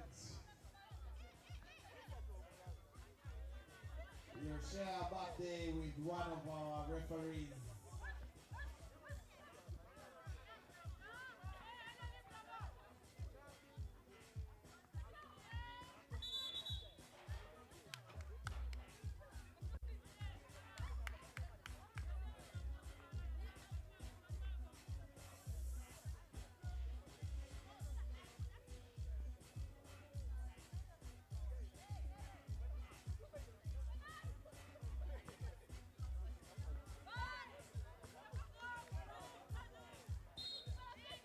People can't believe she missed that. She got to the rock very well. And to apply the finishing touch. It won't hurt so much that there are 9 points to the good. With 3 minutes, 22 seconds to play. And a ball back to Vance. Gets it to Powers. Powers again. Extra pass there to Rachel. Tries a reverse layup. Not good enough. Ball back to Keita. Gets it to Orua. Off the glass, fails to score. And again, Powers gets the rebound. Ball back to Rachel. Pulls it up for two, not good enough. Ball back to Petiku. Petiku again. Hand off to Orua. One-on-one situation there with Keita. Fails to score.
And the rower there tries to get a bounce pass to a Clow.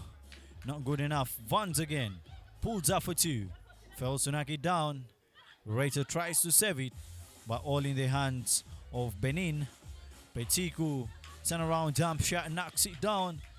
That's 11 for Benin and 1 for South Africa. Low scoring game this has been for South Africa. And Petiku gets the rebound to Arua, tries it to, fails to score.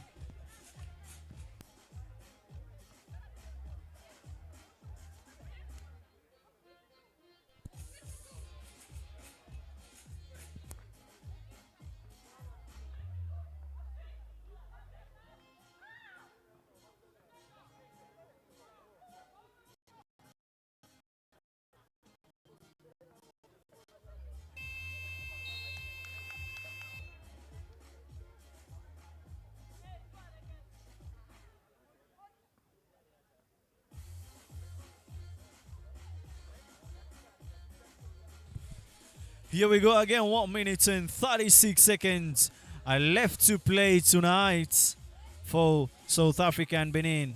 A Clow, wide open layup, oh my goodness. It's unbelievable that she missed it. And ball now there to Petiku. A Clow pulls up for the mid-range, fails to get it going. Rivers finished there by Keita. And now that's 12 for Benin, 1 for South Africa.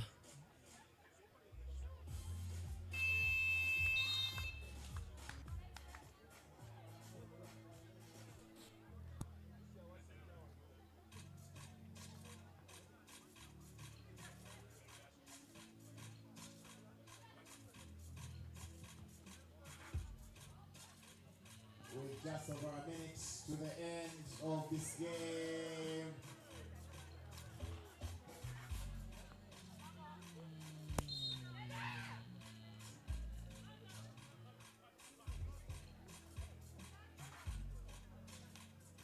Benin 12, South Africa 1, 52.8 seconds to play.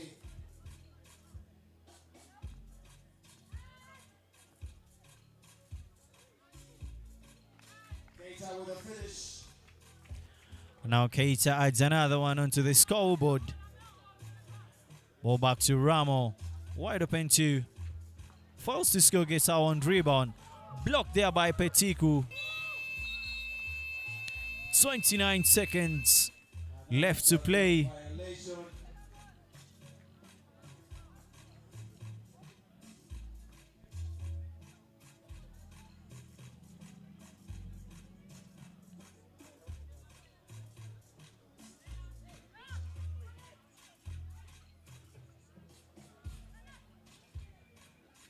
Rebounding prowess from Petiku and Keita causing all sorts of problems for South Africa. Powers gets through but can't handle the basketball.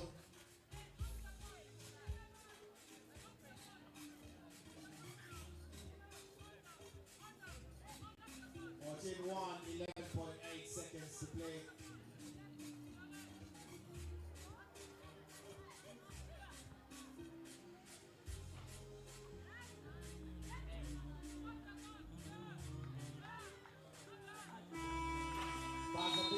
Won't get to go. And that brings us to the end of the game. 14 for Benin.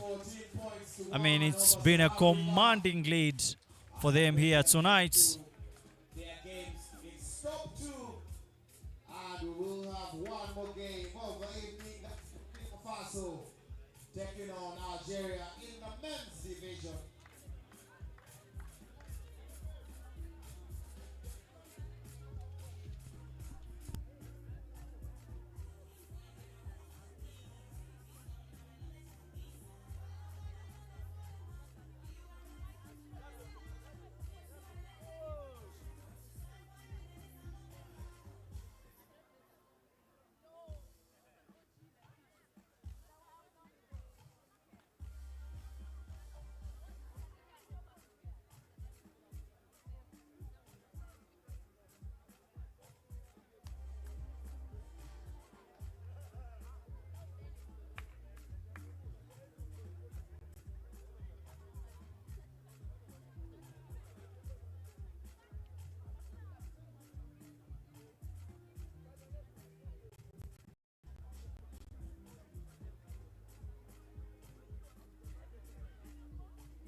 And we'll have the introductions for Team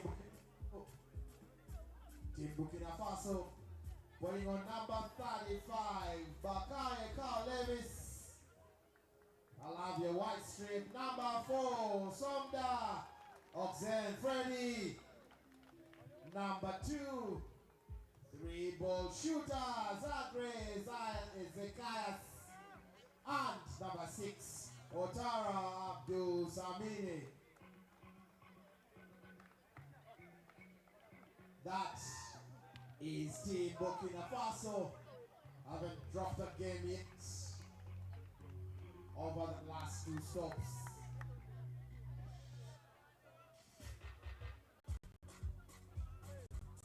Now for Team Object, putting on number 2, Neil Guy Mohand. Putting on number 0, Yakiawu Zayed. Number 1, Mesa Woods, Farage. Number 91, Bumba. That's the 4 for Algeria competing in this game.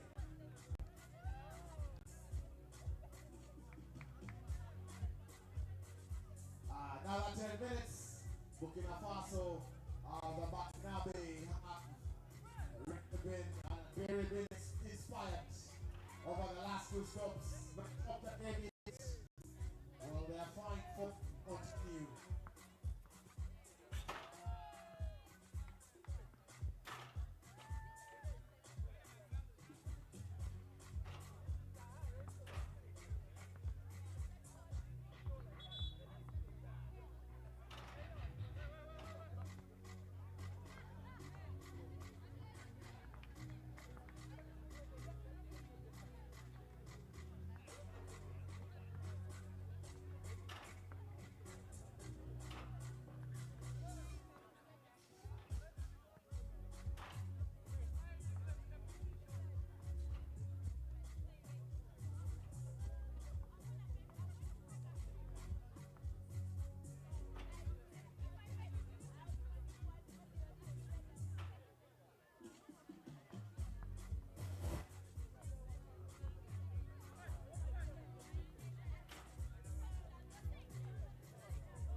And of course, thanks to my producer, for making it live here. Last game here tonight, Algeria versus Burkina, also known as Burkina Faso. Tip of time here.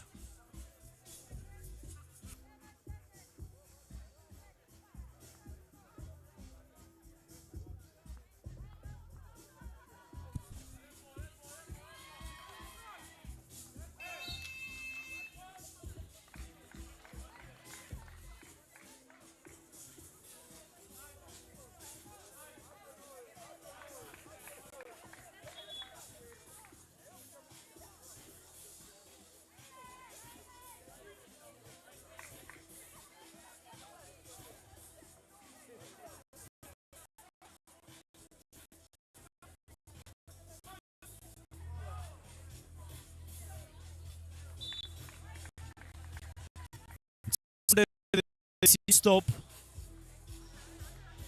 And a substitute there. We see Abdul Samir out. Some pull up to Francisco, ball back to Zagre again. Zagre in a situation, beats his man, misses the layup. Extra pass, very good ball movement. Yahya again takes it all the way through, floats it up off the glass, and knocks it down. Interesting game here it is. Somde again. And Bassier down there, wide open too.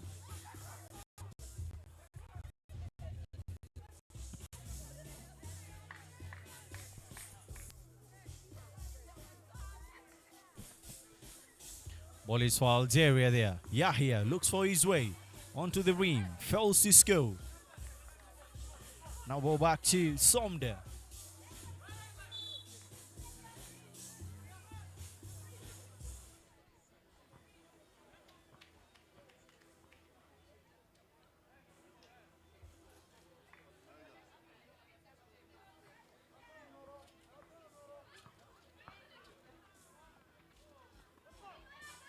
And the big fella using his height to his advantage. Farage finishes that one strong. 3-0. Algeria taking the lead. 1 minute and a half played. Step back two. They are from Abdul Samir. Ball back to Farage. Back to Yahya. Wide open. Knocks it down, and it's 5 for Algeria. Impressive start for them. And that's a pushing foul from Yahya Zaid.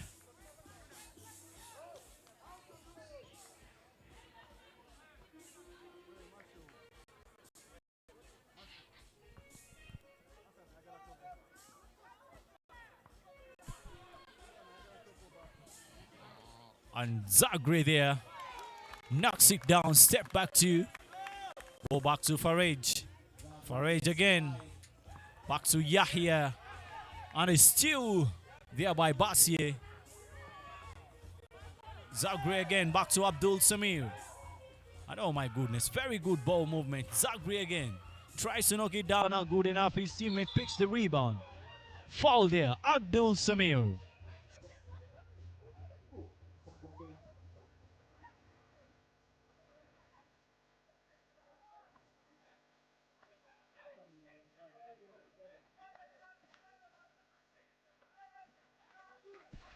And Abdul Samir makes it 3 for Burkina Faso, 5 for Algeria. And again there, ball back to Yahya. Takes it up. Foul there.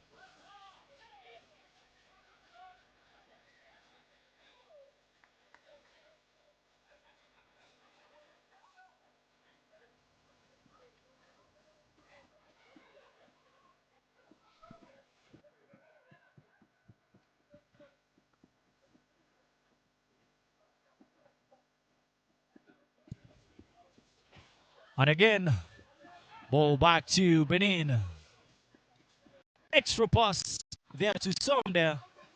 Knocks it down. Yahya hesitates. Pulls up for two. Fails to go. Ball back to Zagre. Step back two. Oh my goodness. Rebound there by Farage. Farage again. Takes it to Yahya.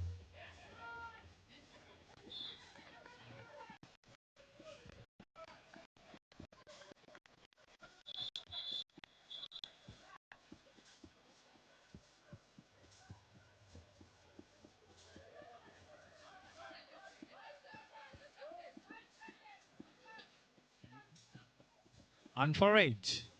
Hard off there to Yahya. Pulls up for two. And the ref says that's a foul. There will be 2 shots.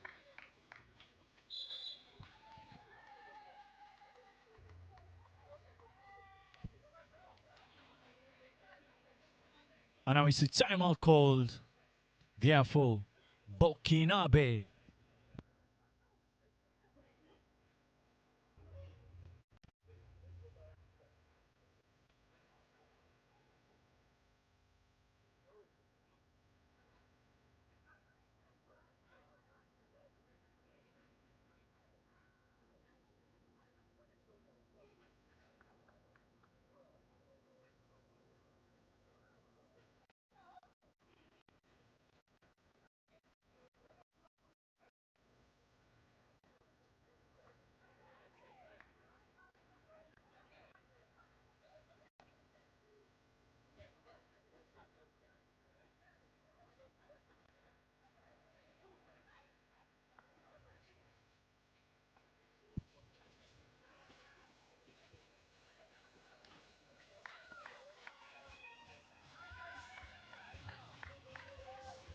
And Yahya Kul Zaid goes 2 for 2.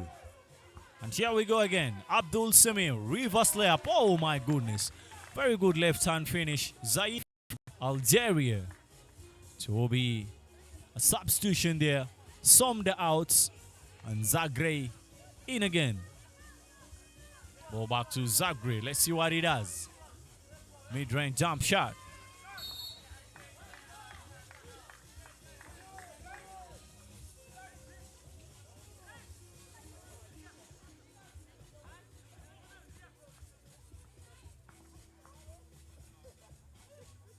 Kicks it out there to Buhama. Let's go, ball back to Zagre. Zagre takes it to Somda. Extra pass to Bassier.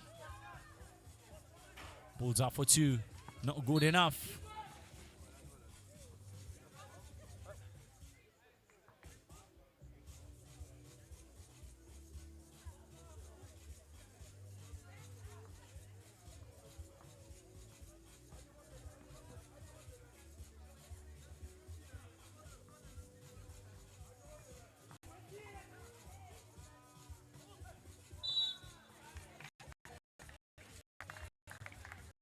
Now that's a foul and Somda.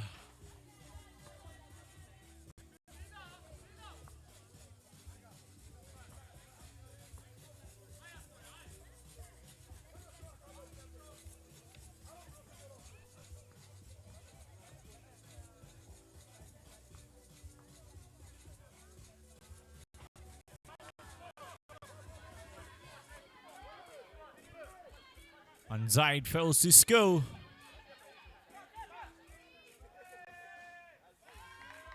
And now that's a steal by Yahya. One-on-one situation. Kicks it out to Zayed for 2. Completes the play. 9 for Algeria, 4 for Burkina. And oh my goodness. Big time move again from Zagre. Ball back to Yahya. Spins it onto the hoop and creates a foul for himself. Beginning on line for a shooting 1.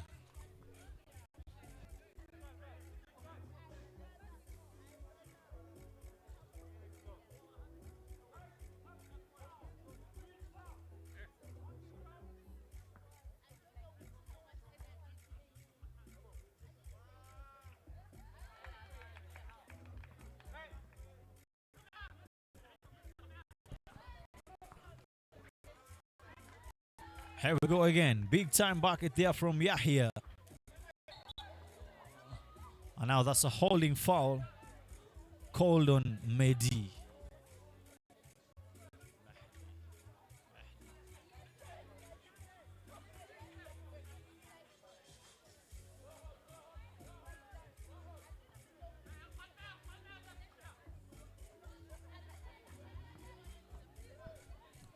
Zagre again, turn around jump shot, fails to knock it down.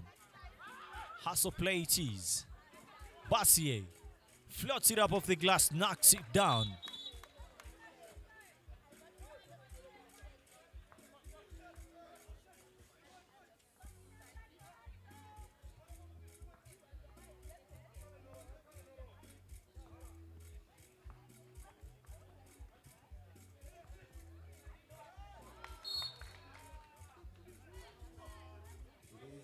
For Algeria, 6 for Burkina Faso, 4 minutes 52 seconds to the end of the game. And after this game, we'll have some awards for the winners of Stop 1 that were played yesterday and winners of Stop 2 as well. So we will be rewarding excellence. Zagre again. Rasodazo.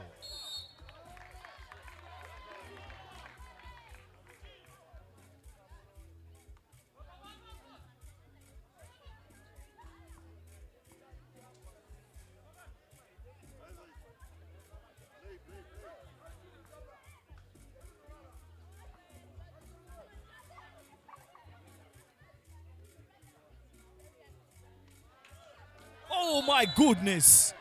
Good pick and roll. And Faraj almost throws it down. But he was fouled.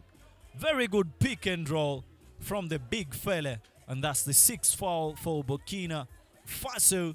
After that, it will be, that's the 7th team foul for Burkina Faso. And it's going to be shooting two for Algeria.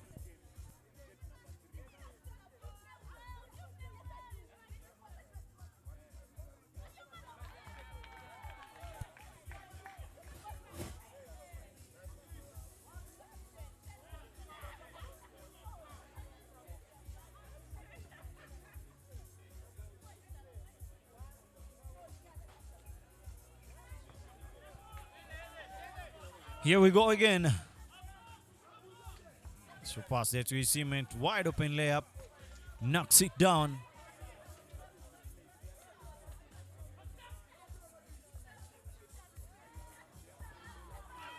Very good put back there from Faraji.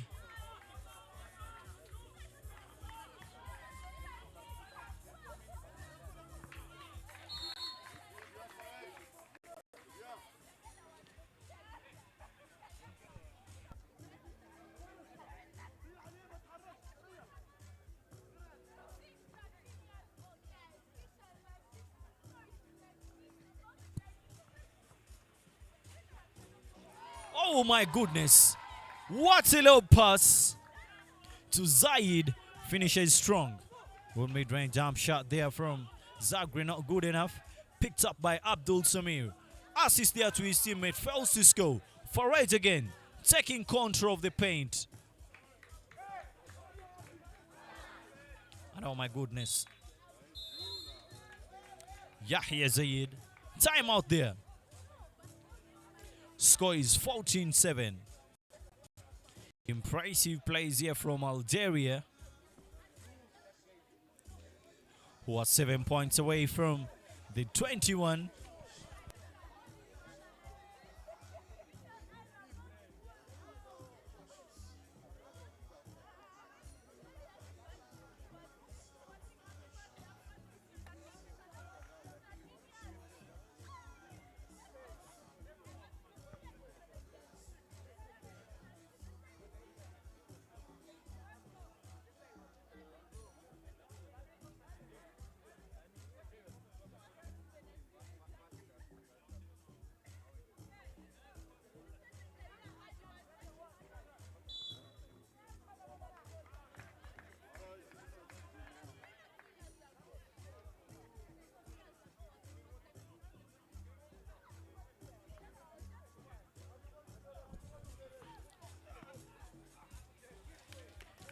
And he beats his man to the bucket. Ball back to Yahya. Yahya again. Extra pass to Zayed. Mid-range jump shot. Foul there.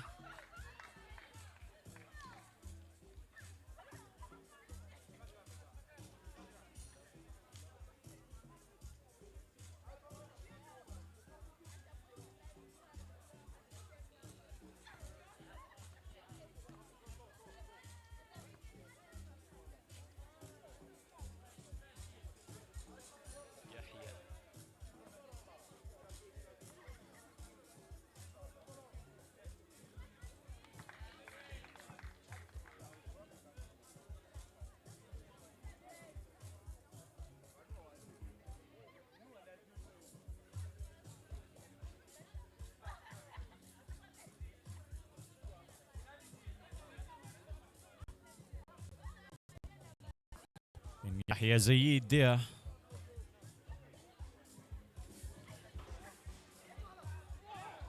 Faraji there blocks. Now ball is back to Bassier. Bassier again. Extra pass there to Zagre. Zagre all the way to the hoop. Off the glass, knocks it down.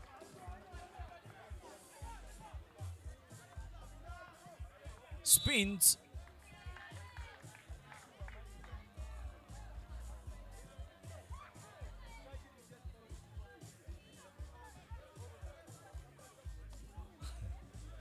And it will be shooting too for Yahya.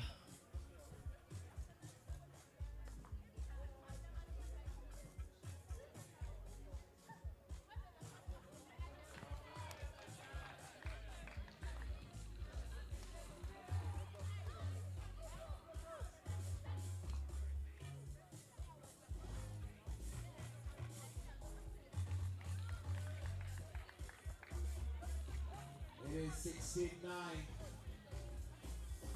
in favor of Algeria. So after this game, we'll award the winners of yesterday's stop, that is stop 1, and we'll also announce the winners of stop 2, which is today. And Yahya turns it over. Abdul Samiri. Step back 2. Fails to score. The ref sees footwork there by Yahya Zaid. And now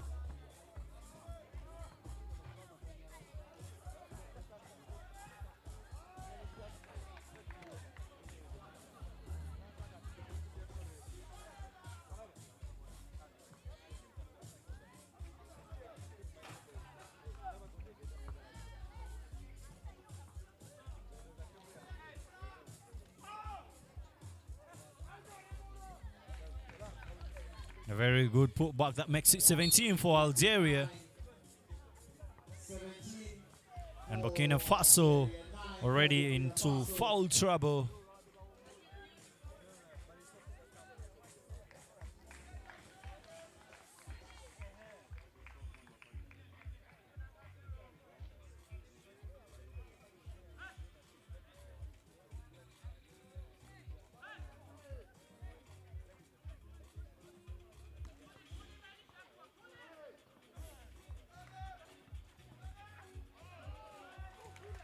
Very big time bucket there from Abdul Samir.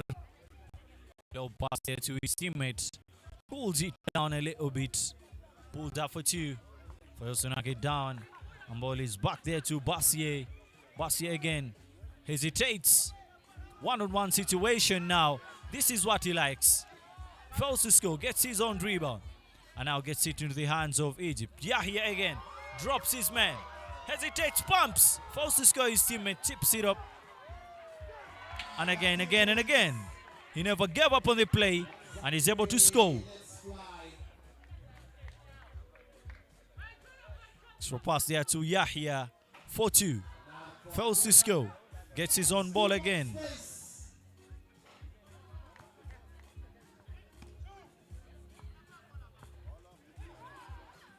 And oh my goodness. Very good spin move. 19-10. And he almost dunked it down. And Yahya Teni, one more point there to end it down. Ball back to Abdul Samir. Turnover there.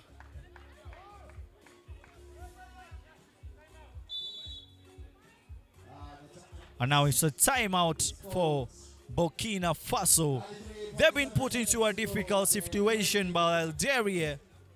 High level of maturity displayed by Algeria tonight.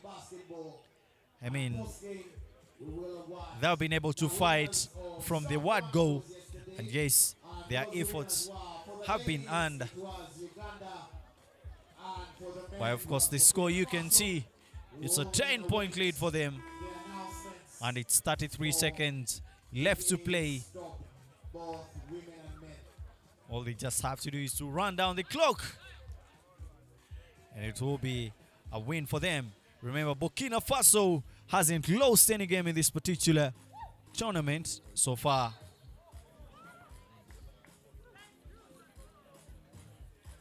And now it will be shooting 2 for Yahya Zayed. And his team only needs 1, to end the game. And now it will be shooting 2 and possession for Algeria. This could be the last nail into the Burkina Faso's coffin. And just like that, Algeria wins this one tonight, 21-10. Burkina Faso with the first loss in this tournament.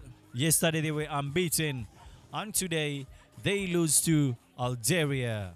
And up next we're going to be awarding, the winners for yesterday's stop, and of course also today.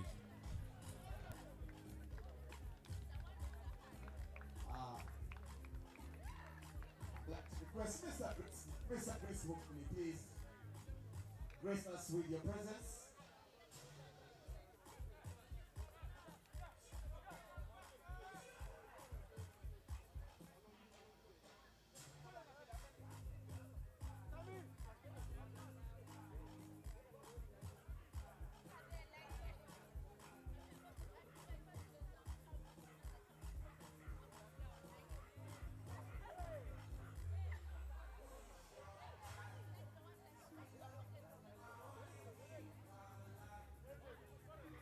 Alright, I'd like to first invite the winners of Stop 1. That was the women yesterday, and that is Uganda. Uganda ladies, please come receive your flowers. Come receive your flowers. Stop 1 yesterday, and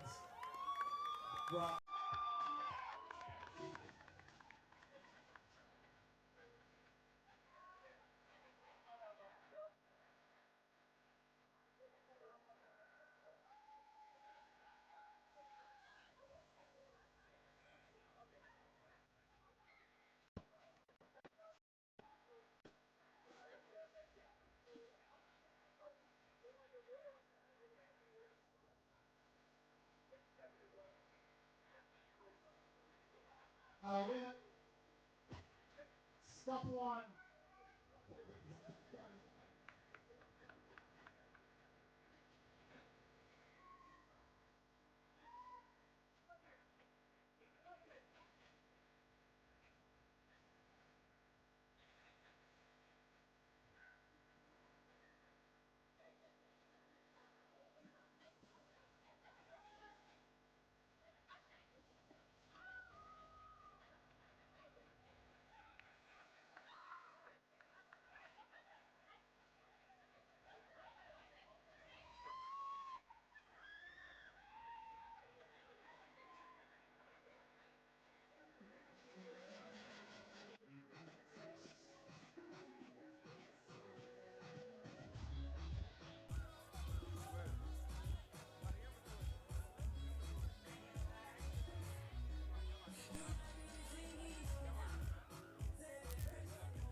To receive your trophy as well.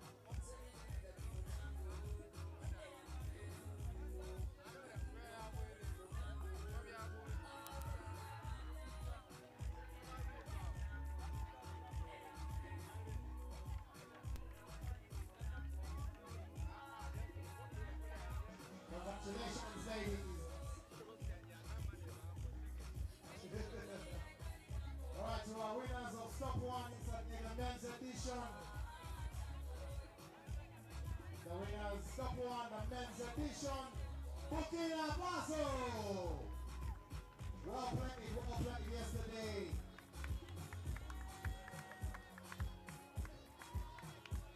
Congratulations, Burkina Faso.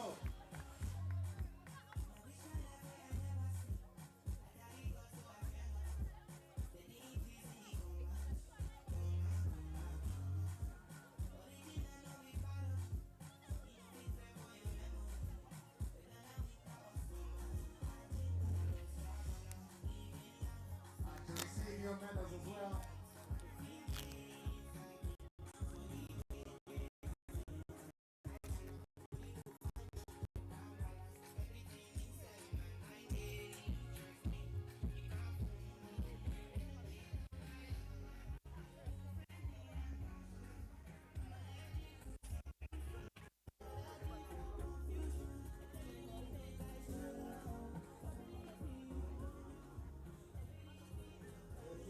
Trophy as well.